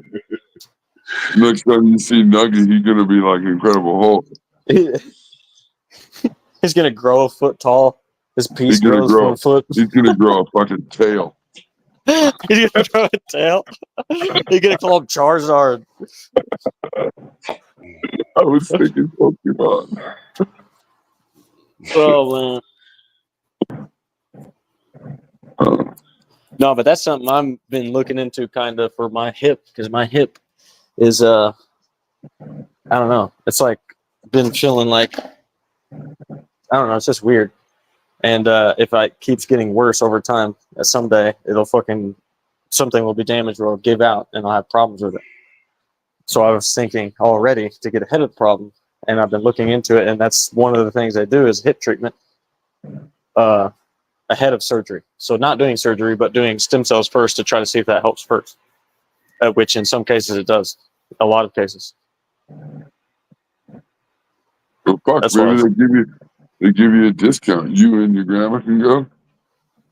Oh, wouldn't that be nice? Hey, I'll bring 3 people. We need 25% off, everybody, because we're bringing the business. Right. And we're all content creators, so we need a head free. Yeah, we need Levels is getting the head treatment. He's getting stem cells. So the brain has cells that don't replicate every 24 hours, and they're permanent. They're lifelong. So like however many brain cells you have those till you die. So they're considered eternal because they don't die until the body dies. I'm going to say we don't have a bunch of those. I'm assuming we only have so many of them. There ain't no way I do. The amount of drugs I've done and the amount of pot I smoke, I'm probably like hanging on to one.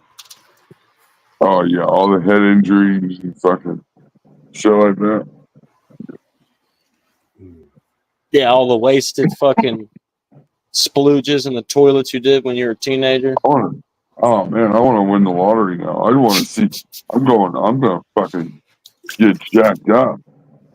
Go in like every 2 months and just get full body fucking injections. Let's go. How big can a person get? Bro, if I was rich, I'd already have fucking all kinds of shit going on. It's fucking just indestructible. I shouldn't have fucking would be on YouTube. No offense, but no, I'd be on YouTube. Yeah, if I was rich, I'd be on YouTube for sure. I'd be too busy spending. If I was rich, I would not be on YouTube. Not nearly. No, I'd be on YouTube. Oh, for a while anyway. I might get bored after a while. I'm not even gonna lie, bro. If all of a sudden I had $100 million out of nowhere, I would still be on YouTube. It'd be different content though. I'd be building supercars and be fucking building, customizing a yacht that I bought for sale, that has some damage on it or something, for whatever the fuck's going on. I'd still be doing the same shit. I'd probably come on one time after I was rich and be like, fuck all you motherfuckers, I'm rich, fuck off. Fuck you, Fuck you. You're cool. Get fucked. I'm out. Yeah, I'm gonna make a whole different. Because I like DDE, daily driven exotics, and I like Cletus McFarland and stuff like that. So if I had money, I would be doing I'd be building drag cars. I'd be doing drifting. I'd be doing planes, jet skis, fucking everything I like doing. Go karts, dirt bikes, 4-wheelers. I would definitely Everything. be doing a drag car for sure. Oh hell yeah! And I'd be making content doing it and shit because I would have some it'd be company create a better, some kind of a better thing than YouTube. I'd have a different platform. Oh, you ain't gonna create nothing better than YouTube. YouTube's big dog. YouTube's the biggest. YouTube since it started has been. It's not. Yeah. YouTube's been since it started the biggest music search engine on the planet. It No only takes a competition. couple things. Like if you could go into your main page and it's kind of like old MySpace, and you could change shit around, and you could play music and shit on your. So people go to your page and music played and shit like that. Like you give it, you put a little bit of a ribbon on a turd, and you'd be surprised at how many people will like it. Well, I mean, just allowing people to have free speech would That's change hard. a lot of shit. That's just hard because of the FCC controlling the internet. Yeah. Federal government controls the internet, so it's kind of like everybody tries to tiptoe around, and you might be able to get away with it for a while, but they might try to shut you down. Back to the chicken eggs there, Chop. You were saying that so when the light changes here, they stop laying. Yeah. So when you start getting on shorter days, you'll probably start seeing less and less eggs. Well, I was gonna say here recently, I'm seeing more and more eggs. Are you? Yeah. Right now, I went from 6 to like 18 in the past month. Well, but they just started laying, though. You know what I mean? Wait till say like the end of October, end of December, and see what they do. Okay. Yeah, they have a like a, it's I don't remember what it's called, but like a photo sensor behind their eye. Good shit. So I mean, realistically, you'll notice it. You got fresh ends. Oh, that's fucking great. Yeah, I'm about to. I want chicken so bad. Yeah, and you can spin them out. Like we used to leave a light on them through the winter to keep them laying. Yeah, that's what Wobbly was saying. But then I heard you say it's not good for them. It's not, because they still only have so much egg production in the life cycle. So you can burn them out real quick. So then you end up with a chicken that's done with all their eggs still fairly young. And I mean, you either have a pet chicken now, or I mean, you could slaughter it, but it ain't going to be a very good chicken. It'll be more of like a stew chicken and dumplings or something like that. It wouldn't be something you'd want to fry up. Why is that? One, it's not a meat chicken, and two, it's going to be old. It'll be a lot tougher. Are the roosters the meat chickens or what? No, roosters aren't meat chickens. Well, there are meat chicken roosters, but the ones I think I'd have to see what you got, but they're probably they're layer chickens. So roosters, if you catch them young, they're good. They're still good. But once they get over a year old, they start getting more tough. Right. How long do they lay for? Like when will they stop laying? A chicken, if they do a normal cycle, shoot, they could go. Like we had one going 7 years still.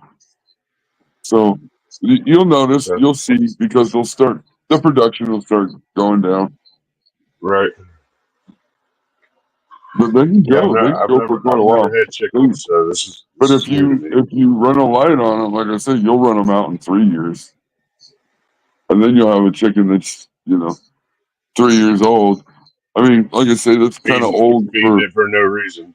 Right, and it's kind of old to just eat. It's like trying to do a fried chicken or something. It would be kind of tough. But for stewing, or if you were like feeding dogs or something like that, it's always good. Yeah, it'd be good to make like dog food out of, I guess. Huh? Yeah, you just get a grinder and grind it up. Mm-hmm. They get you do the whole chicken basically. You do the livers, the hearts, Right. everything. That way they get all Liver, of that. gizzard, heart. That's all of it. the muscle. They get the muscle, then they get the organ, then they get the bone, and then they get the meat, and they get it all. Like,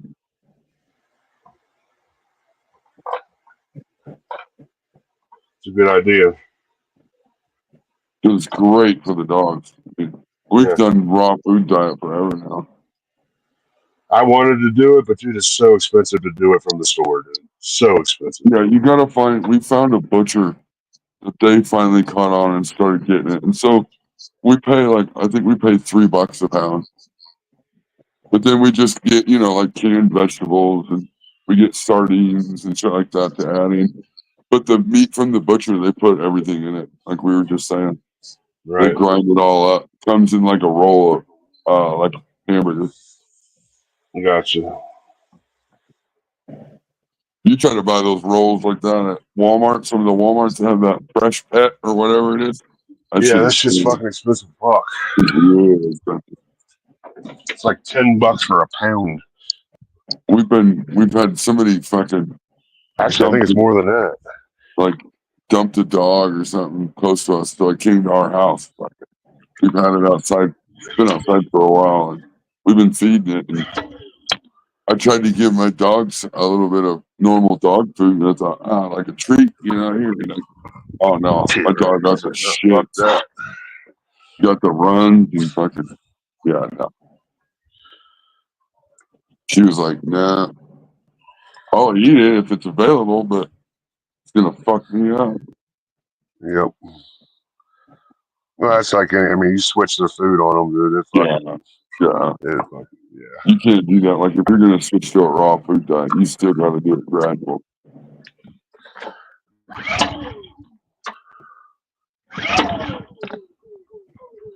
Come on, you little whore.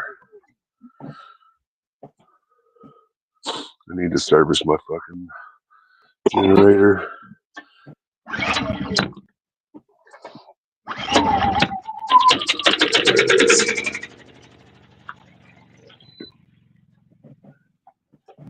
Oh, it's hot. It's getting kind of warm. I fucking. Change the oil. The wife left today for 5 days. She went to that fucking concert in Kentucky. She's going to Kentucky for 5 days. Where at? Louisville. That Louder Than Life concert thing. Yeah.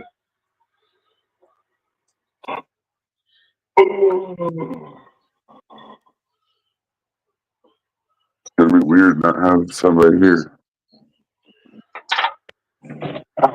Well, at least their eggs are getting bigger now. Yeah, they were tiny at first. Those little eggs are funny. They are, but they're starting to get bigger now. Got to get you into. Got to tell you how to make. I can teach you how to make fodder. Fodder is really good for the chickens. What's that? You get like oat seeds, and you can sprout it. You put it in a tray with a bunch of holes in it. You can look it up too, and you can get all kinds of different seeds. You sprout it to about 1/2 inch, and it makes like a mat, a whole mat. Yeah. So like the greens, what are they called? Microgreens.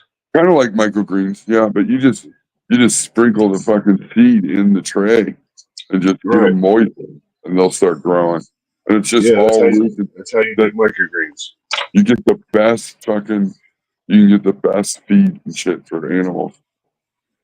Because you're pulling all the nutrients. Because you figure you feed them the grain and shit like that, they're not getting all the nutrients until it's actually popped. As soon as that thing, if you can get it sprouted, oh man, so much more nutrients and shit like that.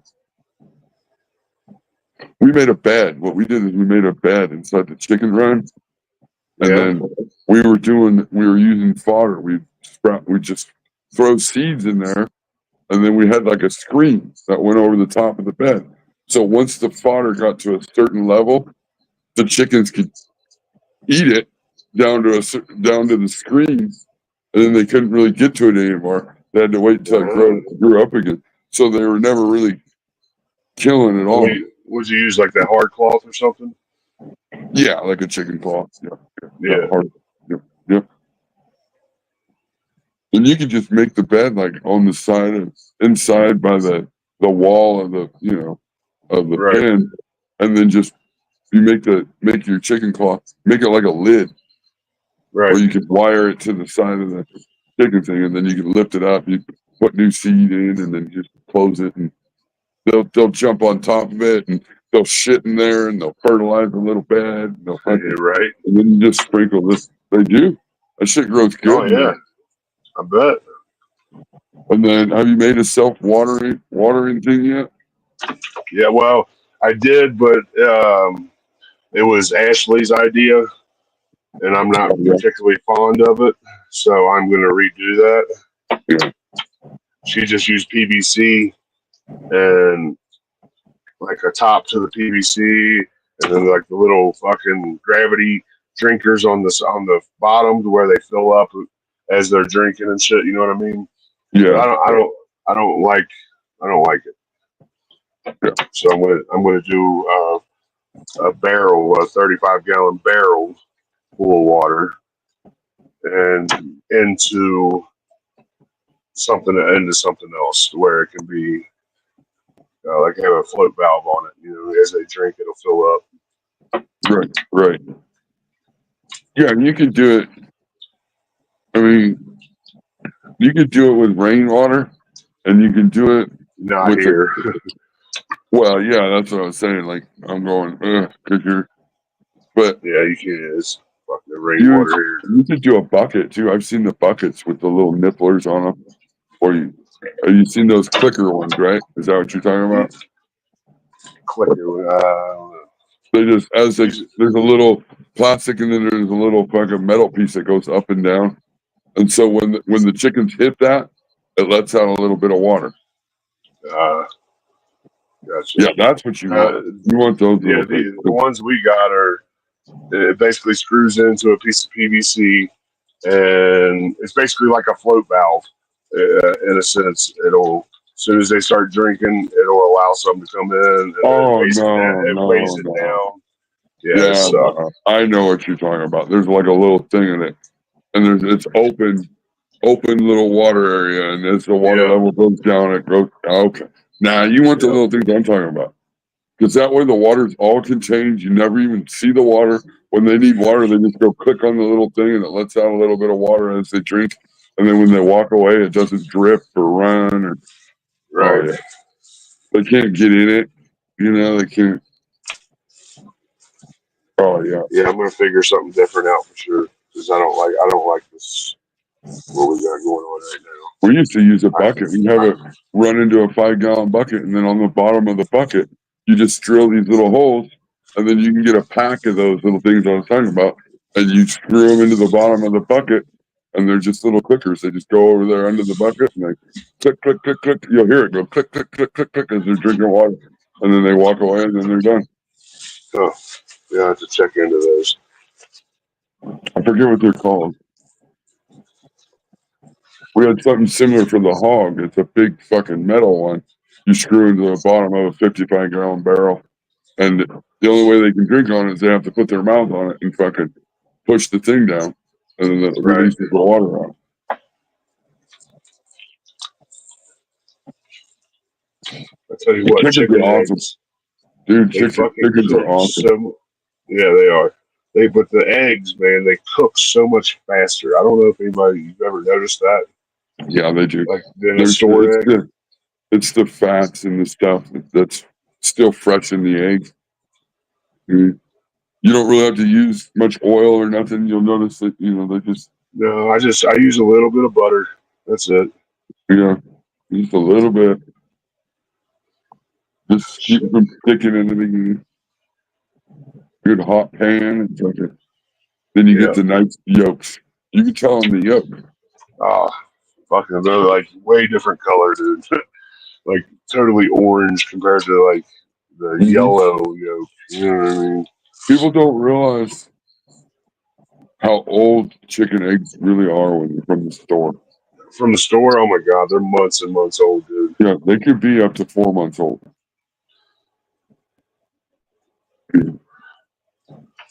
I don't remember. You can go look it up, but there's a code. If you look on the egg carton, there's a code on there. Because you were telling me that. Yeah, there's a code on find there. You can look it up, and I'll have to find the video I was looking at. I was like, oh shit! But it sucks though, because every time you go into the grocery store, though, you want to look at how old the eggs are. Right. Yeah, we used to get. We had 40 chickens. We used to get so many fucking eggs. Damn, 40. Yeah. Yeah. How much did you get a dozen back then? We were selling them for $3 a dozen. 30. I bet you could get 5 easily now. Oh, easy. And if you get to a point where you have excess, the cool thing is that you just make pickled eggs, right?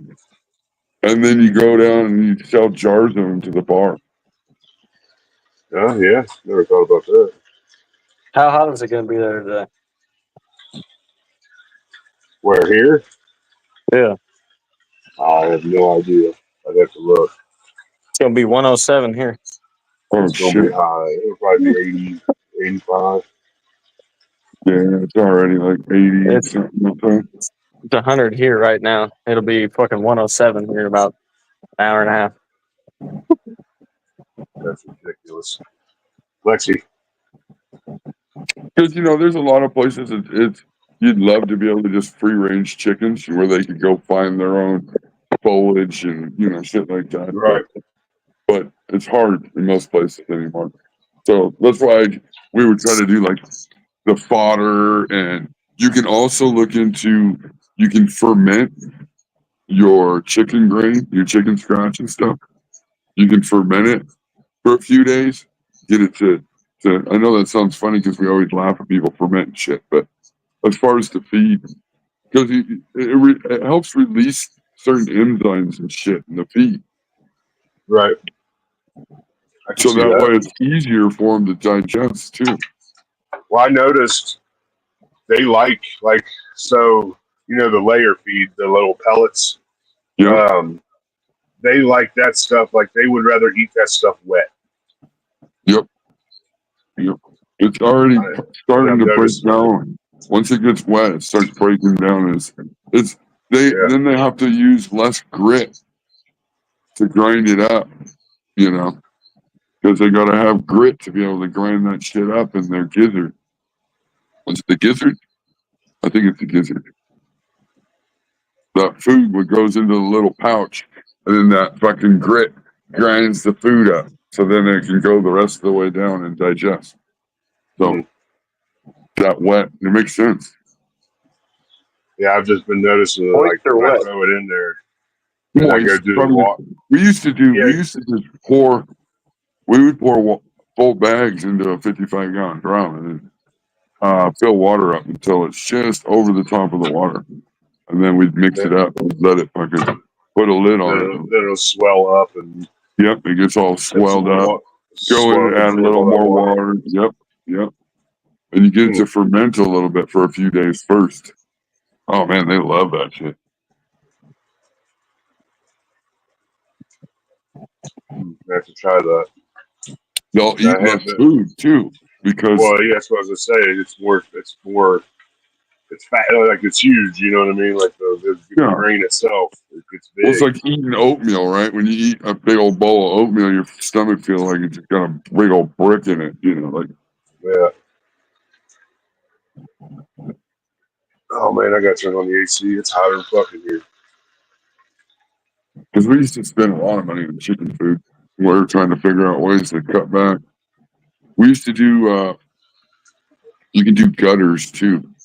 Like if you find old gutters, people throwing away and shit, you get a pallet and you can put gutters cut them evenly all the way, and you can hang them all the way down the gutter. And then you have holes in the gutter, and then you sprinkle your fodder in there. And then once you fucking got a whole row that you're ready to harvest, you just slide the whole thing right out of the gutter and then fucking throw it in with the chickens. And then throw some more seed in and fucking start over again. Because once you water the top, it starts draining down to the bottom, and then it drains down to the next one, and it drains down to the next. Right. That fodder is really good.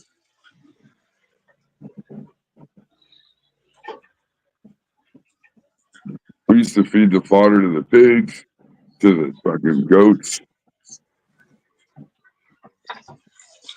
fucking to the ducks. Ducks are cool. They're just really messy.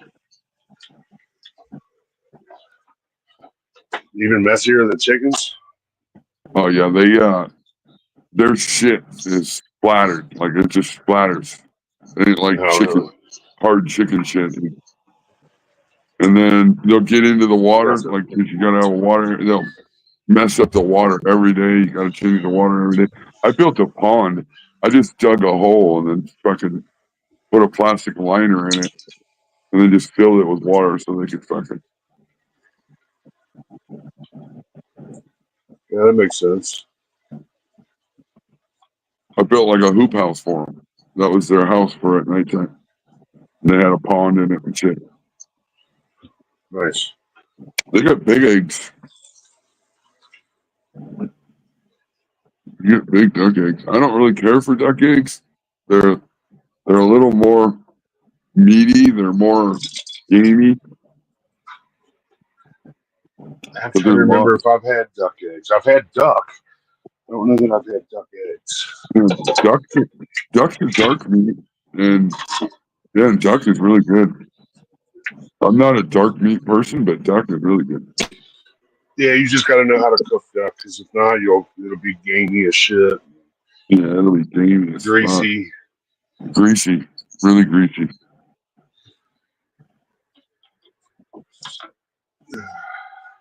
You get a double yolk yet? Smelly Dan was asking. No, not yet. It's usually when they get bigger, a little older.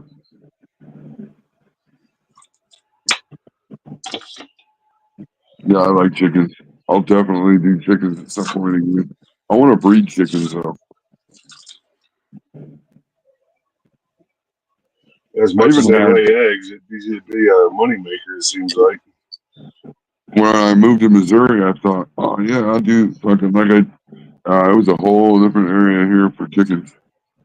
I even had some of those Armeni Kermanis, the all black chickens.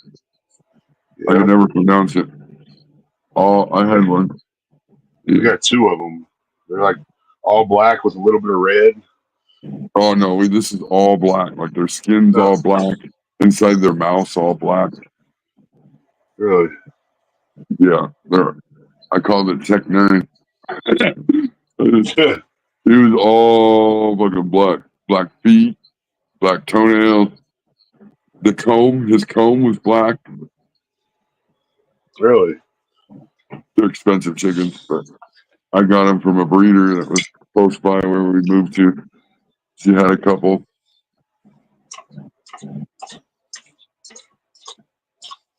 Yeah, all dark meat, all dark skin.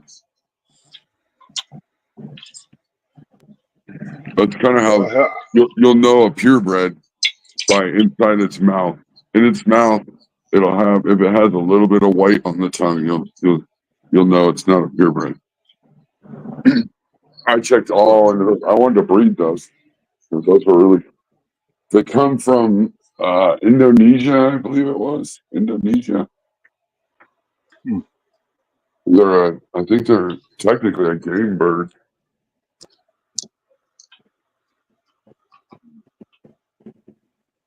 I like chickens. I like chickens. Yeah. And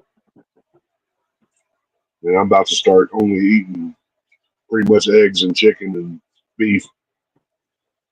Yeah. I have to look into doing doing meat chickens. They're quick. You could do them really quick.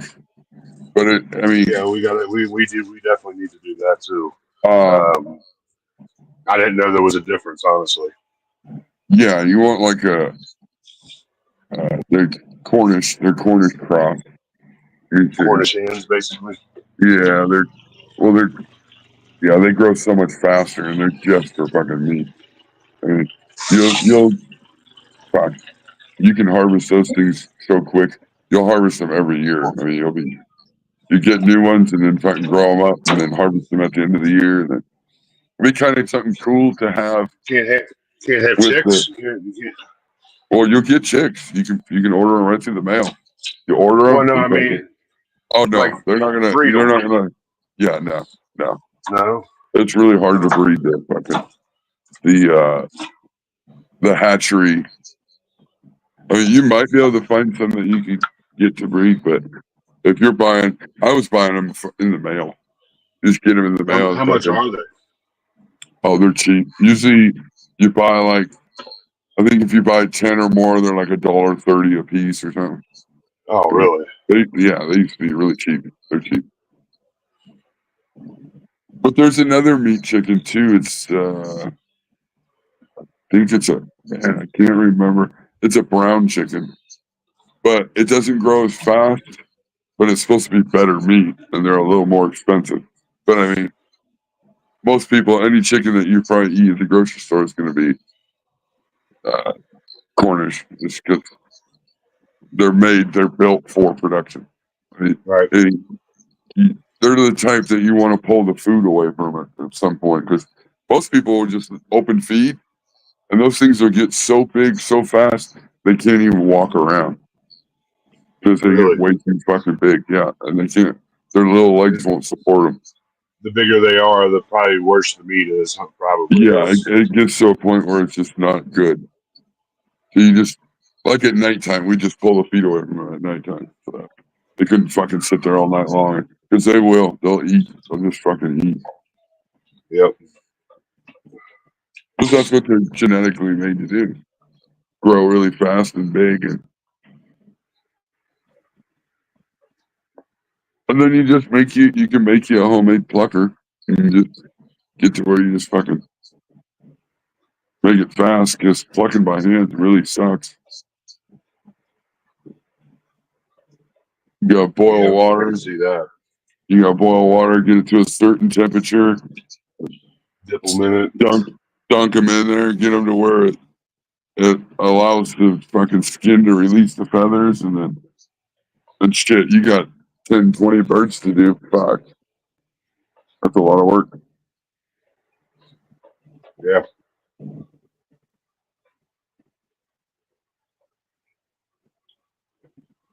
Then you can get the shrink wrap bags. They got these shrink wrap bags. When you finish, you put them in the shrink wrap bag and fucking you shrink wrap them all up. If you do it in a USD facility and everything, depending on your state and all that shit, then you can actually sell them like at farmers market and shit. Right.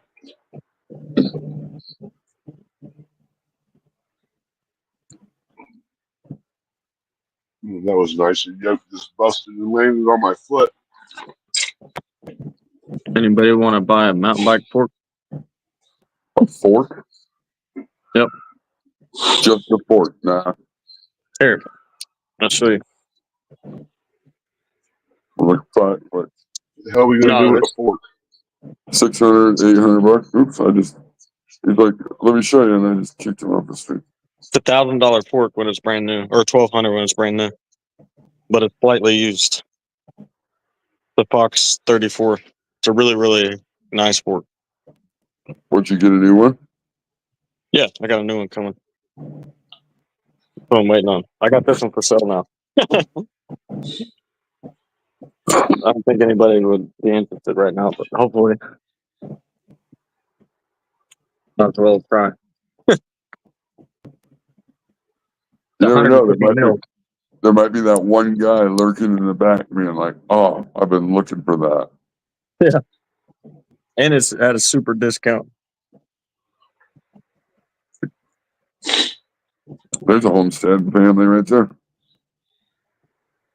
What's up, kind family? You got my bike in fucking pieces waiting on this fucking thing. And I fucking put my front tire, I fucked my rim up, so I took it in and had them fix it. Then I go and put my front tire on the wrong direction. They're directional tires because they have a ledge for braking. So you have to put them on the right way, the rotational direction. And they have sealant in them and all that shit, so they're really hard to take on and off without being messy. Bullshit. Fucking, I hate waiting on the mail. I'm gonna say that again today.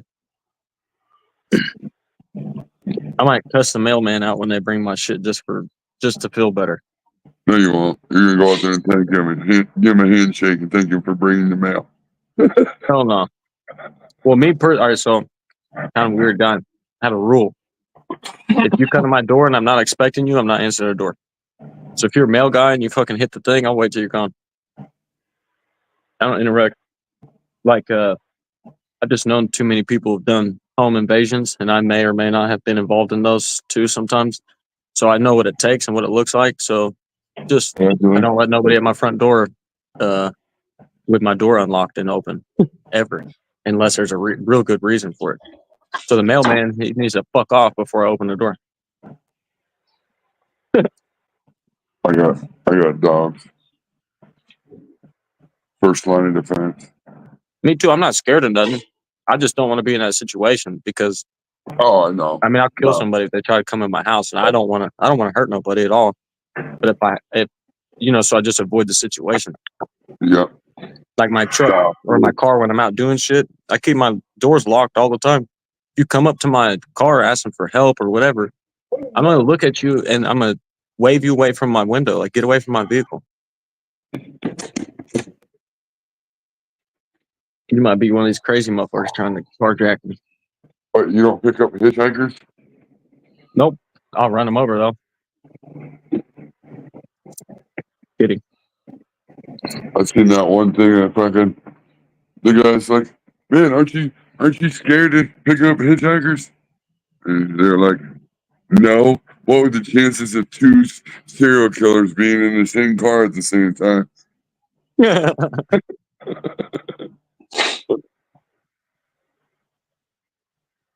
Yeah. You know how you have one of those dogs that you know it's a good dog, but it will bite the fucking shit out of somebody if they just like reach over it wrong or they just that's how I have felt about my 20s. I felt like I was that kind of dog and I had to be careful because I would always get myself either hurt or in a situation I didn't want to be in. So I had to make sure I wasn't in that situation because I react for no fucking dumbass reason. You know?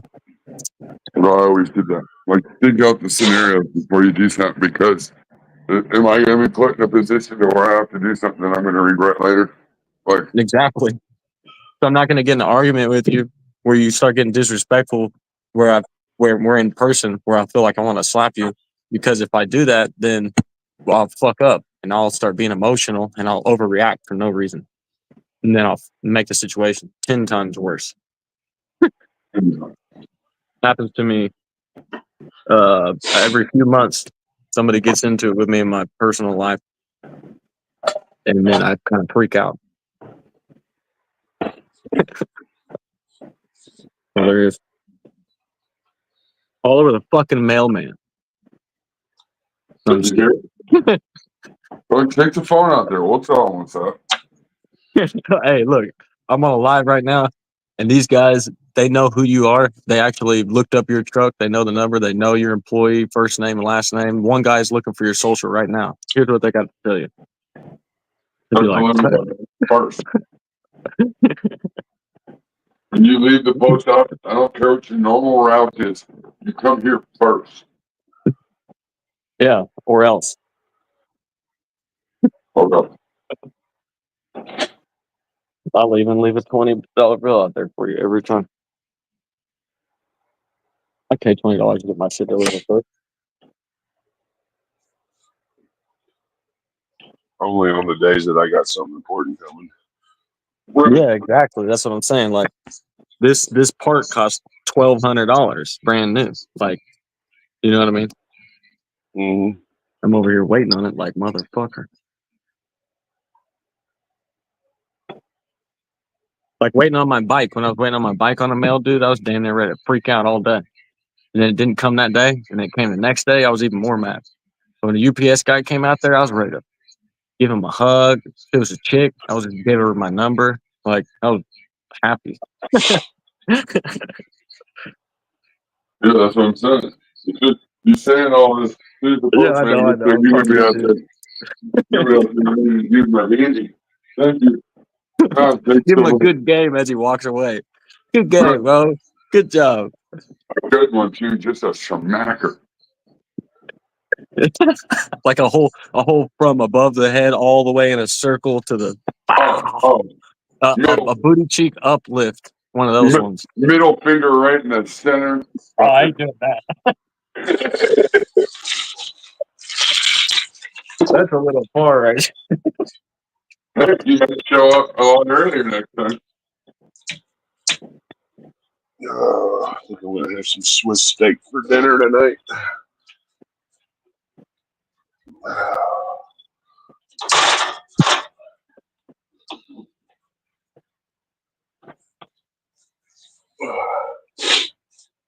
What makes it Swiss? Finally That's a good rolling question. those. It's a good question, Chavo. I have no idea. What I missed. It's so it's those little, them little cube steaks. Like they kind of look like hamburger meat almost, but they're steaks. Yeah, we used to call those country fried steaks. Yeah, you can make country fried steak out of them. Yep. But I take that. This is my mom's recipe, and then that Lipton's onion soup, and you kind of cook it in together with that, and then with mashed potatoes. Dude, it's so fucking good. So good.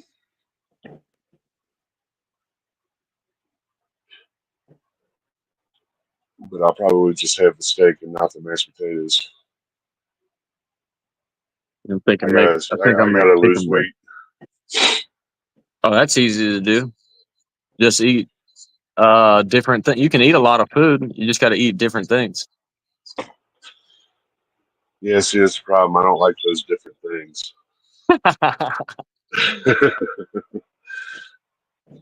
Yeah. So that makes it more difficult. For me, I'm not a foodie. I don't really care. So I'll eat anything as long as it's quick and easy. So I can just switch it up easy and not have an issue. Like I'll go from ramen noodles to fucking,